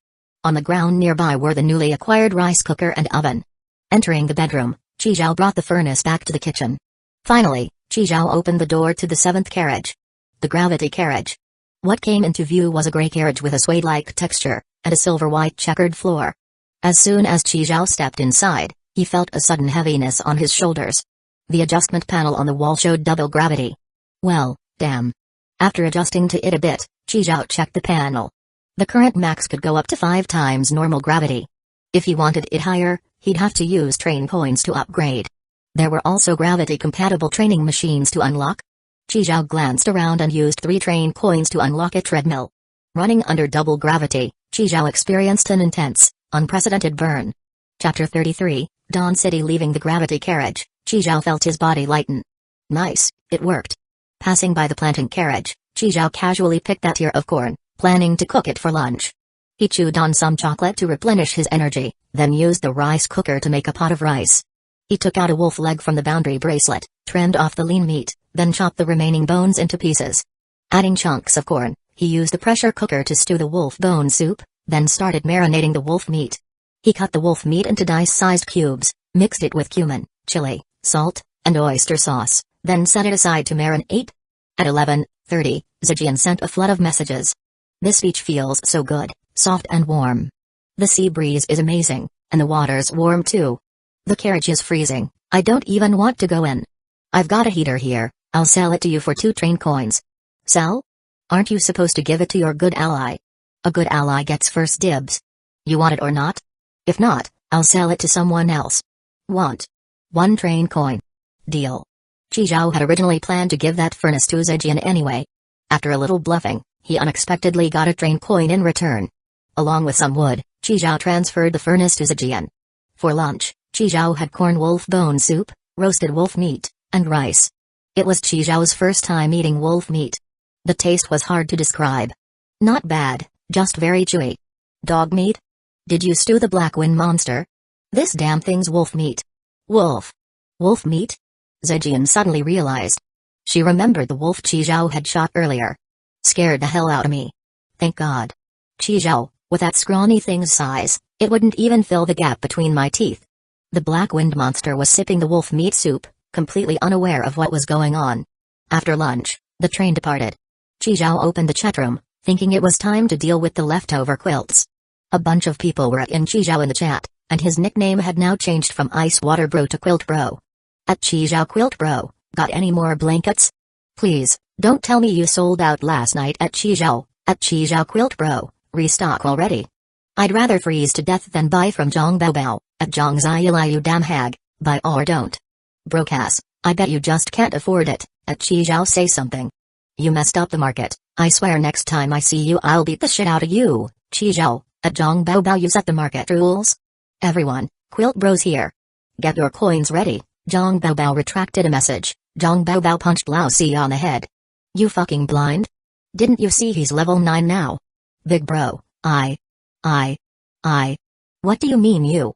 Don't add him unless it's necessary. But. You're the one who provoked him. Lao Si swallowed the words that were about to come out. Zhang Bao Bao gulped. This guy was only level 6 yesterday. How the hell did he jump to level 9 overnight? Now was definitely not the time to make enemies. As soon as Chi Zhao posted the link, it got swarmed. Sure enough, building a good reputation really pays off. By 3 p.m., Chi Zhao had traded away all his old clothes and quilts. In total, he earned 31 train coins, 170 kilogram of metal, and 130 kilogram of plastic. The second carriage was successfully cleared out. In the gravity carriage, Chi Zhao took the custom mannequin out of the boundary bracelet and placed it in a corner. After warming up, he began sparring with it. Lifting the knocked-over mannequin, Chi Zhao wiped the sweat off his forehead. Exhausted and sore. Looking at his red, swollen fists, Chi Zhao thought, I need to get some boxing gloves. At dinner, Chi Zhao checked the next stop that had been updated. Stopping station, Dawn City, multiplayer station, 5 other trains will be present, this station is full of zombies. Getting attacked means infection. When the train arrives, you'll be teleported to the initial safe house. After surviving 3 hours, you'll be sent back to the train if you're in the safe house. Rewards will be given based on your performance. Danger level, level 4, kill the zombie king to get a level 3 treasure chest. Possible contents, 12 train coins, 1 Ada Wong costume card, a multiplayer station, huh?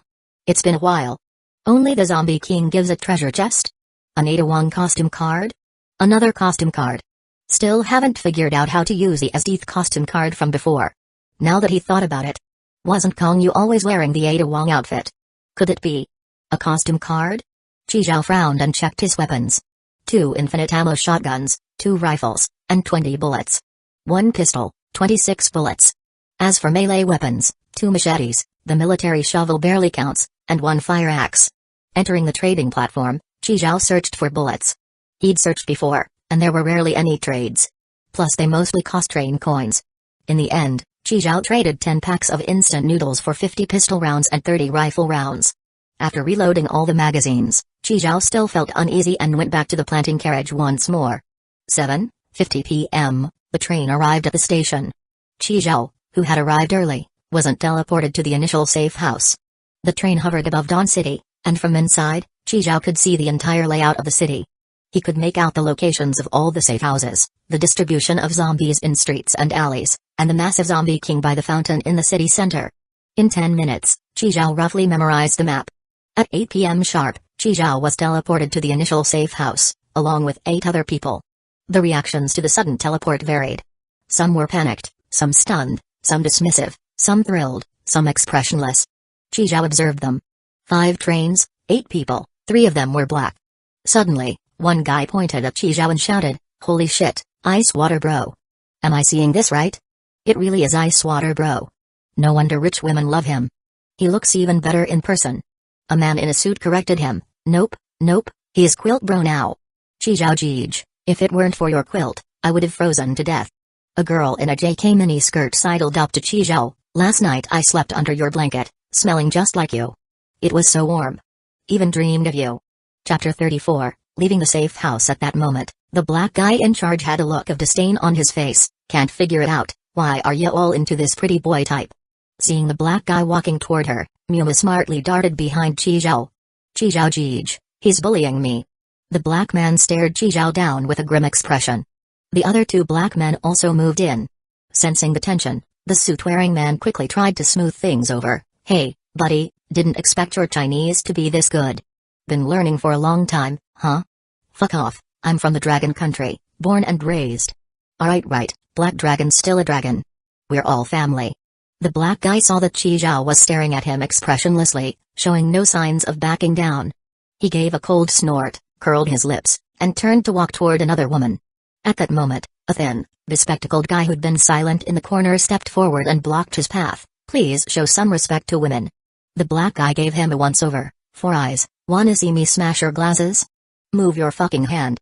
The 2 lackeys who were still facing off with Chi Zhao suddenly rushed over and each kicked the glasses guy to the ground. Just then, a broadcast came on, "Zombie wave incoming in 30 minutes. Please proceed to the next safe house, basic supplies distributed, 1 AK rifle, 1 extra magazine, 2 grenades, 1 first aid kit, 1 longsword." Everyone suddenly found the same gear on them. Chi Zhao checked the first aid kit. It contained 1 zombie serum and 1 shot of adrenaline, both identical in appearance. Zombie wave? What zombie wave? Everyone froze. Only then did they realize that the masses on the street weren't pedestrians. They were zombies. Fuck, are they serious with these numbers? This shit's worse than the college cafeteria at lunch during military training. Who the hell's gonna manage with this little ammo?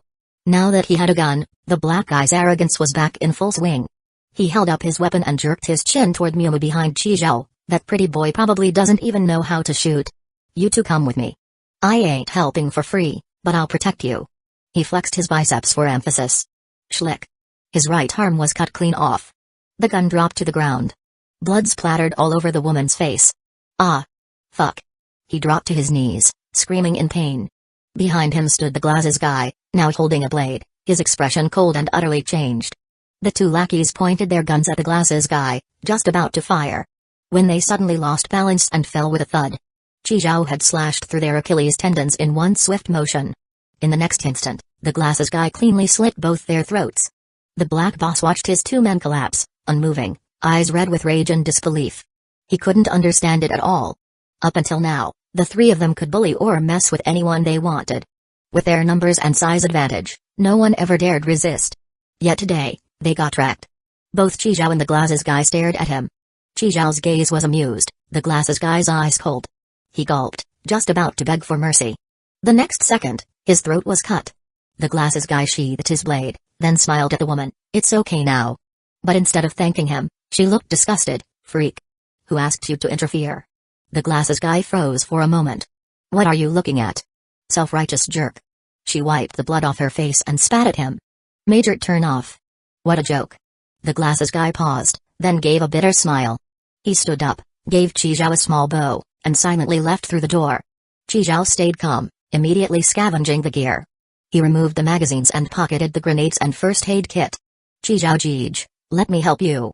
The two remaining people looked at each other, completely stunned by what just happened. Look. The safe house. Following the direction the man pointed, they spotted a safe house glowing green in the distance. The guy in the suit leaned against the window to get a better look, then turned back and raised his fist at the group. The safe house is really close, guys. Like the saying goes. Many hands make light work. As long as we work together, Chi shot him a look, finished picking up the gear, and stood up to leave. Hey, don't go. It's safer if we move as a group. Aren't you family with those black dragons? Why don't you stick with them? Then at least share some of that gear. You're taking it all for yourself. His only reply was the loud bang of the door slamming shut.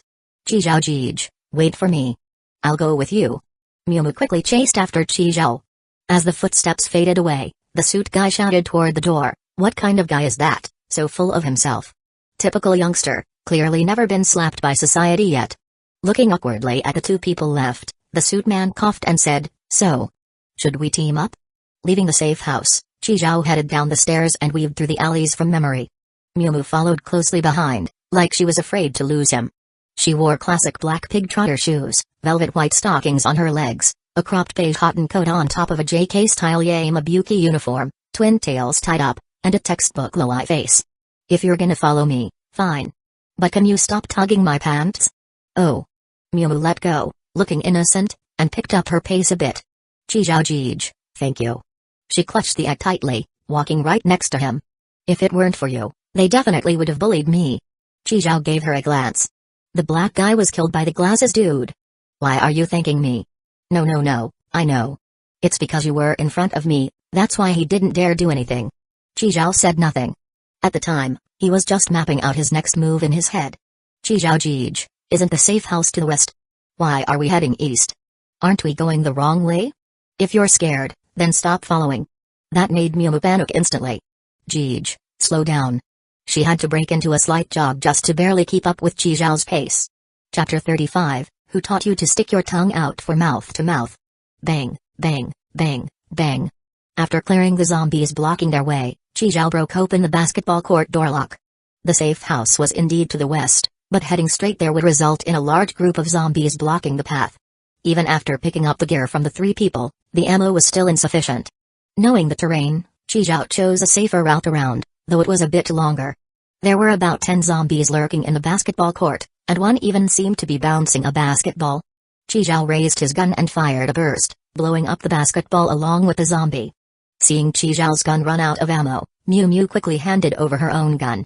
Chi tossed the empty gun to her. "Reload." Bang, bang, bang, bang, bang. "What? Reload? How do I do that?" "I don't know how." Miu shouted at Chi, her voice raised. "Damn." With the bullets spent, only the basketball zombie remained, hopping around in place. Chi quickly switched magazines and dealt with it. Before the zombie fell, it made a chicken sound. After teaching Miu how to reload, the two continued forward. Meanwhile, explosions and flashes of fire could occasionally be heard from other places. Finally, just as their ammo was nearly depleted, they successfully reached the safe house. Chi received supplies, 120 rounds of ammo and 2 grenades. Miu received the same. Is that all for the supplies? While loading the magazine, Chi thought about their next move. After organizing their gear, Chi left the safe house. Miu, who was still lying in a chair, quickly stood up to follow him. "We're leaving now? Aren't we going to rest a bit longer? Are you tired?" "I'm not tired, I'm worried you're tired, big brother." Big brother, let's rest a bit." Miu directly sat down on the spot.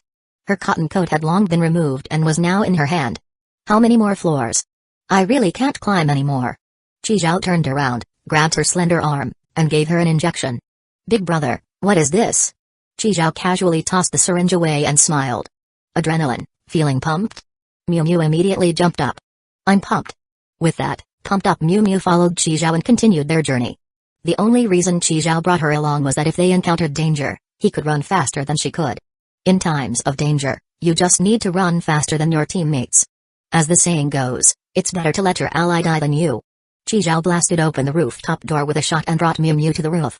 They hadn't taken more than 2 steps when Chi spotted a body.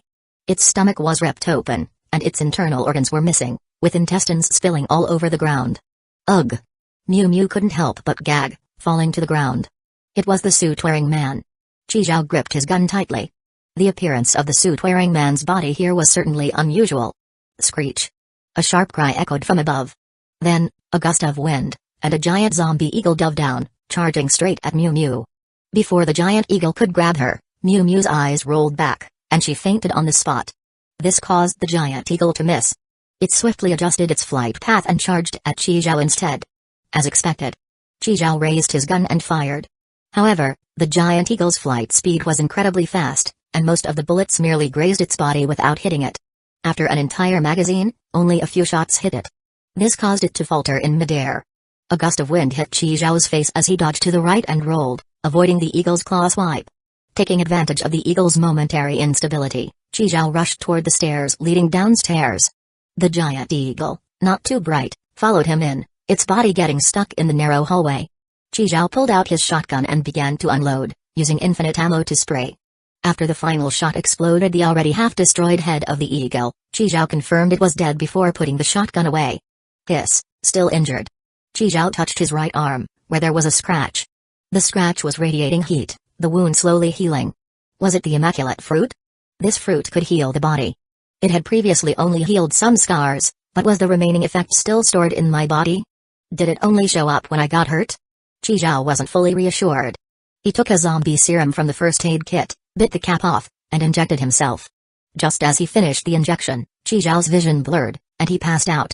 A strange sensation touched his lips, soft and slippery. Chi Zhao immediately opened his eyes, meeting a pair of bright, big eyes. Miu Miu quickly withdrew her hands from holding Chi Zhao's face and stood up. What are you doing? Mouth to mouth, of course. Who taught you to stick your tongue in someone's mouth during mouth to mouth? Brother, you're finally awake. I thought you'd never wake up, boo-hoo. Miu Miu quickly changed the subject, gazing at herself with teary eyes. It was clear she was genuinely relieved to see him wake up. Chi Zhao used the wall to prop himself up. The giant eagle's corpse was still blocking the door. Big brother, you're so amazing. You can even kill that monster. Following you was definitely the right choice. Chi Zhao didn't respond. He glanced at his watch and was surprised to see he had been out for 40 minutes. He rotated his arm, and his previously injured arm had completely healed. Pushing past the giant eagle, they returned to the rooftop. Chi Zhao glanced at Miu Miu. She still had that innocent expression. What's wrong, big brother? It's nothing, let's go. Down below, the zombie horde had arrived. Fortunately, they had chosen the rooftop, avoiding the dense crowd of zombies below. Throwing a grenade down there would easily kill a bunch of them. Chi Zhao threw the suit-wearing man's body down below. This action immediately attracted more zombies. Hand grenade. Miu Miu quickly handed all the grenades to Chi Zhao. With the explosion of 4 grenades, followed by the detonation of a fuel truck, the sky below was suddenly filled with flames. Chi Zhao nodded. This should definitely improve the score a lot. There were many high-rise buildings here, most of which were interconnected, which was the main reason Chi Zhao chose to come upstairs. The most important reason, however, was that there was a safe house on the roof. If they encountered even higher buildings, they would need to climb further. Chi Zhao grabbed the handrail and began to climb first. Halfway up, Miu Miu suddenly screamed from below. Ah! A zombie grabbed Miu Miu's foot. More zombies swarmed in from behind. They had already climbed up the building. Help! Chi Zhao grabbed the stairs with one hand and fired with the other, shooting the zombie. With Miu Miu kicking and struggling, they finally managed to escape from the zombie's grip, but one of her pig trotter shoes was torn off. Chi Zhao tossed a grenade, temporarily blocking the zombies. Hurry, the safe house is right ahead. While shooting and retreating, Chi Zhao's bullets quickly ran out. After throwing the last grenade, they successfully rushed into the safe house. Once again, they received supplies, 120 rounds of ammo and 2 grenades. Miu Miu's feet, clad in white stockings, had turned completely black. She cradled her small foot with a look of pain on her face. My foot, _woo. Chi Zhao crouched by the window. The fountain was not far away, but there was no sign of the zombie king. As long as the zombie king was killed, they could get the level 3 treasure chest. After resting for 10 minutes, Chi Zhao set off again. During the subsequent journey, Miu Miu carefully hopped along, afraid of stepping on anything.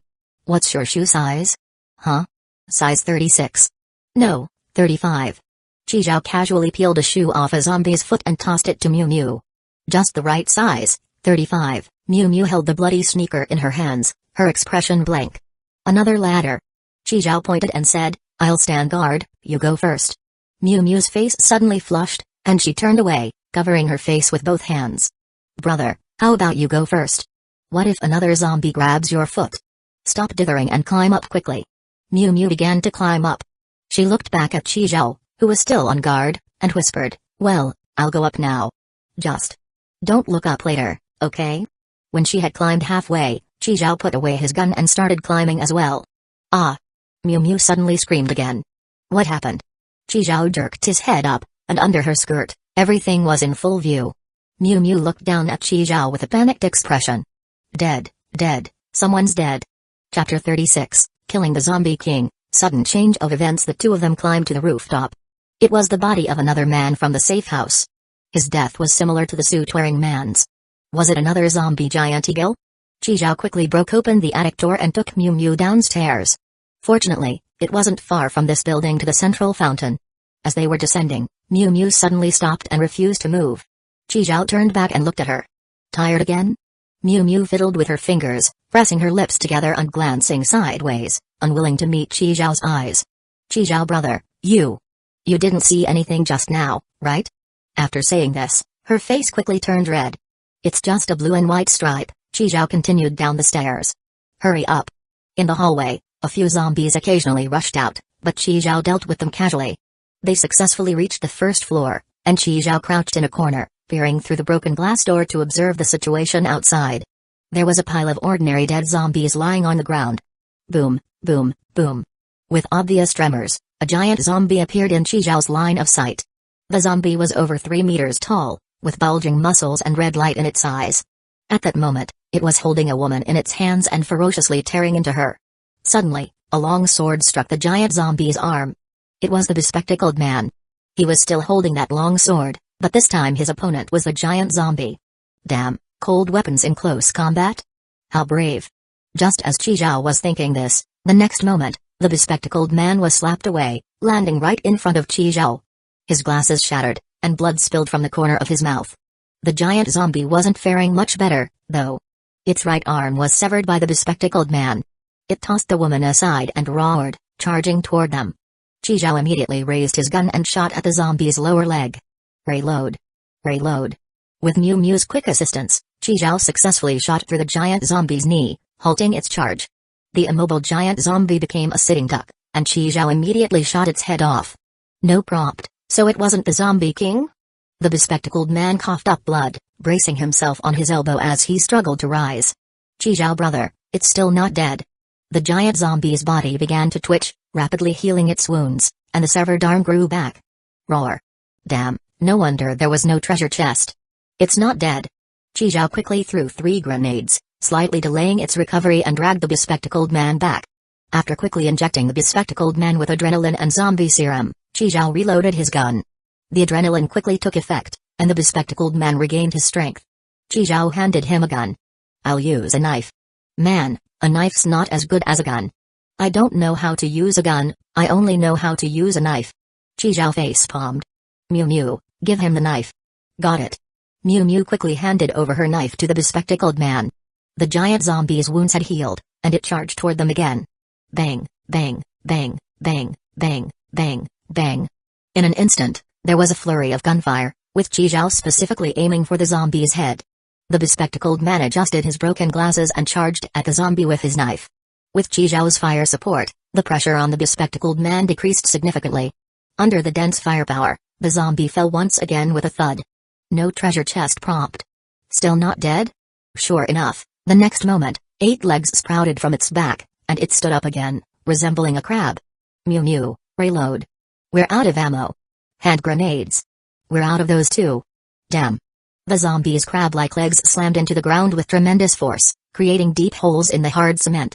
The bespectacled man raised his knife, holding it horizontally in front of him to block the zombie's strikes.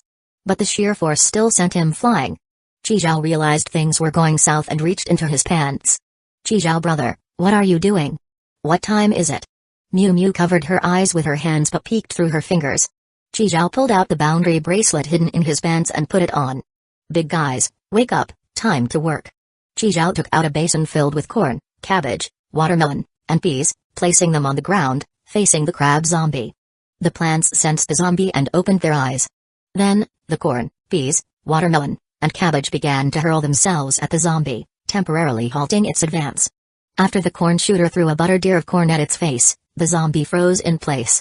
Nice, they really need a zombie to activate. Chizhao brother, this. Did you create these?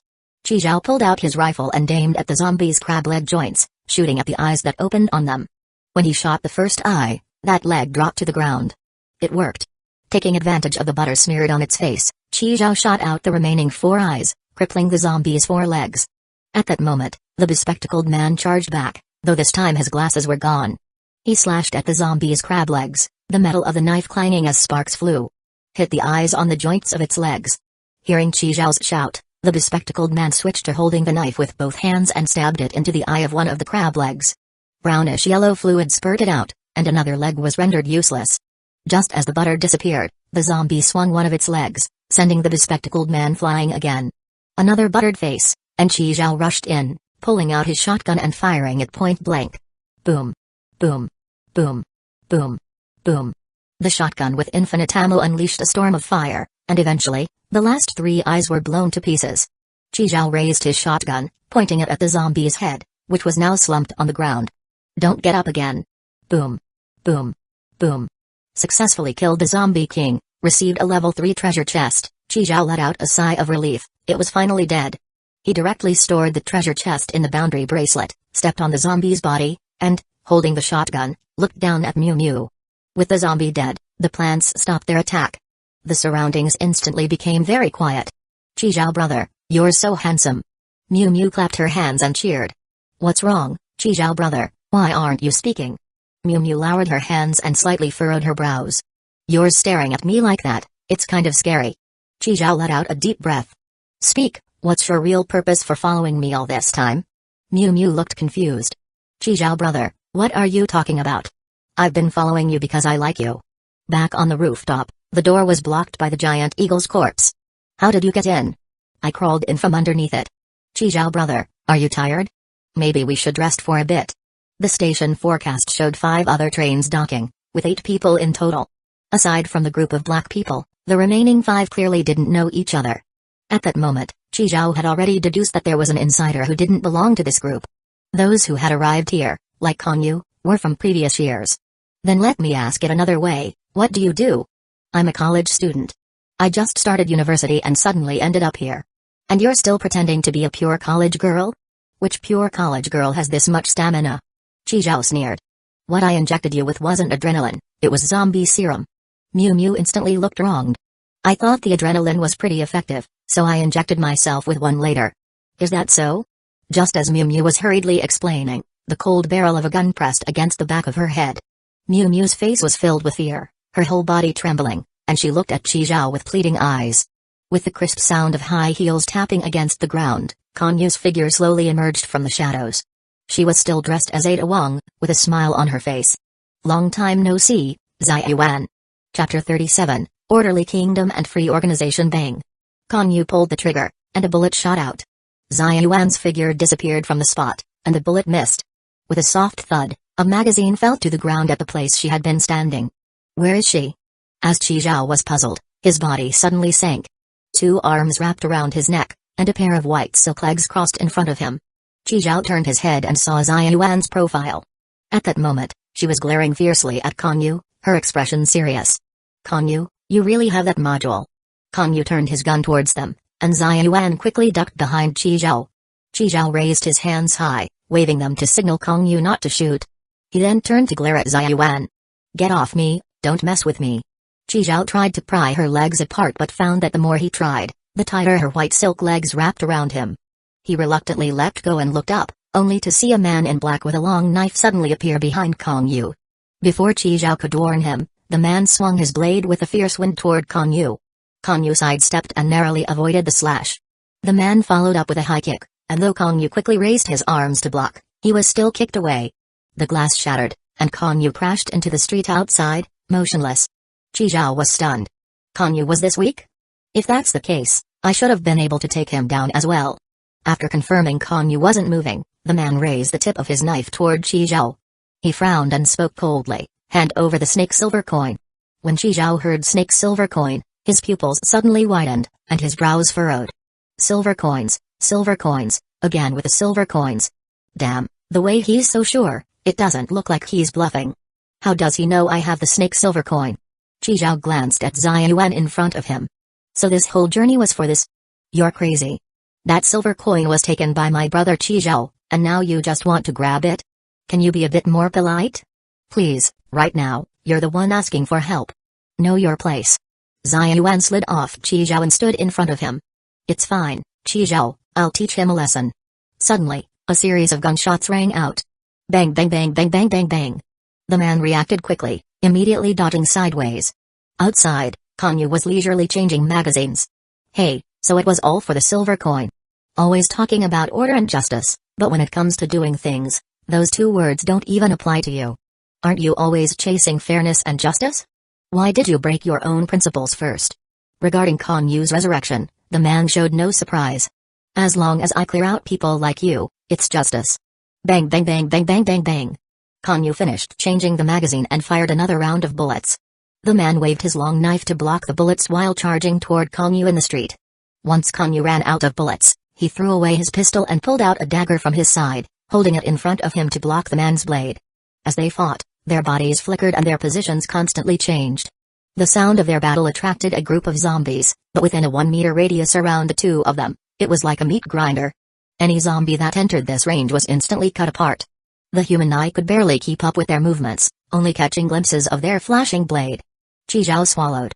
Damn, Konyu was faking death and eavesdropping. Good thing I didn't say anything bad about her. What's with that man, though? He's blocking bullets with just a knife? Is this even a human? Konyu's even crazier, she's wearing high heels with thin heels. And she can fight on equal terms with that man. She's giving as good as she gets. As the two fought fiercely, Xia Yuan turned around. Qi Zhao, are you alright? Does it look like I'm fine? Qi Zhao glanced back at Xia Yuan, and also, weren't you called Miu Miu? Even your name is fake. Xia Yuan immediately displayed a pitiful expression. Miu Miu is my nickname. She's a fugitive in the new world. Qi Zhao, don't be deceived by her. Besides, her current appearance is all from a costume card, no one knows what she really looks like, she might even be a man. A man? Wouldn't that be better? Xia Yuan froze for a moment. Qi Zhao, you're a pervert. Qi Zhao looked at the meat grinder outside and quietly crawled down the giant zombie's body, sneaking in the opposite direction of the battlefield. Qi Zhao, where are you going? Qi Zhao irritably replied, going home, I miss my mom. I'll go with you. Miss, Xiaji, I'll call you Xiaji, alright? Stop following me, I don't want to die yet. If you've got any grudges, don't drag me into this. I'm just a passerby. Just treat me like a fart and let me go.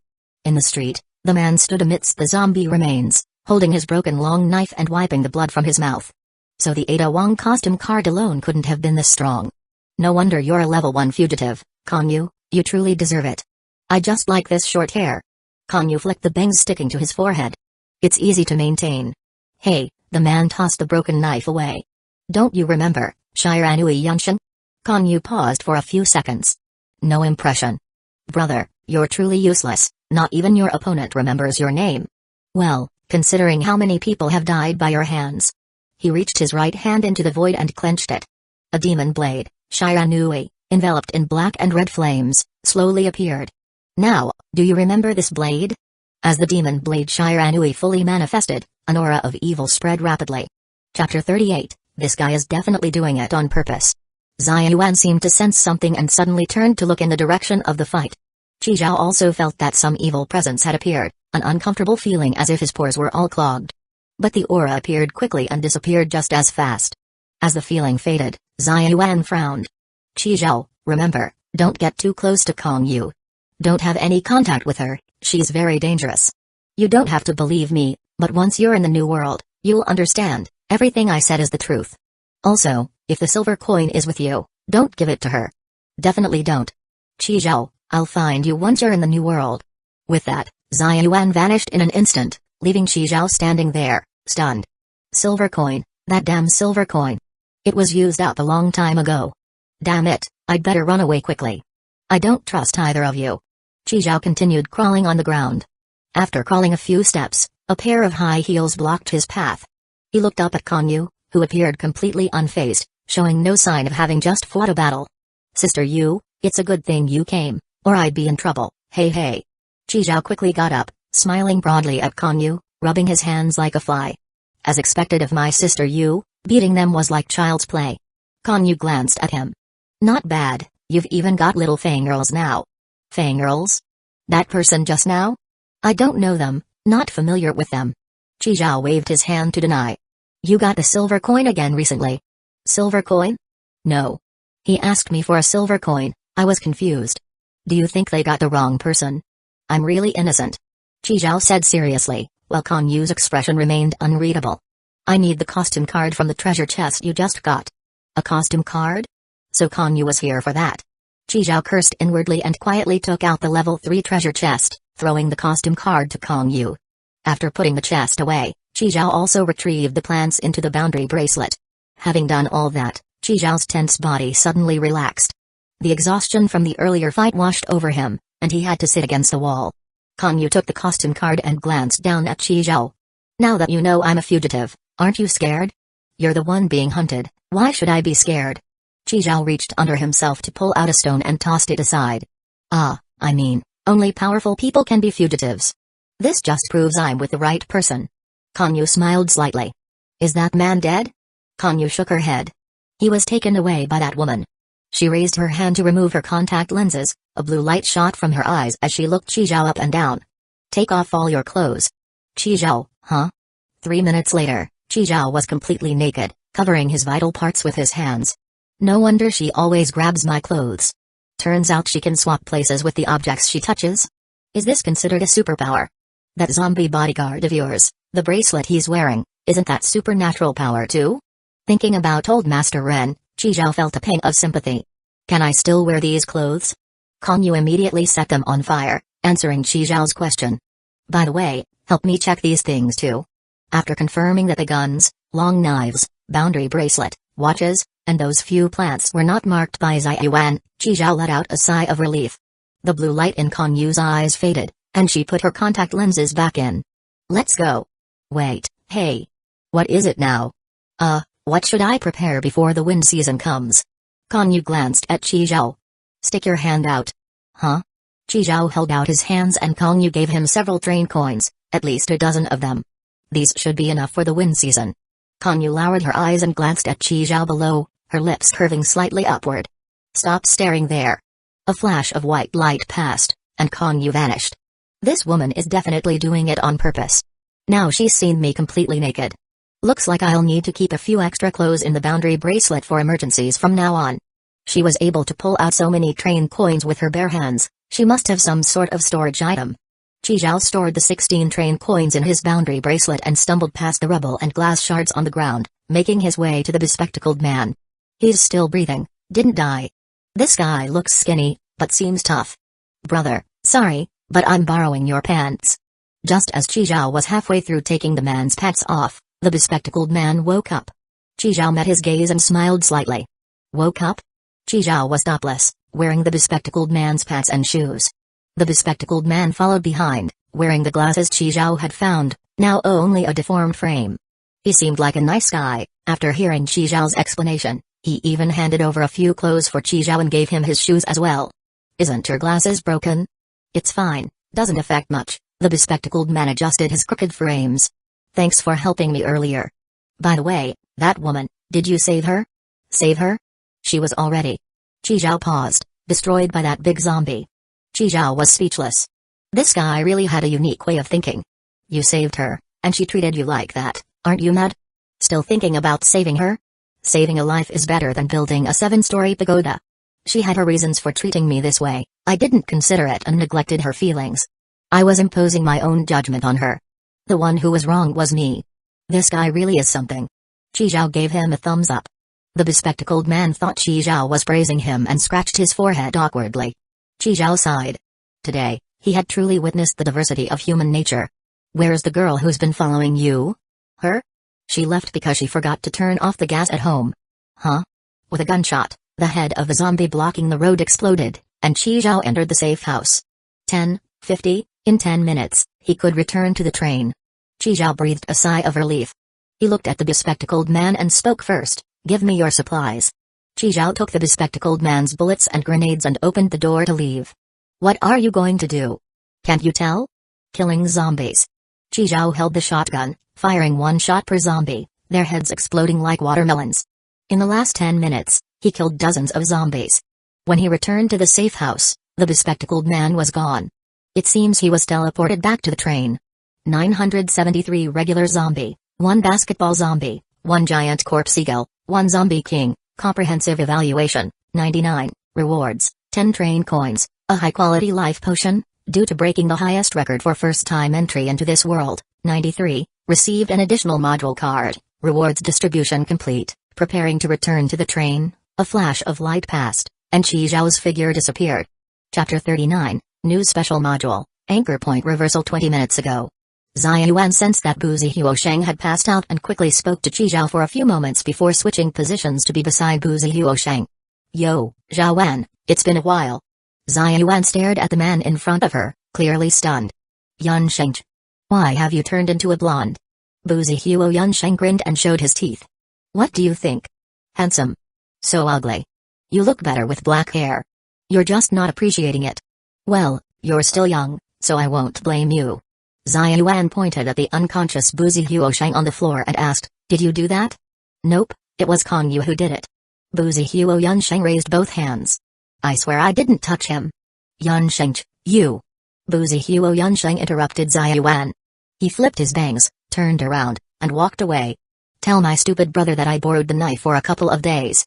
I'll return it when I'm done.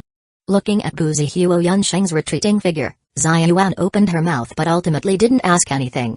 Inside the train, Bu Zihuosheng was lying on the floor, his gaze dull, repeating over and over, Impossible. Impossible. Impossible. After changing back into her uniform, Xia Yuan returned to find him still muttering impossible and gave him a slap across the face. The slap closed his mouth, but tears started to flow instead. One slap shouldn't make you cry, right? My brother's not dead? He even joined the free organization? Impossible, impossible, that dead blonde isn't my brother, no, no. My brother sacrificed himself 6 months ago while hunting Kong Yu. Who is this person? Why is he pretending to be my brother? Who is he? Xia Yuan smirked. No one said your brother is dead. The scene only had that demon knife. There was no body found. Bu Zihuo has passed down the knife for generations, the knife never leaves the person, and the person never leaves the knife. If there's only the knife left, it means he's already dead. Xia Yuan rolled her eyes. So now you don't have the knife, is he dead or not? She suddenly brightened up and slapped her hand. Oh, I get it, you're in a superposition of dead and alive. Seeing that Bu Zihuosheng didn't respond to her joke, Xia Yuan sighed in exasperation. Although he dyed his hair blonde, he is really Yun Sheng. Stop deceiving yourself. That knife, only your Bu Zihuo family can hold it. Your brother said he borrowed it for a few days and will return it after. Also, he said you're really stupid. How could you ask someone for silver coins directly? Such a way of doing things really embarrasses him. Bu Zihuosheng turned his face towards her, expressionless. That last sentence, you made it up, didn't you? Of course not. He really said that, not a single word less. Bu Zihuosheng stood up from the ground, took a deep breath, and bowed to Xia Yuan at a 90-degree angle. Please, don't include anything about my brother in your report. I beg you. I'll investigate his situation thoroughly, but until then, please keep it a secret for me. Xia Yuan squinted, her expression not looking good. What's wrong? The temporary mark left on him has disappeared. Should be Kong Yu's doing. This is all your fault. You directly asked someone for silver coins, Kong Yu definitely knew about it. No, I have to go check it out. I've been following him for a while, I actually like him. No way, it's too dangerous. What if Kong Yu is still around? If he is, I'll run away. Don't worry, she won't catch me. By the way, give me that zombie. Is this hairstyle really ugly? Bu Zihuosheng stared at himself in the mirror, fiddling with his permed and dyed blonde hair. In the corner of the mirror was Kong Yu's slim figure. You, thank you for sparing my stupid little brother's life. No need to thank me. Bu Zihuosheng moved the mirror down, reflecting Kong Yu's perfectly shaped buttocks. That guy's not bad, being able to not attract the watcher and taking the silver coins. Impressive, really impressive. That watcher, I must admit, I felt sympathy too. Kong Yu coldly said, any female, I feel sympathy for. Stop, I'm not that kind of person. Boozy Huo Yunsheng continued to lower the mirror, adjusting the angle to admire Kong Yu's long legs and sexy high heels. Seems like he's already gotten 3 silver coins. Wonder if any of them are duplicates. By the way, you seem pretty concerned about that kid. Why not just take him along? You can't tell? Xia Yuan wants to recruit him into the Order's heaven. In that world just now, people can only teleport back to their own trains. I see, got it. When Kong Yu turned around, Boozy Huo Yunsheng hurriedly put the mirror away. Go get the Xugu's silver coins. After saying that, Kong Yu's figure flickered and left the carriage. We haven't even reached the destination yet, can't work yet. The train traveled through the endless darkness. Qi Zhao was taking a cold shower. Xia Yuan, the sword-wielding tough guy, the Order's heaven. Kong Yu, a wanted criminal, the Free Organization. Kong Yu had previously said that among the past generations, there were only a handful who could come to the newbie village, no more than a few fingers. And now, they've already run into 2 batches. Moreover, these clearly were old enemies, immediately going straight to fighting without a single word of small talk. Were the people from their past generations all here for silver coins?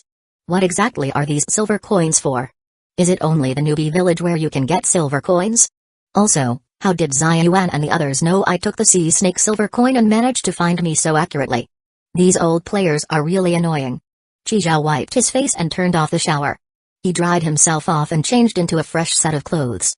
This trip yielded 38 train coins, a high-quality life potion, and 2 ats. He also got over 200 rounds of ammunition, 4 grenades, 3 adrenaline shots, a vial of zombie serum, and a long sword. In the end, Qi Zhao used the shotgun to kill zombies and packed up the supplies. Also, there was a module card. This was completely unexpected. He didn't expect the reward for breaking the high score would be a module card. This module card was black, with no text, patterns, or anything on it. Module card detected. Activate. Yes or no? Qi Zhao clicked yes. Activating special module, anchor point reversal, anchor point reversal, set an anchor point on the train. No matter where you are, you can ignore any current world rules and return directly to the anchor point. Once per day, Qi Zhao read through the new special module's function carefully. This was a life-saving skill. With this, he could freely explore and, in case of danger, directly teleport out. The best part was, it could ignore any rules, forcefully escape. Qi Zhao thought for a moment, then decided to set the anchor point at the front of the train. Chapter 40, Brother Qi Zhao, you're really playing some messed up games. Kong Yu's appearance and abilities come from a costume card? Is this costume card really that powerful? Just thinking about those high heels, long legs, and the slip kapow, but it's actually a nose-picking tough guy, Qi Zhao shivered. He took out the light blue Esdeath costume card, thinking that mine should be even stronger. How exactly do I use this costume card? Qi Zhao decided to level up to level 12 and see if he could use the card once he was at the same level as Kong Yu.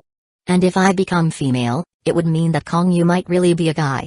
Metal, 300 kg out of 524 kg, plastic, 150 kg out of 295.5 kg, wood, 100 kg out of 101 kg. The train's central air conditioning is on full blast, consuming quite a bit of metal. Just today, along with the refrigerated carriage, it consumed over 3 kg of metal. But the materials for leveling up are still enough. Before leveling up, Qi Zhao spent 10 train coins to modify the train's self-destruct feature.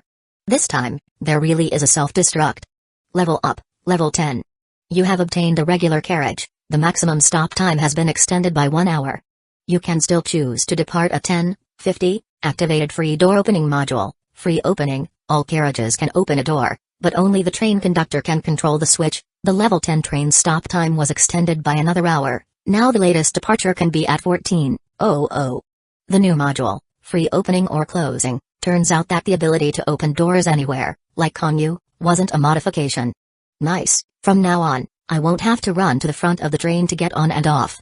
More surprising than these, though, is that the materials for upgrading have changed.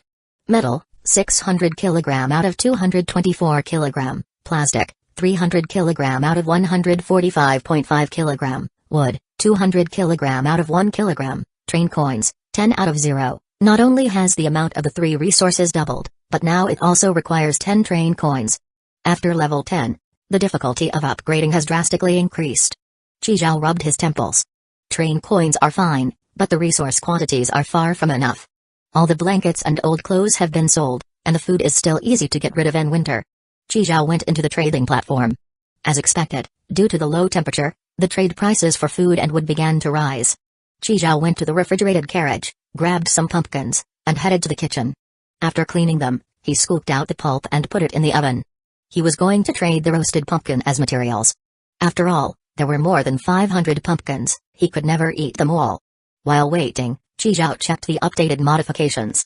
Cold and hot at will, get a train-specific cabinet air conditioner, 3 train coins, kitchen waste recycling, get an automatic compost bin that can turn kitchen waste into fertilizer, 5 train coins, apple green, change the carriage color to apple green, 1 train coin, a cabinet air conditioner. I have the central air on full blast, okay, bro. Qizhao thought for a moment, I don't need it, but I could sell it to someone else. He went to the planting carriage and started studying the new modification, the automatic compost bin. This compost bin is about the size of a regular large black trash can, with a screen on the lid. The screen showed 3 types of fertilizer that could be made: normal fertilizer, multi-purpose fertilizer, and magical multi-purpose fertilizer. The higher the grade of fertilizer, the more variety and rarity of kitchen waste required, and the greater the quantity needed. It could even make magical multi-purpose fertilizer, which Qizhao knew had the effect of not only accelerating growth but also potentially ripening plants instantly. Turning kitchen waste into magical multi-purpose fertilizer for planting, this bin really turns waste into treasure. Qizhao poured the pumpkin pulp he had scooped out while roasting the pumpkins into the bin, chose to produce magical multi-purpose fertilizer, and closed the lid. The compost bin began working. Qizhao took out the plant pots and placed them on the floor, then picked the right mushrooms before leaving the planting carriage. Zhejian's station for today was called Qianxia Manor. After receiving the 3 train coins and a bunch of rotten tea leaves she transferred, Qizhao sent a message. I got a train-specific cabinet air conditioner, I'll give it to you cheaper, 5 train coins. Duoxiao. 5? Ah, ally price. This is a cabinet air conditioner, the effect is absolutely top-notch. No money. Yesterday you tricked me into buying a stove, today you're selling me an air conditioner. How about this, return the stove to me and it'll count as 1 train coin. I fucking thank you. Zhejian handed over her last 4 train coins, plus a furnace, and exchanged them for an air conditioner.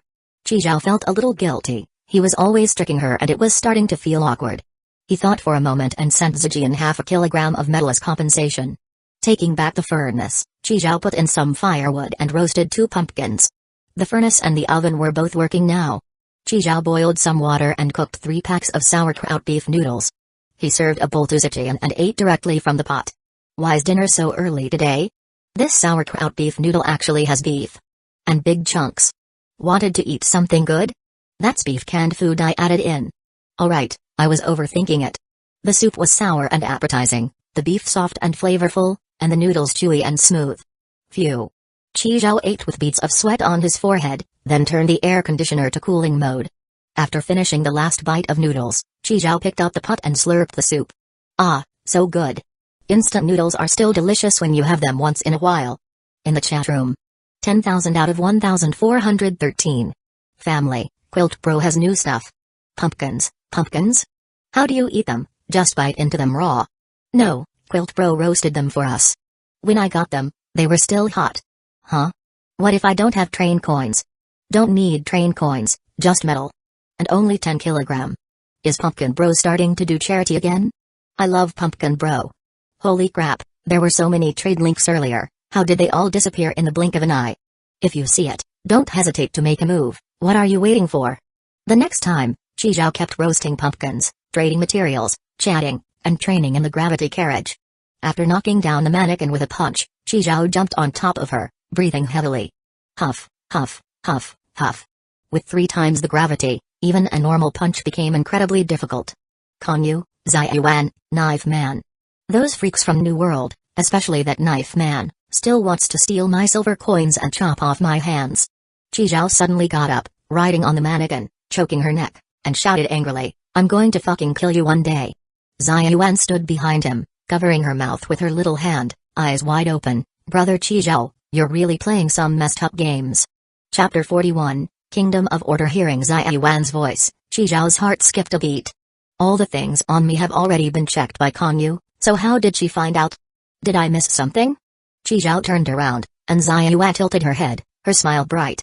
The JK skirt, white stockings, and twin tails were gone. Now, she was wearing a fitted black uniform like Knife Man, with long boots and a black wide-brimmed hat. The most striking thing was the silver emblem on the hat, depicting a small figure standing beneath the gate of heaven, holding a book. She looked very competent. Looking into her bright eyes, Qizhao remembered the scene when she performed CPR on him. Was there something left behind from that time? Woof woof woof woof woof. The black wind monster, sensing a stranger's presence, rushed over to protect him but was picked up by Xiaoyuan and held in her arms. Wow, so cute.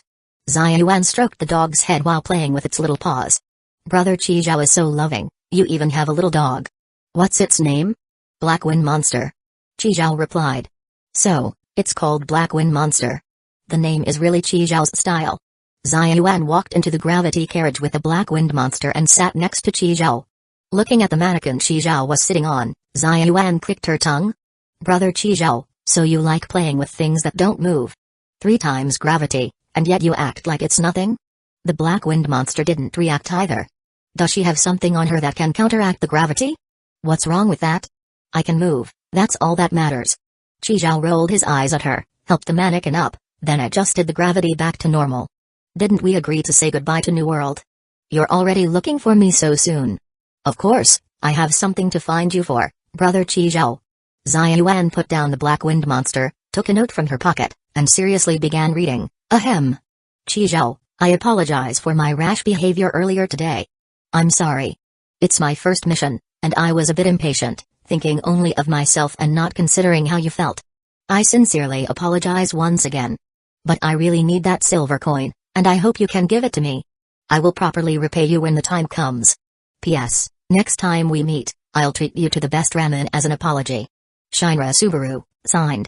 After reading, Xiaoyuan put away the note. Qizhao smirked. Shinra Subaru. Is that person from Sakura country? How come he speaks such fluent Mandarin? Because Mandarin is the official language of New World. Xiaoyuan said proudly. Then that note is something you made up, right? Qizhao snorted. I don't believe he could say such things. Really, Brother Qizhao, to show his apology, he even asked me to bring this to you. Shinra Subaru killed that monster, and this was taken from that monster. When Xiaoyuan took out the object, Qizhao froze for a second. Old Master Ren? That's right, it's Old Master Ren. The connection in his mind flared again. Qizhao checked him thoroughly, there were no missing limbs. Qizhao hugged Old Master Ren and began crying.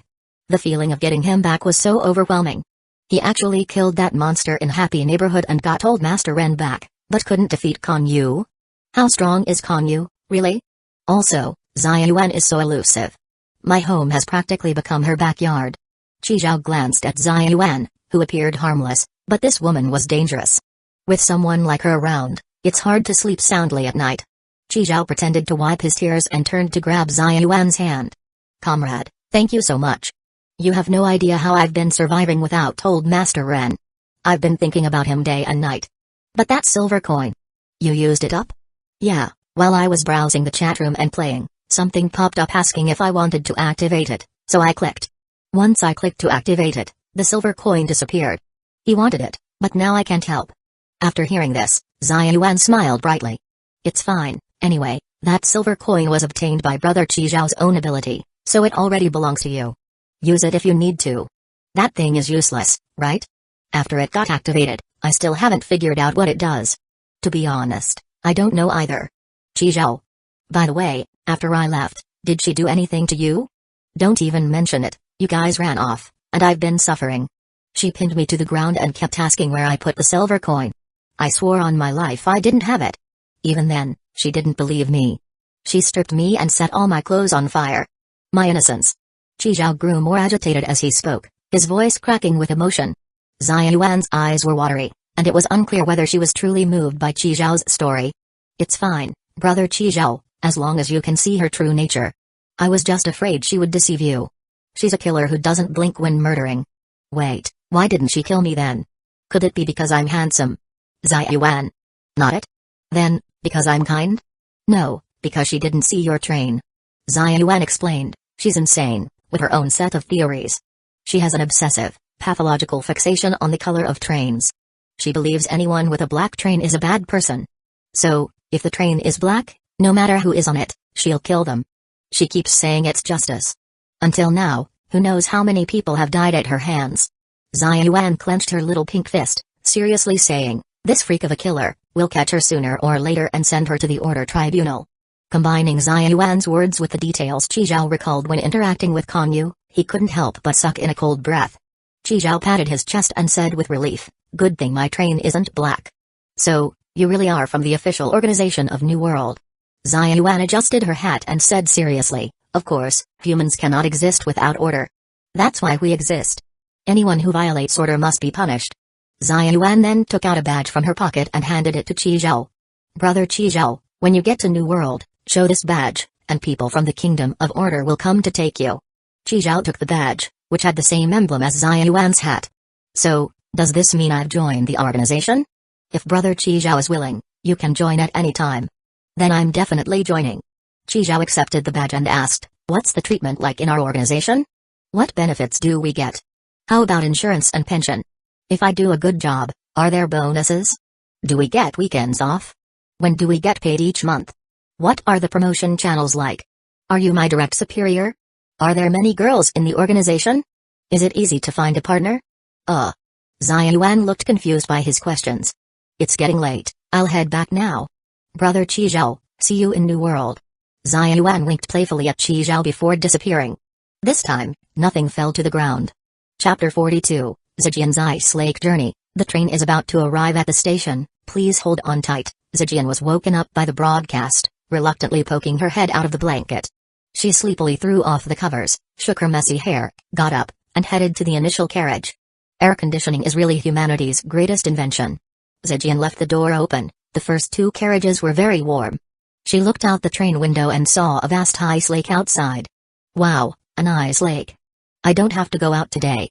Picking up the 4 train coins on the ground, Zijian took a deep breath and sent 3 of them to Qi Zhao. Holding the remaining one, she forcefully stopped herself from grumbling. "I have to give this jerk 3 train coins every day. What ally? He's completely exploiting me. Just think of it as buying food, just think of it as buying food." Zijian kept comforting herself like this every day. Chewing the bread that Qi Zhao sent, Zijian felt even more wronged. "Today I want to drink milk. Hot milk." Before she could send the message, Qi Zhao sent over a bottle of milk and a roasted pumpkin. Zijian took the hot milk, her pout from earlier fading. "Humphrey, I'll give you a little credit." "Qi Zhao, which station?" Zijian deleted the unsent message and retyped, "Extreme Ice Island, on a vast ice lake. Even if you've been there, I'm not going out. It's finally warm in here.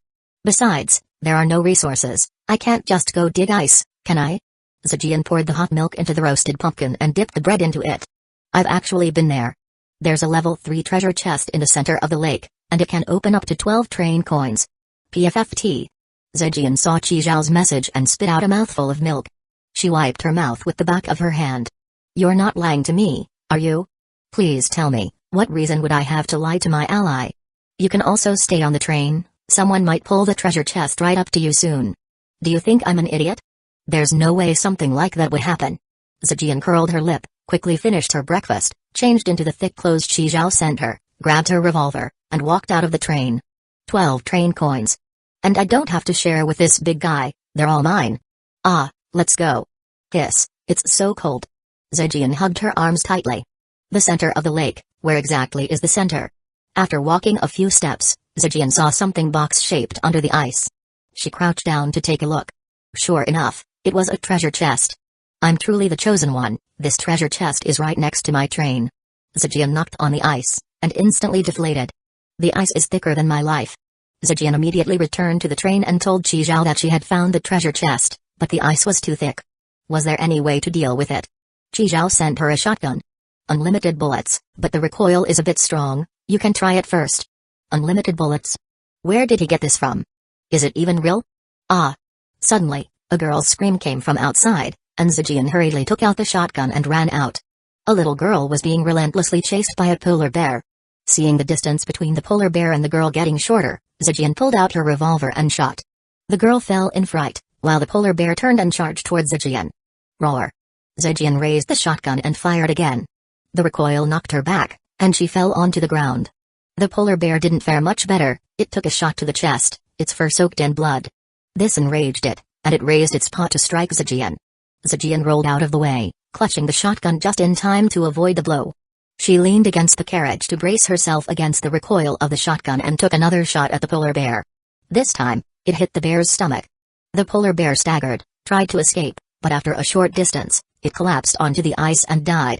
Zhejian held the shotgun, panting heavily as mist rose from her breath. Turns out I'm this awesome. Zhejian walked over to the girl and helped her up. The girl, clearly still in shock, kept yelling for help until Zhejian gently patted her back and calmed her down. It's okay, look, the bear is already dead. The girl looked in the direction Zhejian pointed and saw the polar bear lying motionless on the ground. My name is Zhejian, what's your name? My name is Xuriel, big sister, did you kill the bear? Yeah. Wow, big sister, you're so awesome. At that moment, a man appeared on a sled drawn by dogs across the ice, loudly calling out Xuriel's name. Dad, I'm here. Over here. Xuriel quickly got up and waved. The man stopped the sled, got off, and hugged Xuriel tightly, tears streaming down his face. Dad, I'm sorry, I shouldn't have run away by myself. Xuriel explained to Winifred what happened with the polar bear chasing her. It was this sister who saved me. Zhejian smiled at the two of them, and Winifred let go of Xuriel, wiped his tears, and stood up to thank Zhejian.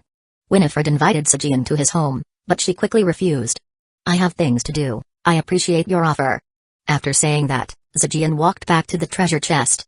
She had only shot twice earlier, and she still hadn't recovered. Zhejian raised the shotgun and took a shot at the ice. It left only a white mark, and a few ice shards fell off. Sister, are you trying to break the ice? Xuriel had somehow followed her.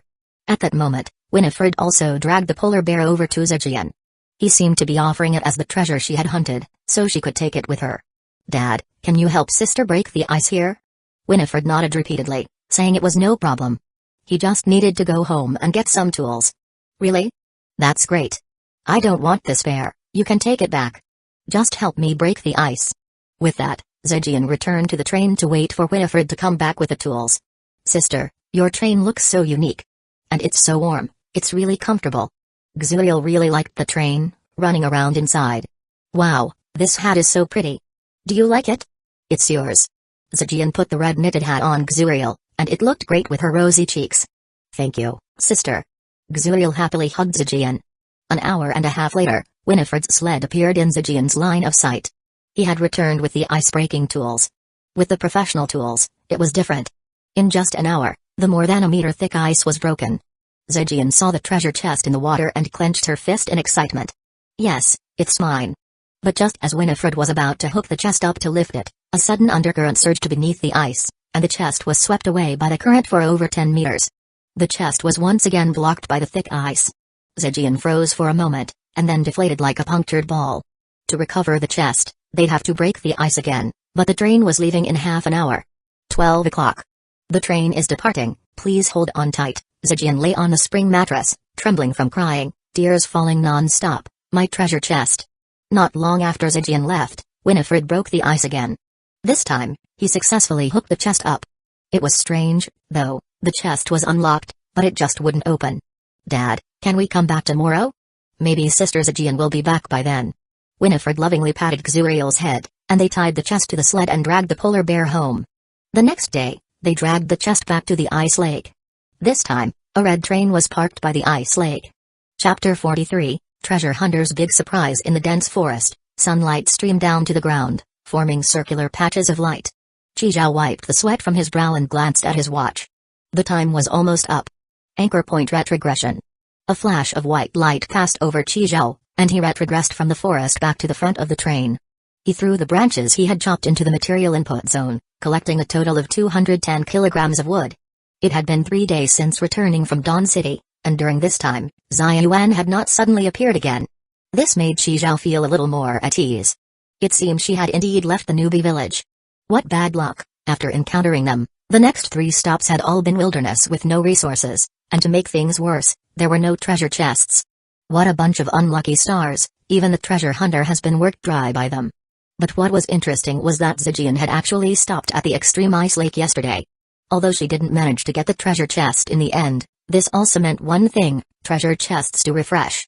Since treasure chests refresh, why would Xia Yuan and the others still come after him? Could it be that the silver coins don't refresh? After dealing with the wild chickens he had just hunted, Qizhao started making lunch. Roast chicken, paired with roasted peas, roasted corn, and mushroom soup. For dessert, there was watermelon. After eating something delicious, Zijian forgot about the disappointment of not opening a treasure chest. After lunch, Qizhao continued to roast pumpkins for sale. In 3 days, he had traded 120 roasted pumpkins. The pile of pumpkin guts he had extracted was all thrown into the automatic compost bin, but it only produced a small amount of magical, multi-purpose fertilizer. The yield was pitifully low. He had traded for upgrade materials, 900 kilograms of metal and 300 kilograms of plastic. That was enough to upgrade by 1 level. Metal, 600 kilogram out of 1120 kilogram, plastic, 300 kilogram out of 445.5 kilogram, wood, 200 kilogram out of 211 kilogram, train coins, 10 out of 0. After throwing 10 train coins into the material input zone, Qizhao clicked to upgrade. Level 11. Unlocked, a normal carriage, no new functions were unlocked. Qizhao checked the refreshed modification projects.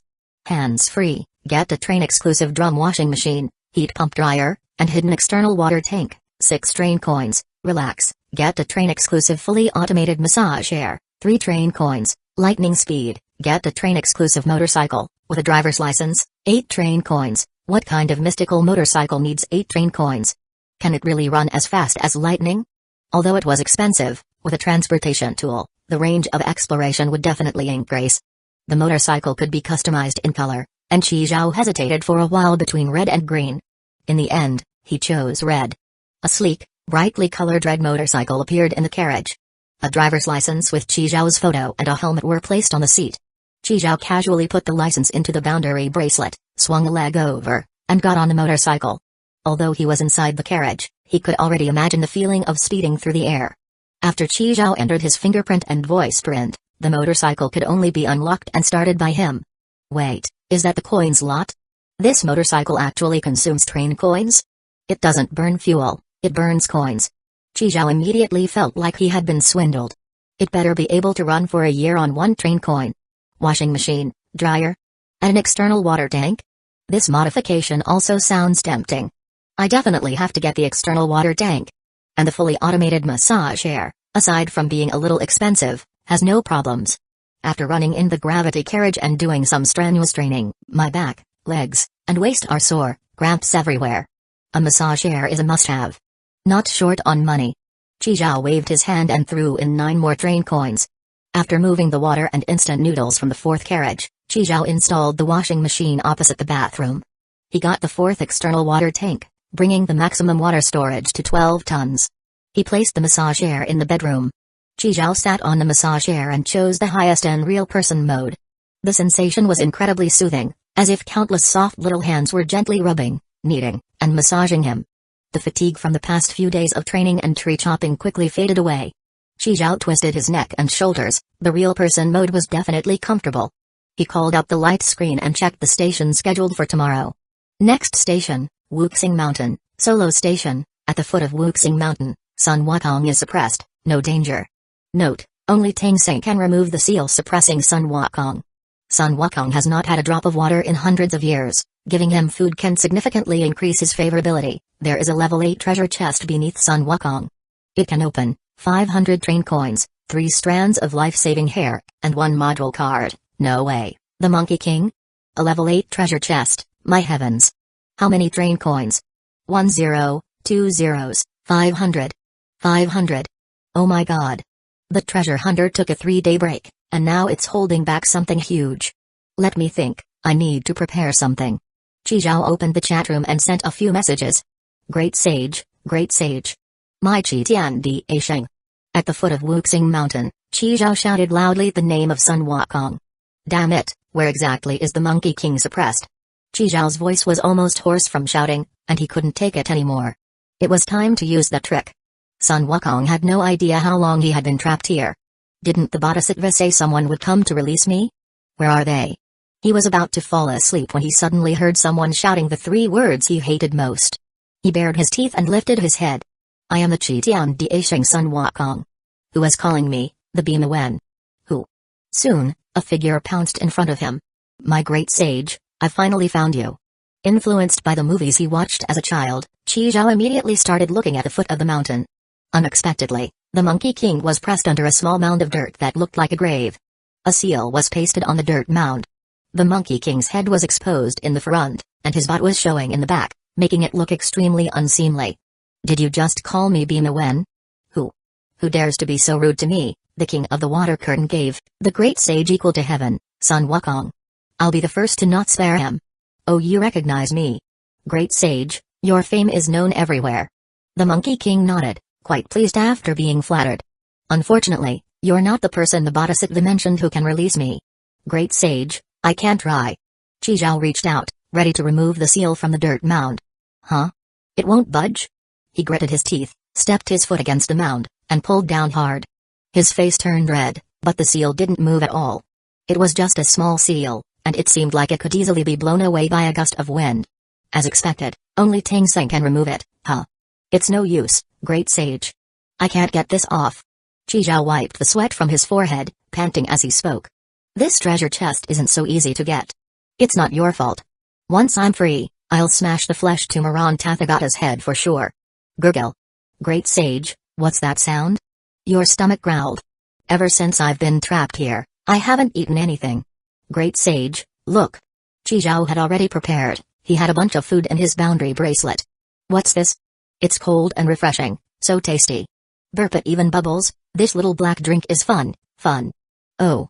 It's spicy, delicious, really delicious. Great sage, stop eating the spicy strips. Here, try this. Qi Zhao pulled out a fried chicken, still steaming hot. Chapter 44, Great Sage. Monkey Brother quickly dealt with the fried chicken in a few moves. He chewed the bones and swallowed them. After shaking the chili powder on his fingers, he burped. What's this called? It's so amazing. Fatty's happy drink. Fatty's happy drink, good, I like it. Great sage, this is a small hamburger. Inside, there's a meat patty, lettuce, tomatoes, cheese slices, pickles. You should try it. This is a self-heating hot pot, just add water and it heats up automatically. This is chocolate. Monkey Brother snatched the M&Ms that Qi Zhao just took out and poured them straight into his mouth. Wonderful. It's even better than Lao Jun's immortal pills. Monkey Brother's stomach seemed like a bottomless pit, and the food Qi Zhao brought was almost gone, with no sign of him stopping. After a whirlwind of eating, Monkey Brother suddenly furrowed his brows, tilted his neck, and looked uncomfortable. What's wrong, great sage? Hurry. Get away from here. Though Qi Zhao was confused, he still obeyed and stepped back. After stepping back over 10 meters from Monkey Brother's dirt mound, a series of loud farting noises went off, followed by a yellow smoke spreading in the air, shaking the surrounding land. When the farting sounds stopped, there was a loud sound of water splashing. Monkey Brother immediately looked refreshed. The apple that Qi Zhao had just taken out fell to the ground with a loud slap. Modern human food actually made the Great Sage have diarrhea? Great Sage, are you okay? Great Sage? Monkey Brother slowly lifted his head with an expression of bliss. Comfortable, so comfortable. I always felt something was stirring in my stomach before, but now I finally feel relieved. Qi Zhao grinned. Luckily, Monkey Brother was fine, or he would be in big trouble. Hey, Master! I'm here! Monkey Brother suddenly shouted excitedly, waving his hand wildly. Bailong Ma, wearing a red cassock, it's him, no doubt. Master, here. You've gone the wrong way. Master. Qi Zhao followed Monkey Brother's gaze but saw nothing. Great Sage, where's your master?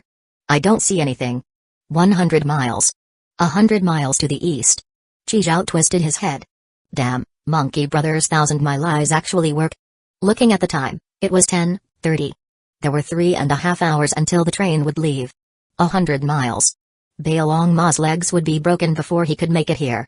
Luckily, yesterday, he spent 30 train coins to upgrade the boundary bracelet by 1 level, increasing the weight capacity to 400 kilograms, so he brought out the motorcycle.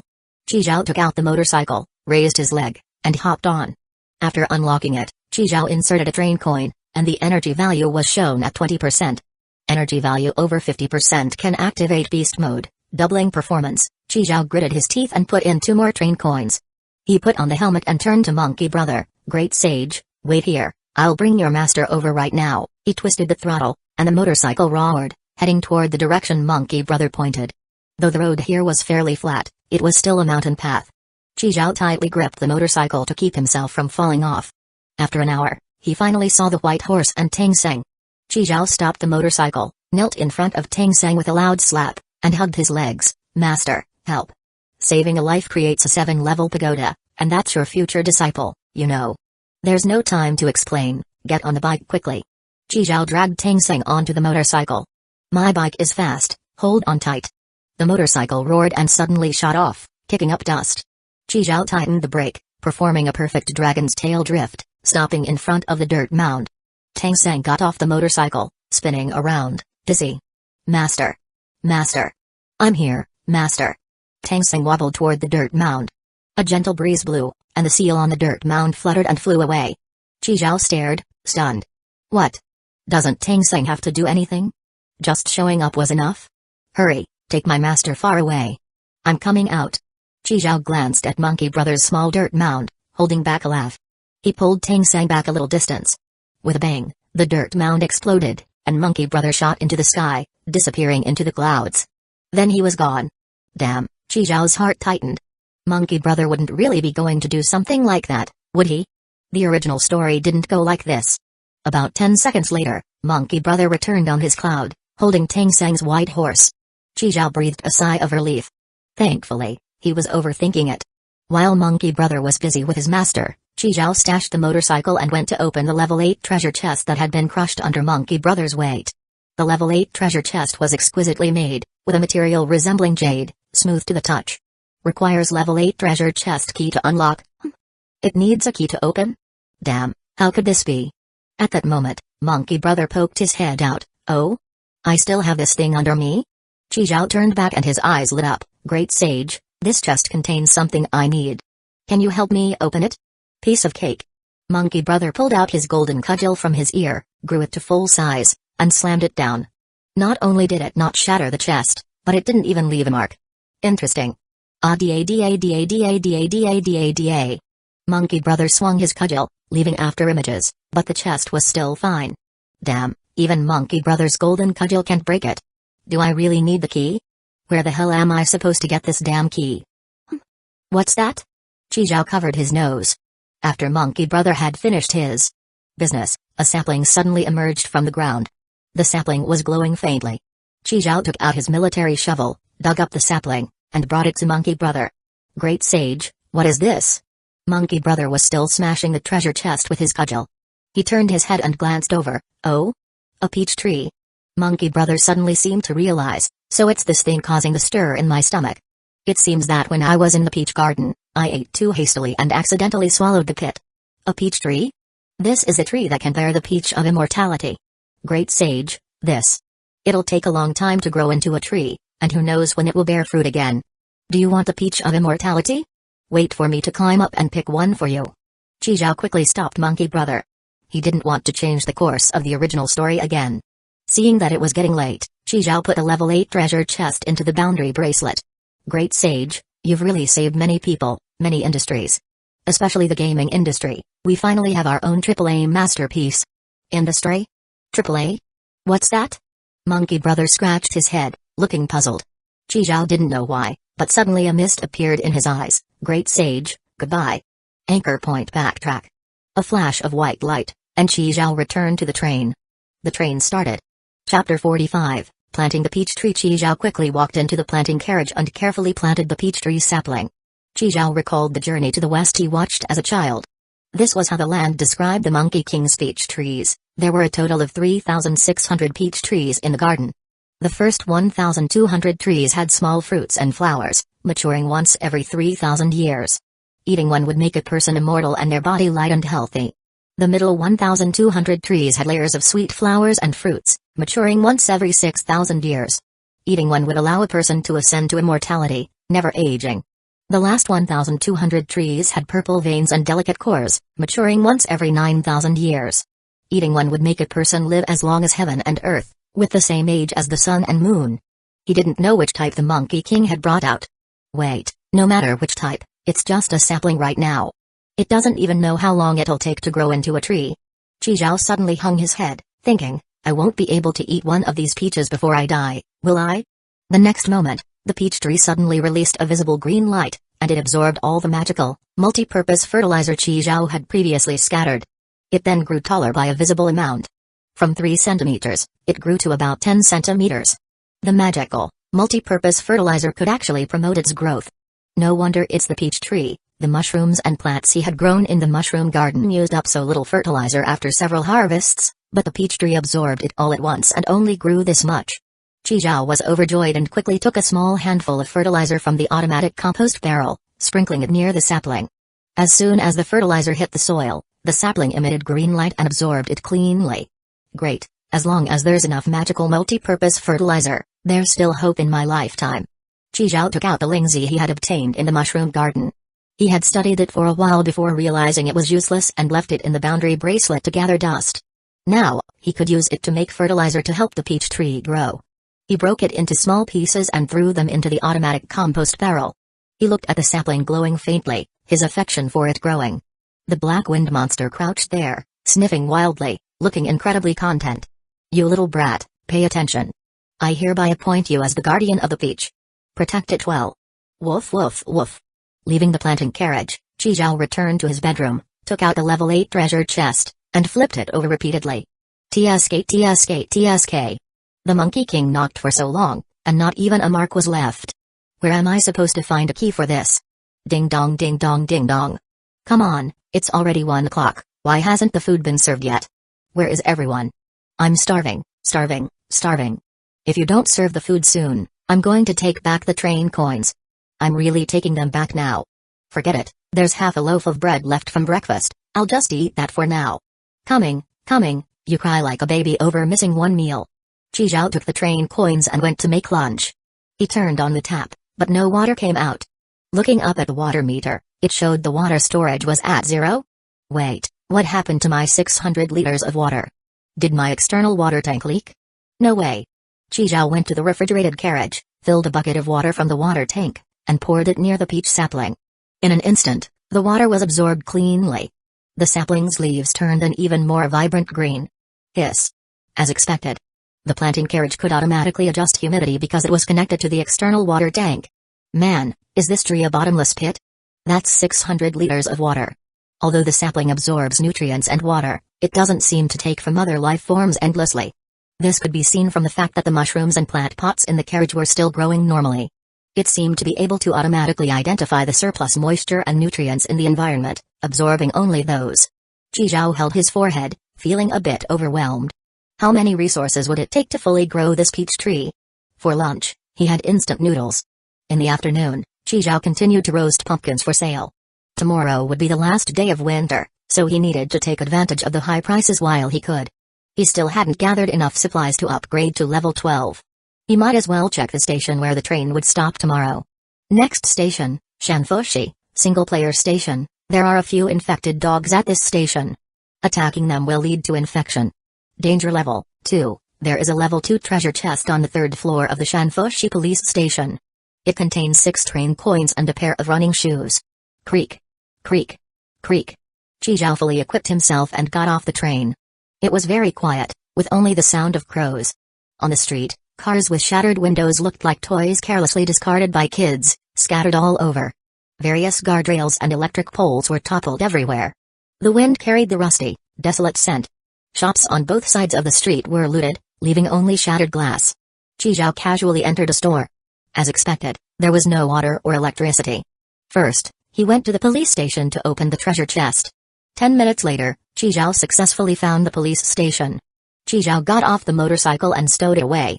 The front gate was locked with an iron chain. Qizhao placed his hand on it, and with a thought, the entire chain was pulled into the boundary bracelet. He pushed the door open and entered. A shadow suddenly leapt out and pounced toward Qizhao. Qizhao dodged to the side, pulling out his shotgun and firing a shot right at the shadow's forehead. It was an infected dog with only half of its face remaining. He fired another shot, and the infected dog kicked its legs, completely breathing its last. Looking at the black, sticky liquid dripping from its body, Qizhao frowned. It didn't seem like a zombie. Was it an infected? Better be cautious. Seemingly hearing the gunshot, 2 more infected dogs rushed out, both of which Qizhao easily dealt with. Good, all those hardships in the gravity carriage weren't for nothing. My speed has definitely improved a lot. I wonder if I can run 100 meters in under 10 seconds. I'll test it when I get the chance. He arrived on the 3rd floor, found the office, and opened the treasure chest. Running shoes? Qizhao took out the pair of pink sneakers. Running shoes, increases movement speed by 10%. Automatically adjusts to foot size, comfortable and breathable with no foot odor, increased movement speed by 10%, With these on, I'm sure I can run 100 meters in under 10 seconds. Zhao eagerly put them on. They definitely conformed to his feet automatically and were very comfortable to wear. The only downside was the color, which was a bit too pink, but other than that, no complaints. Is this what it feels like to increase movement speed? His body felt a lot lighter, and he became much more agile. He climbed the stairs super quickly. After casually searching around and not finding any useful supplies, Zhao quickly headed back the way he came. Because on the way there, Zhao had seen a water truck. He rushed back to the water truck. Zhao pulled the hose free and opened the valve to release the water. The water was clear and seemed to be tap water. In front of the truck's water tank was a water level gauge, which was transparent and showed there were still 8 tons of water left. Zhao opened the driver's side door, and the keys were still in the ignition. Nice. He started the water truck. After studying it for a while with only a C1 driving license, Zhao finally managed to get the truck moving. This was Zhao's first time driving a large vehicle. Accompanied by the familiar sound of the water truck, Zhao confidently drove the truck back. The fourth carriage opened a door, and Zhao pulled the water hose inside, connecting it to the water inlet. Being able to move freely up and down was so convenient, otherwise, the hose wouldn't be long enough. Zhao opened the valve to release the water. Humphrey, so it's the peach tree, huh? Let's see if this 8 tons of water can't fill you up. Watching the water meter's numbers gradually rise, Zhao placed his hands on his hips and nodded. After emptying the useless items in the boundary bracelet, he went to the street to collect car wreckage. Unfortunately, the boundary bracelet could only carry up to 400 kilograms, so it couldn't hold an entire car. Otherwise, he'd just haul all these wrecked cars off the street and dump them into the material input zone. Just thinking about it was exhilarating. After all, these were all upgrade materials. Zhao worked hard for a long time, his waist nearly sore from exhaustion, and when he checked the water meter upon returning, he felt like the sky had fallen. Chapter 46, Cognitive Bias. The water meter displayed a water storage level of 1 liter. All 8 tons of water from the water truck were gone, not a single drop left. Okay, at least it's not a bottomless pit. At least now there's hope. Zhao comforted himself with the thought. The peach sapling absorbed all 8 tons of water, and its leaves grew even larger. 2 new green leaves sprouted, tender and dripping with moisture. Zhao went to the initial carriage and threw all the car wreckage he had collected into the material input zone. Metal, 600 kg out of 1,290 kg, plastic, 300 kg out of 370 kg, wood, 200 kg out of 9 kg, train coins, 10 out of 0. Metal and plastic are enough. No more waiting. Let's upgrade to level 12 now. Zhao designated the entire initial carriage as the material input zone, and all the wood he had stored disappeared instantly. A total of 198 kilograms. With 10 train coins in hand, Zhao took a deep breath and clicked on upgrade. Level 12. Finally, his level matched Kong Yu's. You have gained a regular carriage, just a simple addition of a carriage, no new functions unlocked. No way. Zhao suddenly realized something and quickly clicked on his personal profile. Train conductor, Zhao, level 12, number of carriages, 12, 1 initial carriage, 1 refrigerated carriage, 1 planting carriage, 1 gravity carriage, 8 regular carriage, dynamic concealment, power boost, must have for lazy people, treasure hunter, early departure. This is art. Clicking on each carriage's details, it showed that carriages could be dismantled. Zhao took a deep breath. As expected, the number of carriages never represented the level. Because he thought no one would dismantle the carriages they worked so hard to upgrade. After all, only upgrades could increase the number of carriages. In his subconscious, more carriages meant better, so he had fallen into a cognitive bias. So, what level is Kong Yu actually at? What's the max level? After struggling to reach level 12, more problems seemed to arise. Looking at it this way, compared to people from previous generations, he was still too weak. Zhao didn't trust Kong Yu, Zijian, or any of them. Leaning on others was like relying on mountains and rivers that could collapse at any moment. The only thing he could rely on was himself. To forge iron, one needed to be strong. Only by being strong enough could he avoid being manipulated by these people. Using costume cards was out of the question. He had no idea what purpose the dragon silver coin served. The level 8 treasure chest had no key. And the peach sapling? Who knew when it would grow? Zhao sighed deeply. He needed more train coins to increase his power. The boundary bracelet needed train coins to upgrade. The gravity carriage's upgrade and exclusive equipment also required train coins. The motorcycle and train modifications needed train coins as well. Zhao opened his private chat and messaged Zijian. Do you want more train coins? What do you want to do now? Qi Zhao shared his new discovery with Zijian. Your station rewards are based on your level, so you don't need all those empty carriages. After level 10, the materials needed for upgrades not only double, but you also need 10 train coins. So, the earlier you upgrade, the more train coins you'll get. If you reach level 10 today, you'll get 5 train coins tomorrow. Think about it, my good ally. After brainwashing Zijian, Qi Zhao checked out the new modifications available at level 12. Basic bathroom components includes a dedicated shower, sink, toilet, and hidden external water tank. 5 train coins. Universal remedy includes a dedicated kettle, 1 train coin. Prominent package, account-based. Your messages in the chat room will be pinned, and your speaking count will increase by 10 times. 5 train coins. More bathroom components? It turns out modifications can repeat. Qi Zhao had always thought modifications wouldn't repeat. He only had 19 train coins left, and tonight, winter would end. The 16 train coins given by Konyu were to be saved for wind season. For now, no more modifications. Qi Zhao waved his hand and closed the holographic screen. So that's how it is. After reading Qi Zhao's message, Zijian clicked on her personal information.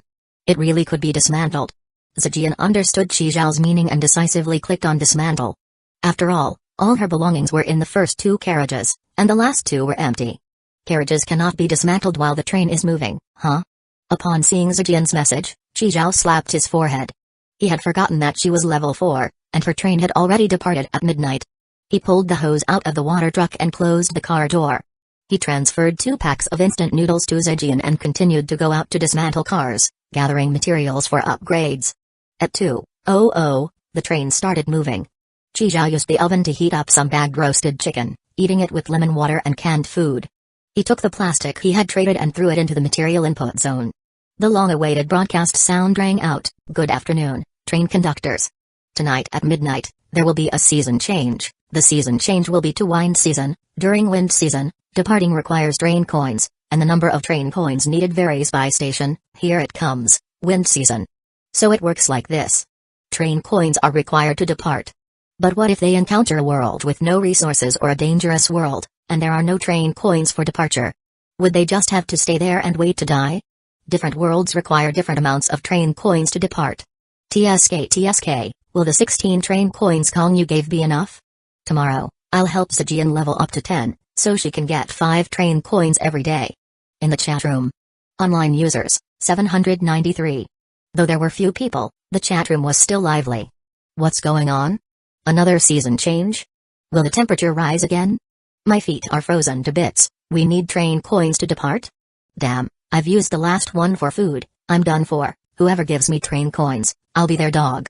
Looking for a master online, Qi Zhao closed the chat room and checked his first station of wind season. Next stop, Red Hot Pot Restaurant, single-player station. This station requires 3 train coins to depart. This station is a rule horror world with hidden rules. Each violation deducts 1 train coin. If there aren't enough train coins, random body organs will be deducted. Danger level 4. Note, poor people have a danger level of 10. Successfully finishing the red hot set meal at the restaurant will reward a level 3 treasure chest. It may contain 12 train coins, a face-changing man item. Click here for detailed hidden rules. A rule horror world?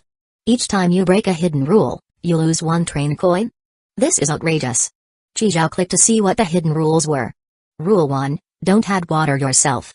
When the waiter adds water for you, choose orange juice. Rule 2. Don't dip vegetables in the red pot of the yin-yang hot pot. Rule 3. When taking condiments, do not add more than 5 kinds in one bowl. Rule 4. Don't add shrimp paste yourself. Rule 5. If the waiter asks you to try new dishes, don't refuse. Rule 6. If your chopsticks fall on the floor, never pick them up yourself. Ask the waiter for a new pair. Rule 7. If the waiter wearing a red apron adds water for you, choose sour plum soup. Rule 8. Don't use the leftmost toilet stall. Rule 9. Don't get into conflicts with others in the restaurant. Rule 10. Make sure to pay before leaving. There were 10 rules in total, and the more Qi Zhao read, the more shocked he became. This place is a scam. Every rule is easy to break. It's like they're writing scam on their faces. If it weren't for the station forecast, even 10 pairs of underwear wouldn't be enough to cover the cost. Qi Zhao felt like he was back before his graduation exam, but this time, unlike before, he had already gotten the answers to the test. Chapter 47, Red Hot Pot Restaurant. In the cramped, dark room, there were only 2 bunk beds and 1 table. Snoring, teeth grinding, even someone talking in their sleep. Though only 4 people were there, it felt incredibly lively. Knock, knock, knock. Someone gently knocked on the door 3 times. Lao Si's eyes snapped open. He sprang up from the bed like a fish leaping from water, startling Zhang Baobao, who was on the lower bunk. Time's up, time's up. Zhang Baobao's sweet dream got interrupted. He angrily kicked the bunk board above. Big bro, time's up, get to work. Get up late and there's no breakfast left? Who the hell wants that crappy breakfast? I wanna sleep some more. Big bro, if you skip breakfast, you'll have to wait till dinner. Zhang Baobao cursed under his breath and reluctantly threw off his blanket. Fuck, I've never suffered like this in my life. Wake up Lao and Lao San. Got it, big bro. The 4 of them got dressed and headed to the staff cafeteria to line up for breakfast. A bowl of plain porridge that looked like water, a somewhat sour steamed bun that must have been left over for days, and a tiny plate of super salty pickled veggies. 3 days ago, they had stopped at this station. Seeing it was a hot pot restaurant, the 4 of them went all out stuffing their faces. 1 meal in, and they were in debt by dozens of train coins. Just when they were about to have their organs taken as payment, the manager showed up. He offered Zhang Baobao and the others another option. Sign a contract of servitude and work at the restaurant to pay off the debt. Big bro, with meals like this every day, we're gonna starve to death before we earn anything. Yeah, big bro, how about we just run? Lao San and Lao Si chimed in together. Run? Run where? They're still holding our servitude contracts. Don't forget, we didn't just sell our bodies. We sold our souls. Whether we live or die is up to them. They remembered that the manager wasn't human and shivered instinctively. Lao who was big and stuttered a lot, didn't talk much. He had already silently finished his breakfast. Only 3 days in, and Lao already looked like he'd lost weight from hunger. Zhang Baobao tossed his steamed bun to Lao. Here, you eat it. I don't like it. Thank you, big bro. Lao San quickly reached out, trying to split it in half.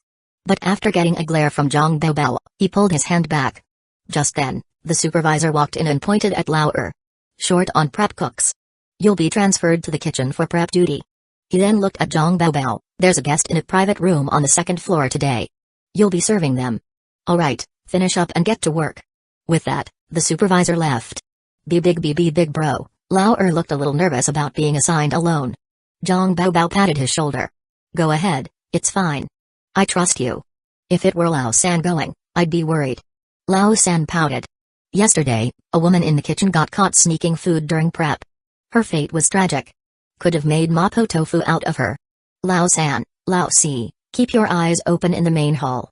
Let's hustle and scam as many people as we can so we can buy back our damn servitude contracts. This place is hell. Got it, big bro. 2nd floor private room, listening rain pavilion. Hello, sorry to bother you. Here's your lubricating oil and engine oil yin-yang hot pot. Zhang Baobao placed down the pot base and turned on the heat.